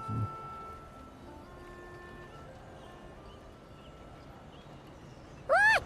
There's someone in that tea field! And they look kind of familiar. Wait, is that Lu Xiangxiang? And who is that? Well... Oh, you'll remember her once you see her up close.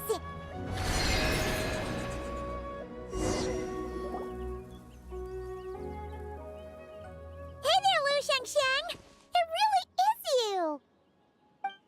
Huh? Paimon, Traveler, and the White Horse Adeptus. Fancy seeing you here. The White Horse Adeptus has a name now.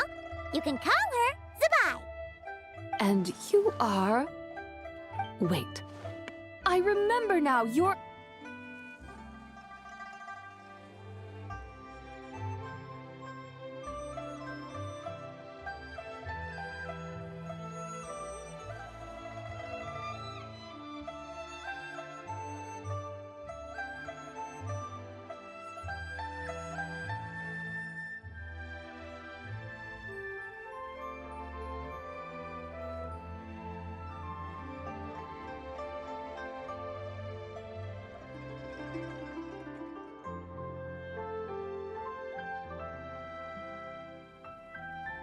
Don't say anything about food poisoning or fish. You're the young lady who wanted to rise above the rest, are you not? Yes, that's me, but I'm in a bit of a state right now. At best, I can say I've fallen below them. Fallen below them? What happened? Like I said the last time we met, I'm being punished according to family rules. My father, mother, grandfather, grandmother, other grandfather, other grandmother. Oh, that's a lot of family members. Yeah, and on the night of Lanternlit, they held a family meeting to discuss my situation. So, they do care about you. There's no doubt they care. But they think that since I caused all that trouble in Liyue Harbor, it shows I can't be trusted on my own. They decided to ground me. Ground you? Yeah, though they're not confining me to my room. Instead, I have to personally nurture a tea seedling until it grows big enough to be sold at market. Aw, a tiny little tea baby. Do they want you to experience what it's like to be a parent? It's supposed to cultivate my character and temperament. They say this will help me calm down and reflect on my issues. What happened in Liyue Harbor really wasn't your fault. Oh well, at least this punishment doesn't sound too harsh. So, how long will it take for the little tea baby to grow? Actually, I don't know. I've never grown a tea tree before. It usually takes 2 or 3 years. 2 or 3 years?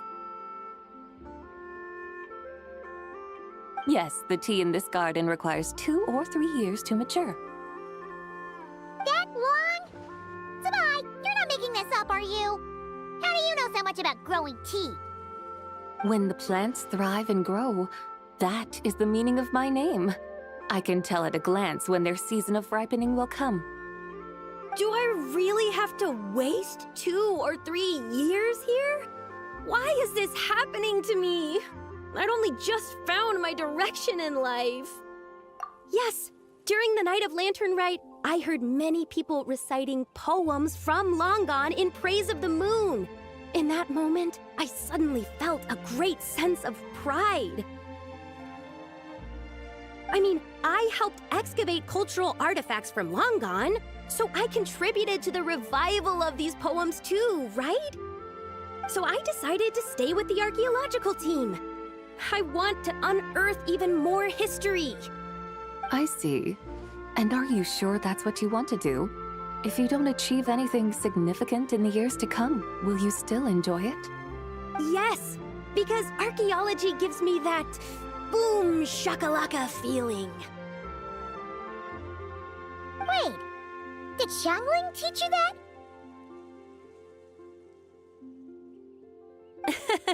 That's right. I was asking her for advice. She said that if something gives you that boom shakalaka feeling, then it has to be worth pursuing.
I immediately thought about how, when I'm excavating in the ruins, I always feel like there's a ghost standing beside me, and not in a spooky way.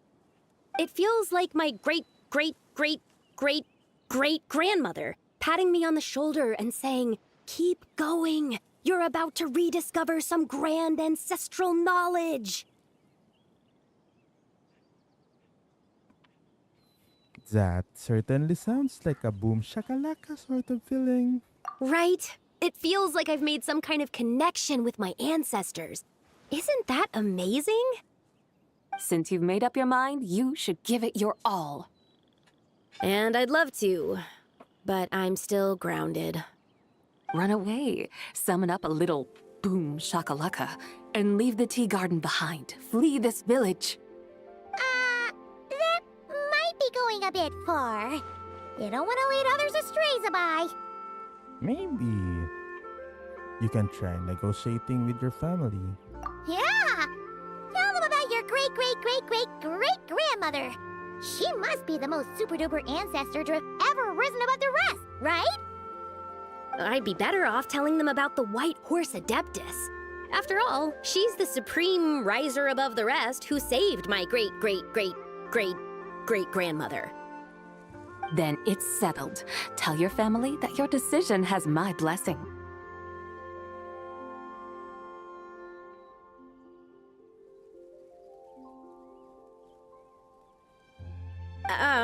Thank you, Tsubai, but I don't think cosplay is going to work on them. They won't listen. They don't need to listen. You need only follow the rules they've set out for you. What do you mean? As I'm sure you know, some ancient texts refer to the White Horse Adeptus as the Daughter of Time. My family history contains such records, but what of it? If the White Horse Adeptus were to manipulate time to make your tea seedling grow overnight, then you'd be free, correct? Is that how it works? If the White Horse Adeptus were to really get involved, my grandfather would let me leave right away. But who really believes that she'd show up and help? It's not as if you have any other options. Why not try calling out for help? It won't cost you any more. Guess I might as well. I've got no better ideas anyway. White Horse Adeptus, if you can hear me, please save me from my predicament.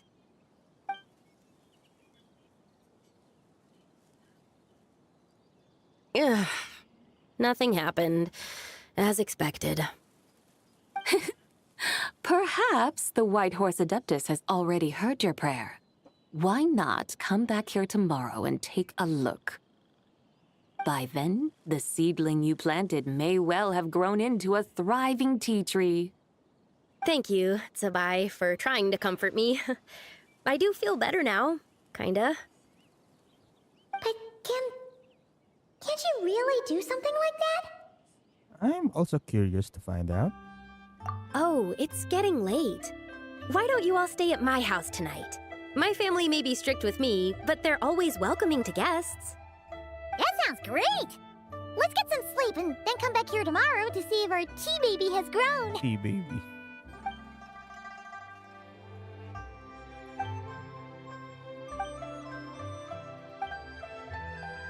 Oh, the tea tree! Whoa! Your tea baby is all grown up! Indeed, it has grown into a mature tea tree that can stand tall in the face of wind and rain. How is this possible? It must be the work of the White Horse Adeptus. Your prayer must have moved her! Are you sure? Perhaps she heard your prayer and chose to answer the call. She once saved my great-great-great-great-grandmother. This time, she saved me. That's incredible! Your family must be blessed by the White Horse Adeptus. I guess so. I need to tell everyone the news right away. They'd better. Since this is the will of the White Horse Adeptus, I don't see how they could object. Go. And if you run into any more trouble, call out to the White Horse Adeptus just like yesterday. Thank you so much. Paimon really thought you were going to use Adeptal energy to make the tea baby grow, Zubai. When an Adeptus exerts effort, consuming their energy, is that not using Adeptal energy?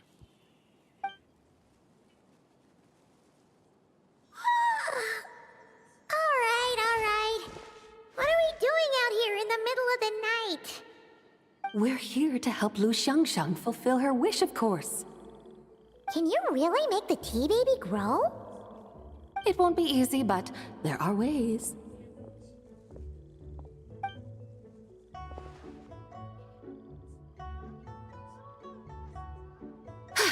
There, it's grown. Hey! You just transplanted a tea tree from over there! So, there's a mature tea tree here now, yes? Yeah. Oh, yeah, but... And am I not the White Horse Adeptus? Well, yeah. Is this tea tree then not a manifestation of the White Horse Adeptus's will? You're something not quite right about this. Maybe this will become another mystical Adepti tale recorded in their family history. Right. That would be marvelous. Paimon thinks so too. Hey, Traveler! Sabai seems to be doing much better now, don't you think? Maybe being outside is good for her. Oh! Paimon bets that's why Zhongli chose to send her on this errand. Then, why don't we continue showing her around Liyue? That's a great idea! We've already shown her Liyue Harbor, Yuan Wharf, and Xiaoying Village. How about we head to Qingce Village next? Qingce. That name sounds familiar. The scenery there is really pretty, too. It's the perfect sightseeing spot. How about we show you around? I must say, I have been mightily impressed by the mountains and waters of Liyue. Please lead the way, my dutiful guides.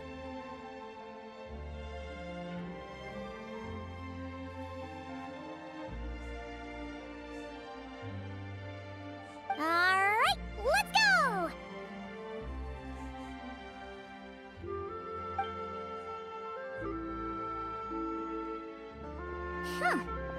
Paimon can't help feeling like we've forgotten something. Yeah, forget about it. Pay it no mind. I've already forgotten more than you will ever know. Alright. If we forgot something, it can't have been that important to begin with.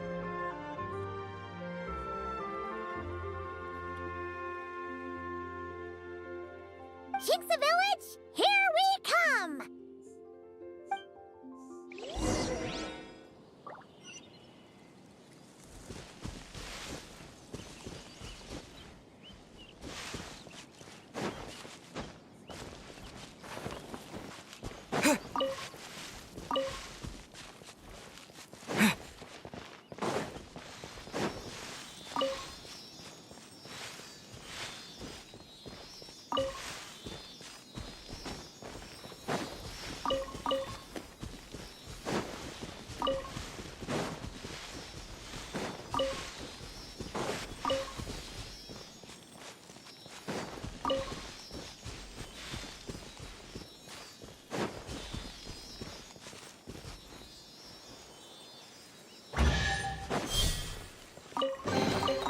A reward on the road.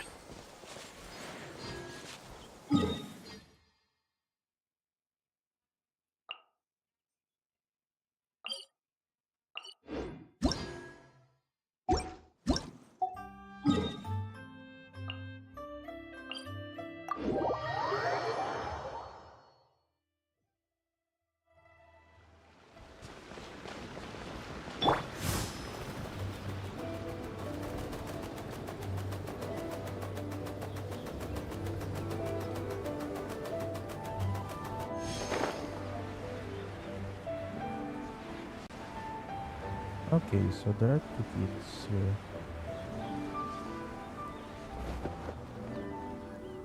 We should plant cucumbers. We should plant canolas. We should plant cucumbers. They're easy to sell. We should plant canolas. The flowers are pretty. What are you arguing about, little ones? We're deciding what to plant in our field once Lanternlit is over. Yeah. Dad gave us a small plot of land to grow our own crops. He said we can keep all the more we get from selling them. We should plant cucumbers, right? Dad plants cucumbers every year. We should plant canolas. We can press the seeds for oil. It smells good and sells for a good price. Ah, an agricultural debate. This should be easy to sort out. Granny, are you a farmer? Could you tell us what to do? Granny? What did you just call me, you rapscallion? Oh no, her eyes are gonna turn red again. It's just, my granny smells really nice, and you smell nice too, so... Sorry. How about we call you Auntie instead? Auntie? Let's call her Big Sis Zubai. Oh, alright. Big Sis Zubai, can you help us decide whether should grow cucumbers or canolas in our field? You little rascals! Using priceless land like this just for cucumbers and canolas? What a waste of heaven's gifts! Huh? What should we plant instead? With the coming of spring, when all things awaken, the field should be sown with the 5 grains. What are those? The 5 grains are life's staples, the heart of the people's table. I notice the people here mostly eat rice, so that is where you should begin. Based on the local climate and soil, seedlings planted in mid to late spring should produce mature grain within 2 or 3 months. When autumn comes, you can plant a second crop, with time still to harvest it before the first frost. The rice you harvest can be sold at market or kept in your stores.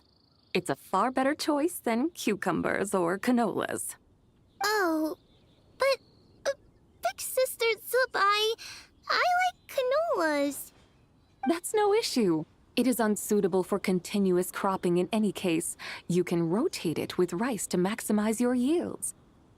After the second rice harvest, around wintertime will be the perfect opportunity to sow their seeds.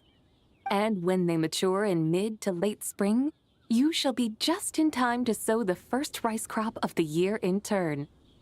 This way, your field will sustain balance, rice and canola in a harmonious cycle. Wow, that means we'll have crops to harvest all year round. Wait a minute! If rice and canola take up the whole year, what about my cucumbers? A firefly dares rival the brilliance of the moon? In what twisted universe should cucumbers vie for land with rice? Oh no. Big Sis Zubai, you're going to hurt Lil Bee's feelings. Auntie hates cucumbers.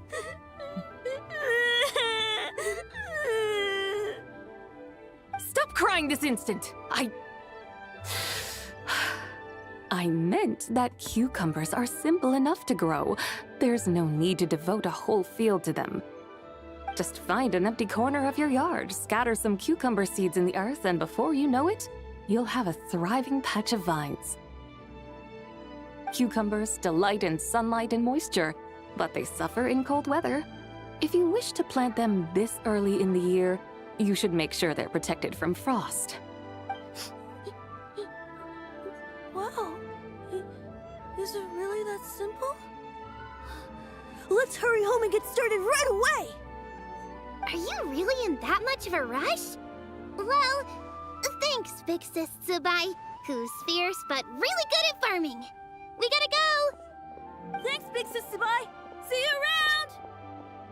Paimon never imagined you'd know so much about farming. She's the god of soil. What's so strange about that? The people of long gone called me the god of soil and grain. Are the fields not made of soil? Is rice not one of the 5 grains? Huh, that's true. So, if the god of soil and grain is a farming god, that means the White Horse Adeptus must be a farming adeptus, right? When you put it like that, Zubai suddenly seems very down to earth. Of course the god of farming is down to earth. Mind your tongue, impertinent child. How dare you diminish the lofty bearing of an adeptus? Hey! You're the one who said the god of soil and grain is all about farming. Enough! It's time for us to take to the skies once more. Join me now. Witness the majesty of mountain, water, and field, and broaden your horizons.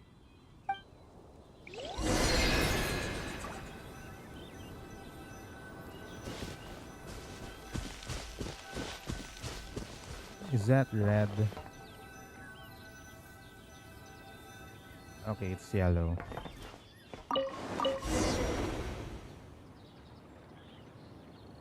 Wow! The terraces look so pretty from up here.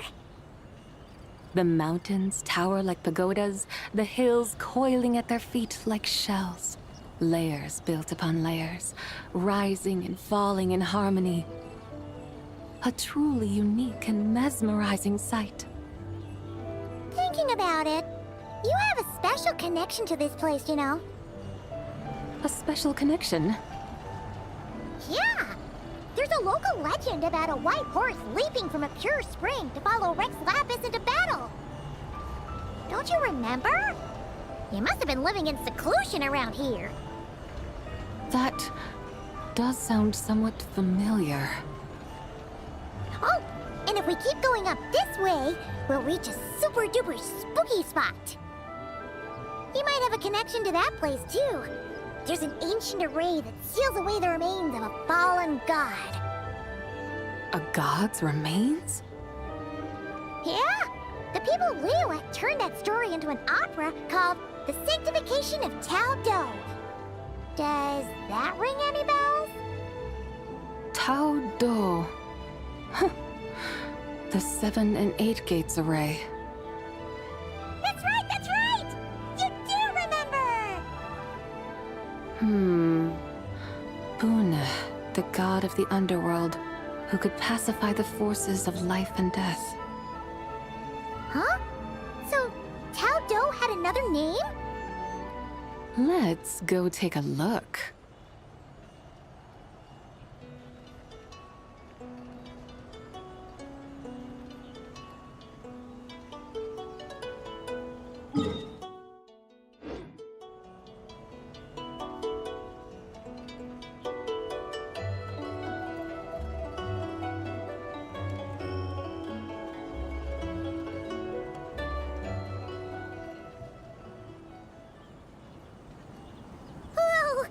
We've arrived at Wulwang Hill. The atmosphere just turned spooky.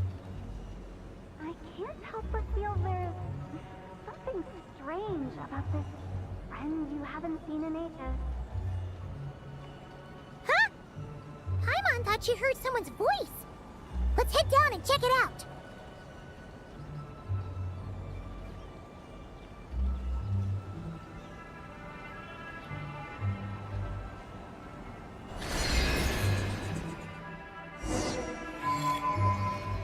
I can't help but feel there's something strange about this friend you haven't seen in ages. Strange? Whatever do you mean? Her strangeness defies description. This Miss Zabai is a full-blown enigma, don't you think? Yes. The most perceptive character there is. I'm afraid I have no idea what you're talking about. Aren't you worried about sending her all the way to Yilong Wharf on her own to buy tea? What if she gets lost? Yes, the tea. Where there are people, there are paths. Now I'm the one with no clue what you're saying. She can ask for directions. And then what? She will meet strangers in unfamiliar lands, build friendships, part ways. Hers will be a long journey indeed. The further the journey, the more footprints one leaves behind. The deeper those footprints, the harder it is for time to erase them. Ah, so you want her to make new friends. I see. But from what you say, it sounds as though she's not from Liyue. I believe she was not, but perhaps she will be. You're sounding stranger by the second. Huh. Oh, over there. Oh, look who's here. Hu Tao! Zhongli! What are you doing here? Traveler, Paimon, fancy meeting in a place like this. Oh my, and Miss Zabai too. Sounds like fate to me. Yeah, we ran into each other by chance and tinatamad na akong mag-voice options niya. We were taking Zabai to buy some tea from Yilong Wharf. Zhongli sent her there, though she didn't even know the way, and... Oh, drat! We forgot the tea! Oh, Paimon knew we were forgetting something! Sorry, actually, I didn't forget. Why didn't you say so earlier then? What's done is done. There's no need to dwell on it. Fresh tea grows with each passing year. Let fate deliver it as it wills. Exactly. You can get tea wherever you go. You're hardly running low now, are you? Paimon feels a lot better now that you've said that. Still, I'm a little confused. If you were buying tea, how did you end up all the way out here? We're taking Spy on a sightseeing tour. We started at Liyue Harbor, stopped in at Yulong Wharf, went sightseeing around Xiaoying Village, made our way to Qingce Village, and now we're here!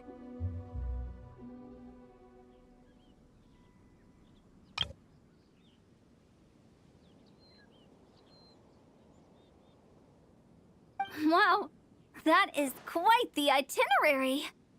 Yeah, actually, Paimon thinks it's about time we headed back. What are you two doing here without Zhongli? I'm here to pay my respects to my ancestors. My dear consultant kindly agreed to join me. It is Lanternlit after all. Adepti and ancestors should be venerated alike. Ancestors? Wait, could you be? Are you heir to the Wuwang kid? Or perhaps the lone butterfly of the Crimson Flame? Whoa, have you got all your memories back? Huh? Miss Zabai, you know about the Wangsheng funeral parlor and the 8 adepts? I happened to hear a storyteller expound on the sanctification of Taodo. Lots of people know that story, sure, but very few can discern my family lineage from just a glance. Well, Zhongli, your friend here really is quite something. Unfortunately, there's no time to dally right now. We have a hill to climb. Perhaps once today is done, we can find time to chat over tea, recite poetry, and admire the moon? That would be wonderful, Director Hu. Oh, and before we go, you've been traipsing around all day. I suggest you stop off at the Wangshu Inn on your way back for a good night's rest. Wouldn't do to exhaust yourselves, Thanks for the advice. Don't mention it. All right, we'll take our leave now. See you later. Hotel's so thoughtful. Why don't we follow her advice and stay at the Wangshu Inn tonight? Zabai, you can see the whole of Dihua Marsh from up there. The view's amazing. Plus, you can sample Smiley Yin-Xiao's cooking. Wangshu, an intriguing name. It couldn't hurt to check it out. Awesome! Let's go!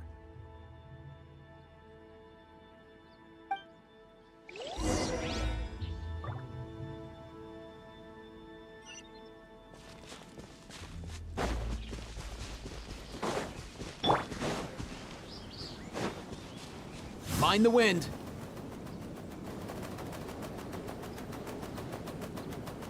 Realistically, I could just...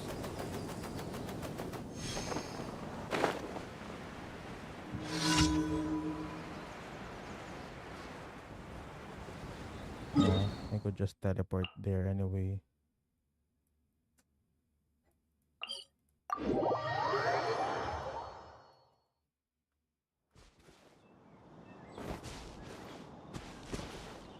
Up and away!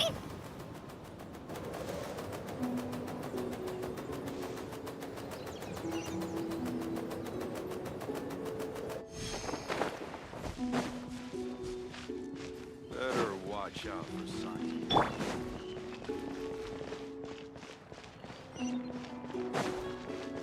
Yeah.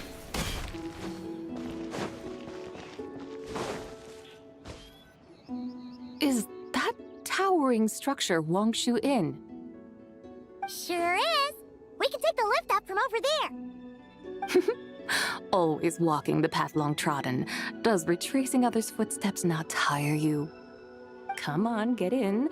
We'll fly to the top.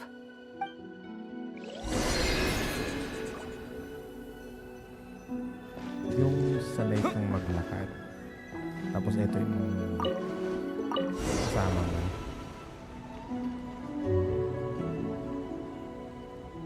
Are we really going to fly up to Wangshu Inn? Isn't that a bit showy? All the guests are gonna see us. Is that a bad thing? To be able to witness an Adeptus. This will surely add to the inn's appeal, not to mention the room prices. The owner will thank us. You seem to really like showing off your powers. This inn's architecture is incredible, and the surrounding countryside radiates a picturesque charm. No wonder the new proprietor of the Baiju guest house thinks he can't compete and has decided to change his own establishment's name. The new proprietor? Ah, you mean Lu Shengsheng's dad. So you know about that, too. Personally, Paimon thinks it should go with something like Rex's Rest. That's a contender's name if Paimon's ever heard one. A fitting name indeed. So you think the guest house should change its name, too? Paimon kinda thought you'd say something like, such sacrosanct traditions must never change. Time flows ever onward. Why should the rules of yesterday be carried forward into the world of tomorrow? The people of today should determine what is to be kept. Huh. You're not as old-fashioned and stuffy as Paimon thought. The years ebb and flow, seas recede to reveal fields. In the vastness of time, I am but a wild horse in a boundless sea of dust. Even Rex Lapis, having waded through the waters of the river of time, is not quite the same as before. Xiangli? What was he like before? That is another story for another time.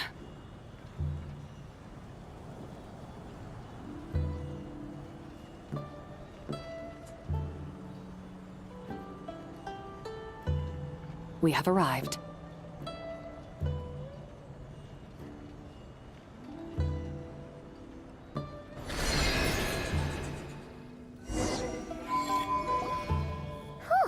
This is the first time Paimon's ever flown up to Wangshu Inn on a chariot. Everything's so different when you're up high. Wangshu. Like moon lanterns and Shao lanterns. Might it all be a coincidence?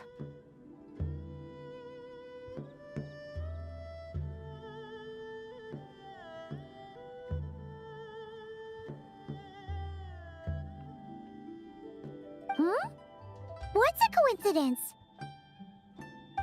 Do you not know what Wangshu means? I have no idea. Does it mean the moon? Not bad. You're clearly much sharper than your diminutive companion. Wangshu can refer to the moon, but its original meaning is actually the goddess who rides the bright moon's chariot. And you must be the conqueror of demons. Xiao! Paimon was wondering if we'd disturbed you by flying down from the sky. Not at all. I sensed an unusual presence long before you arrived, though I didn't expect it to be you in a flying chariot. Ah, a witness at last. I was starting to think we should fly a bit lower. It would be awfully dull if no one ends up marveling at my lofty bearing. No need. This is already showy enough. I'm not one to do good from the shadows, as Rex Lapis is wont to do. Then you must be... the White Horse Adeptus. Nay, I'm only cosplaying as the White Horse Adeptus, in truth. Cosplaying? What's that? Ugh, ignore her nonsense. She's a genuine article. The one and only, completely authentic White Horse Adeptus.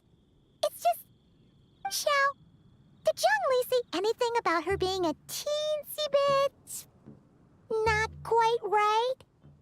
Mental instability, perhaps? Oh no. Did Zhongli tell you that? No, this is my own speculation.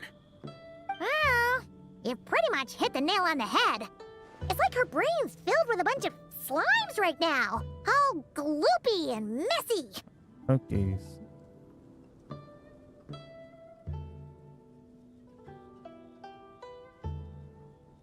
So that's where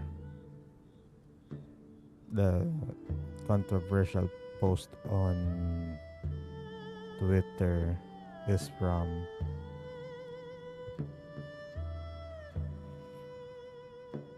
There's a hot-tempered pyro slime, a math-obsessed hydro slime, and a mischievous little animal slime. But don't tell her Paimon said that, or she'll come and tell us all off. You white-haired rascal! Do you think I can't hear you? Uh-oh! We're in for it now! White Horse Adeptus. You must be weary from your journey. Why not take a rest? Oh, yes, yes, yes! You must be hungry, right, Sabai? How about we get some food? The chef here is incredible!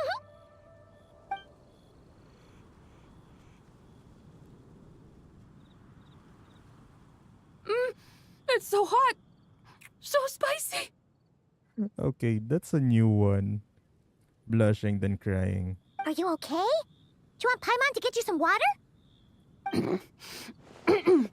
Don't worry about me. I just need to pace myself.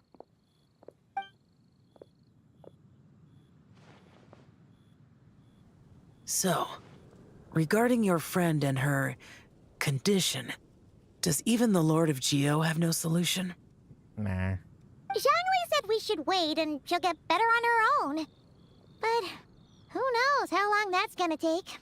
He says her three spirits have only just merged and have yet to settle. Is that why her personalities change so easily? Paimon thinks that has something to do with her three deadly selves.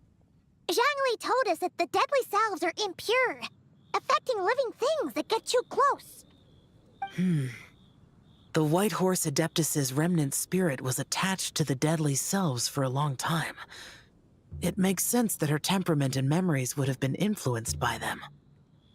But Paimon still doesn't really understand what the three deadly selves actually are. Paimon, as you do not practice self-cultivation, I cannot help you fully understand. But you can think of them simply as emotions and desires. The act of severing the three deadly selves is a means of exercising wicked desires and cultivating one's true self. I believe other nations have similar practices. In Sumeru, it is known as shattering Atmagraha. Okay, so we're gonna lore bomb at other nations as well. Oh! So it's about emotions, desires, and attachments, that sort of thing. It includes those. I wonder, does she still remember what happened in the past? Some of it, but right now, it's like she was suddenly awakened. Like she's still half dreaming. The half that's still dreaming might remember things, but the half that's awake doesn't quite get it. Conqueror of demons, are you looking to learn about Rex Lapis's past from me? You are an old friend of his, so please, call me by my name. But Conqueror of Demons sounds so much more imposing. I'd like to know more about Zhangli's past too. In days of yore, he was the Lord of Geo, Heaven's Star. Huh? You said the same thing the day you came back. But what does it mean?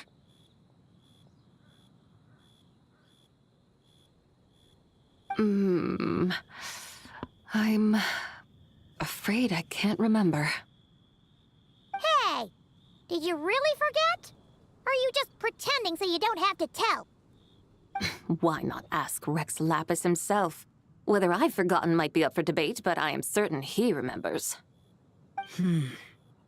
He must have his reasons for not raising the past, and you likely have similar concerns. I shouldn't have asked. An answer that suits your style, General Elatis. Now that we're on the subject, though, I suddenly remembered something. What? Which is? In the distant past, there was a feast, which I attended. I faintly recall the Lord of Geo also being present that day. Oh! And then? What happened? Among the dishes served, there was one that could be found in every household throughout Langan at the start of spring. A dish called Flavor of Spring. I suddenly remembered the recipe for this dish. Is that it? Yes! Since it's Lanternlit here in Liyue, why don't I make some for you to try? That sounds good. Wow! It might not have been the story Paimon was hoping for, but this looks delicious! Lumpia. Lumpia.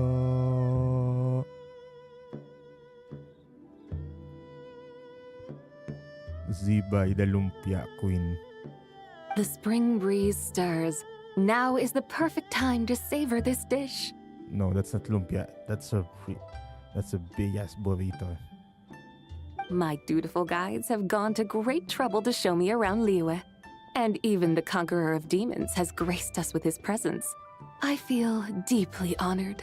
This flavor of spring is my way of expressing my gratitude. There's no need for such grand words. I have a gift for you too. What's this? Sailor Moon's wand. Hey! It's that broken jade token from the antiques exhibition! I believe this belongs to you, yes? Indeed. This was once an Adeptal treasure of mine. I'm amazed it ended up in your hands. Alas, it serves little purpose now in its fractured state. Please, keep it as a memento. Oh, that's a shame. Can't we fix it? This is the way of the world. Once jade is broken, it can never be made whole. Then, what about forging a new one? That is a good point. That it has ended up in your hands must be a message from fate. I could try to craft it into a little trinket for you. One that might prove useful on your journey. Ooh, what sort of trinket? It's just a passing thought, one that will require the right opportunity. I'll think about it more when the time comes. Now that we've had our fill, we should get some rest. Tomorrow we return to Liyue Harbor, where I'll have need of your guidance once more.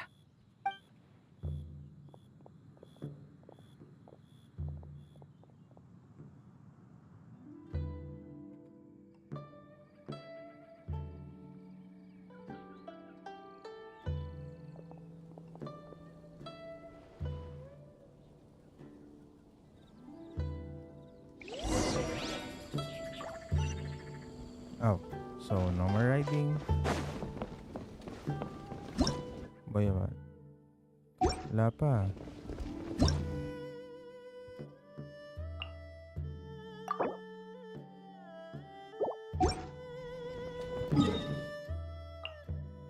May lakad siguro yun.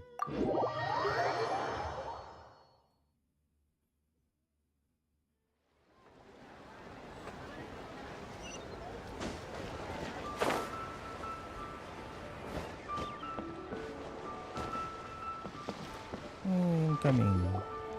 Chi-Chi, the lantern ride is almost over. Do you remember how to make a Shao lantern?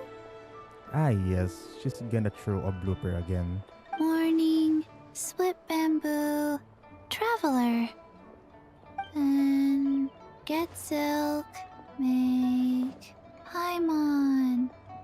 You've got it all mixed up again. They're here again. Yow! Looking good in that new outfit, huh? Hey, it's Paimon! Dr. Baiju gave this to me as a gift. How does it suit me? It suits you very well. You look adorable. Thank you. Wow! What happened for Baiju to suddenly give you a brand new outfit, Yao Yao? Dr. Baiju is thanking Yao Yao for teaching me to make Shao lanterns. Chi-Chi and I were just playing together. Dr. Baiju's too kind. Oh, yeah, take a look at this. Dr. Baiju gave me these clothes, but it was Chi-Chi who wove this little basket. And Jigwe got a hat. Wow! That's beautiful! When did you become so good with your hands, Chi-Chi?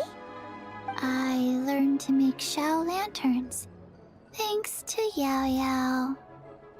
I also made a wish. What do I always say? The White Horse Adeptus answers prayers. Come, help this old man make an offering in thanks. Huh? Mr. Liu? What did you pray for?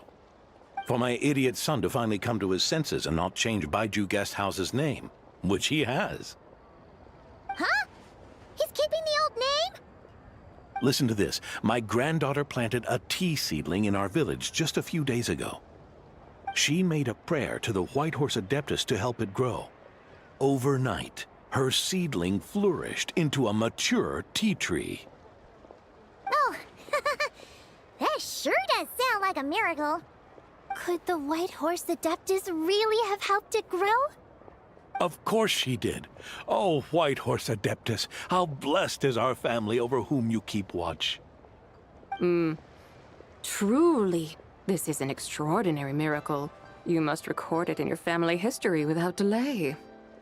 Of course. Huh? Is that you, Miss Zibai?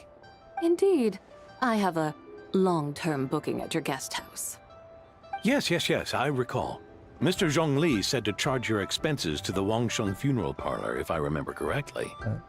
Tarantadong bata to. Nakacharge naman sa bossing niya. That's Young Li. Always making trouble for poor Hu Tao. I noticed when you were here last that you bear a striking resemblance to the pictures of the White Horse Adeptus in my family history. You both have golden eyes. Perhaps fate has had a hand in our meeting. And a glad meeting it is, Miss Zibai. Now why don't I gift you some tea from my garden to celebrate this encounter? We grow Sunglaw tea there, and it has quite the reputation throughout Yilong Wharf. I hope you will accept it. Oh! Sunglaw, buy 10 boxes, get half off teas. Back on the menu. Buy 10 boxes, get half off? Don't be silly. This is a gift. It's free. Woohoo! Nice! Thank you so much, Boss Liu. There's no need to thank me. You're a visitor from out of town, which makes you an honored guest. Make yourself at home. Lanternlit may have ended, but the streets are still bustling with activity. Make sure to take everything in, meet some new friends, and enjoy your time here. And that goes for you kids as well. Happy Lanternlit. Got it, Mr. Liu. Happy... Lanternlit. Yeah! Happy Lanternlit, everyone! Happy Lanternlit indeed.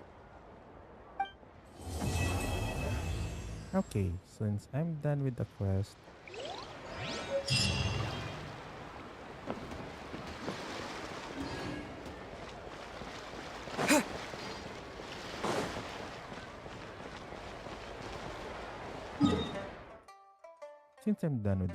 well,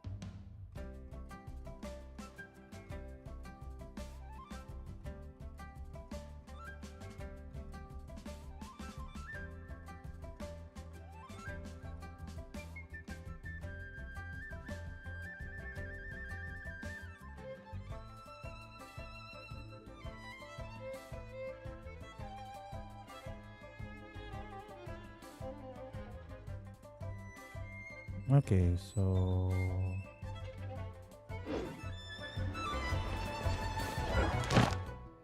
yep.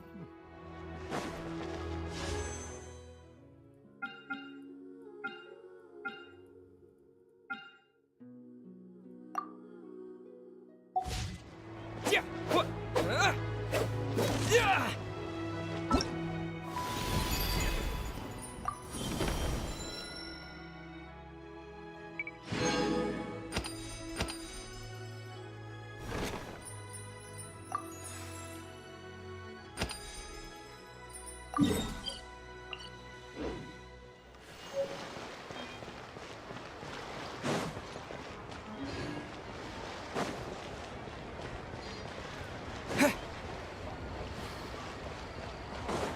these two.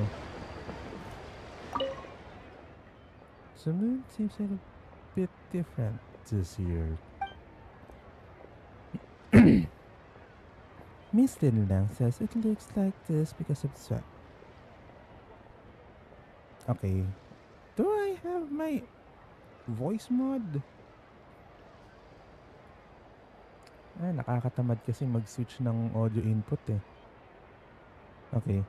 Miss Linlang says it looks like this because of Zamzhu, the moon devourer. But come to think about it, the moon is far away in the sky. Whether it changes or not doesn't matter. What matters is that the people beside us remain as...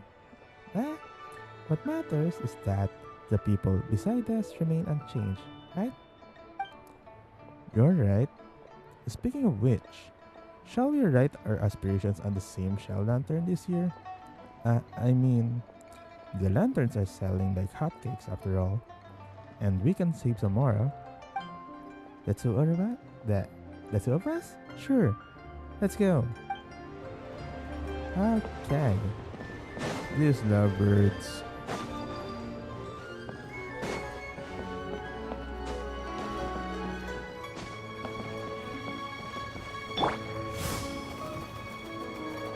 Okay, I can't step on the thing.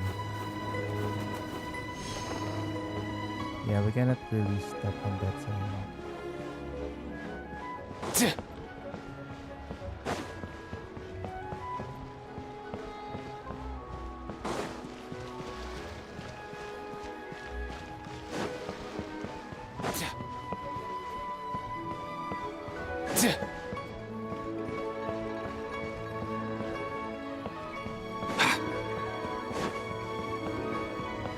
Let's go!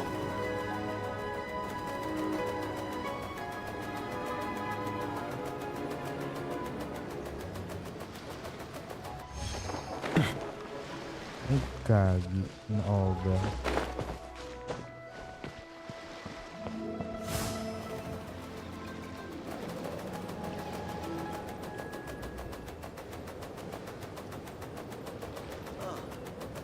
What should I try this time? I just like to make Can't believe Flying Earth. Okay.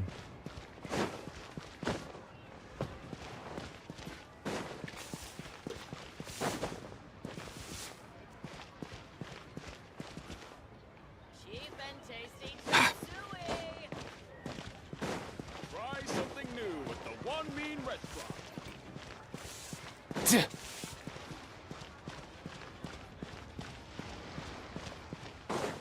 Up and away!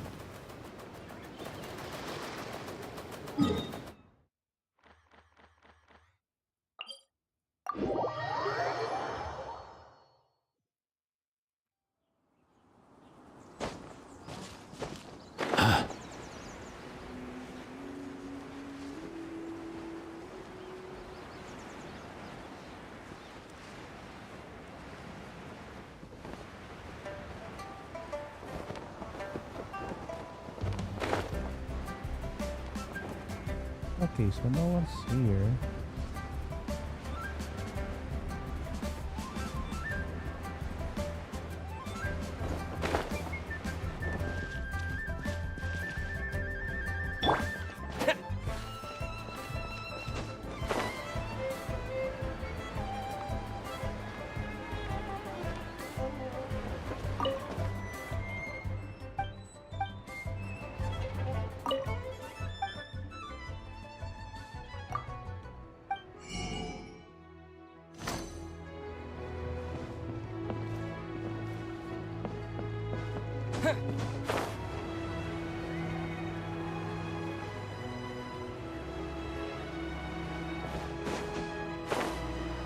So, where are the characters after the quest?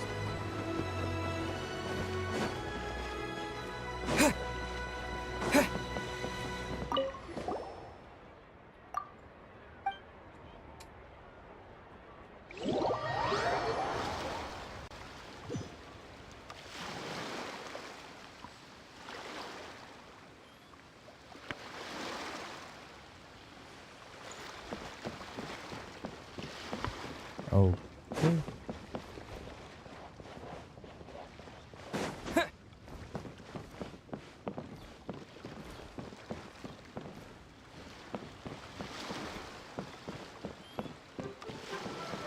Where's the Alcor?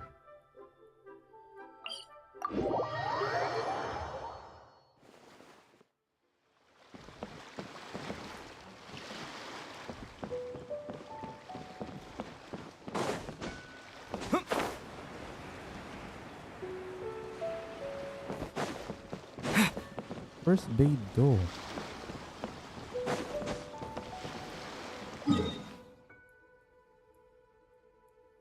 She's supposed to flex that chariot, right? Mind the wind. All time, bro!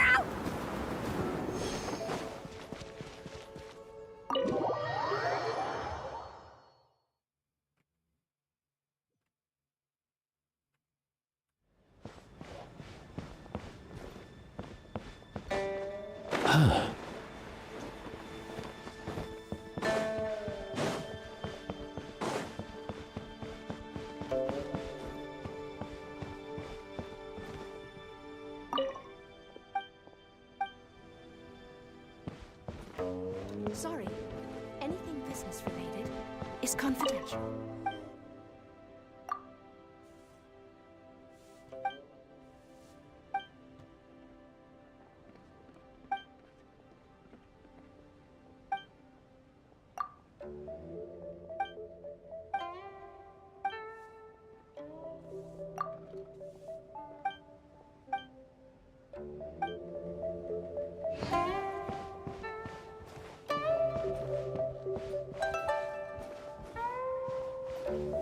Oh, I cannot sit here.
Oh, okay. So, within the souvenir photo quest pala yun. Okay, that's good.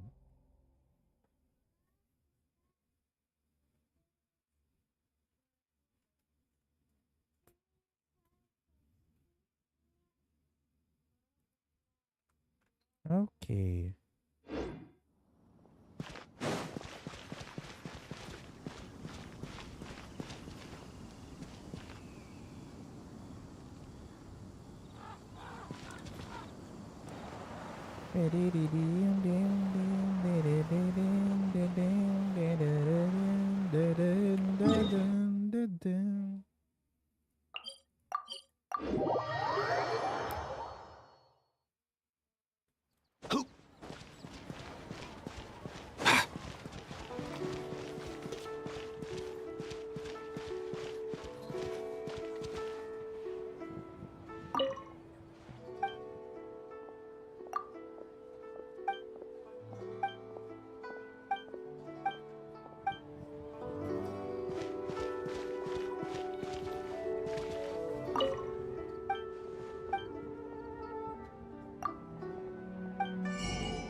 Ad Astra.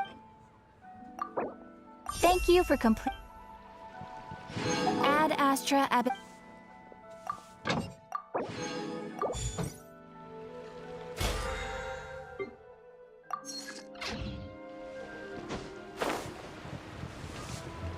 Okay, so what should I do next? Nothing.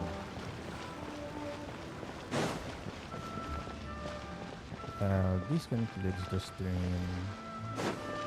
I'll do the rest of the quests maybe tomorrow.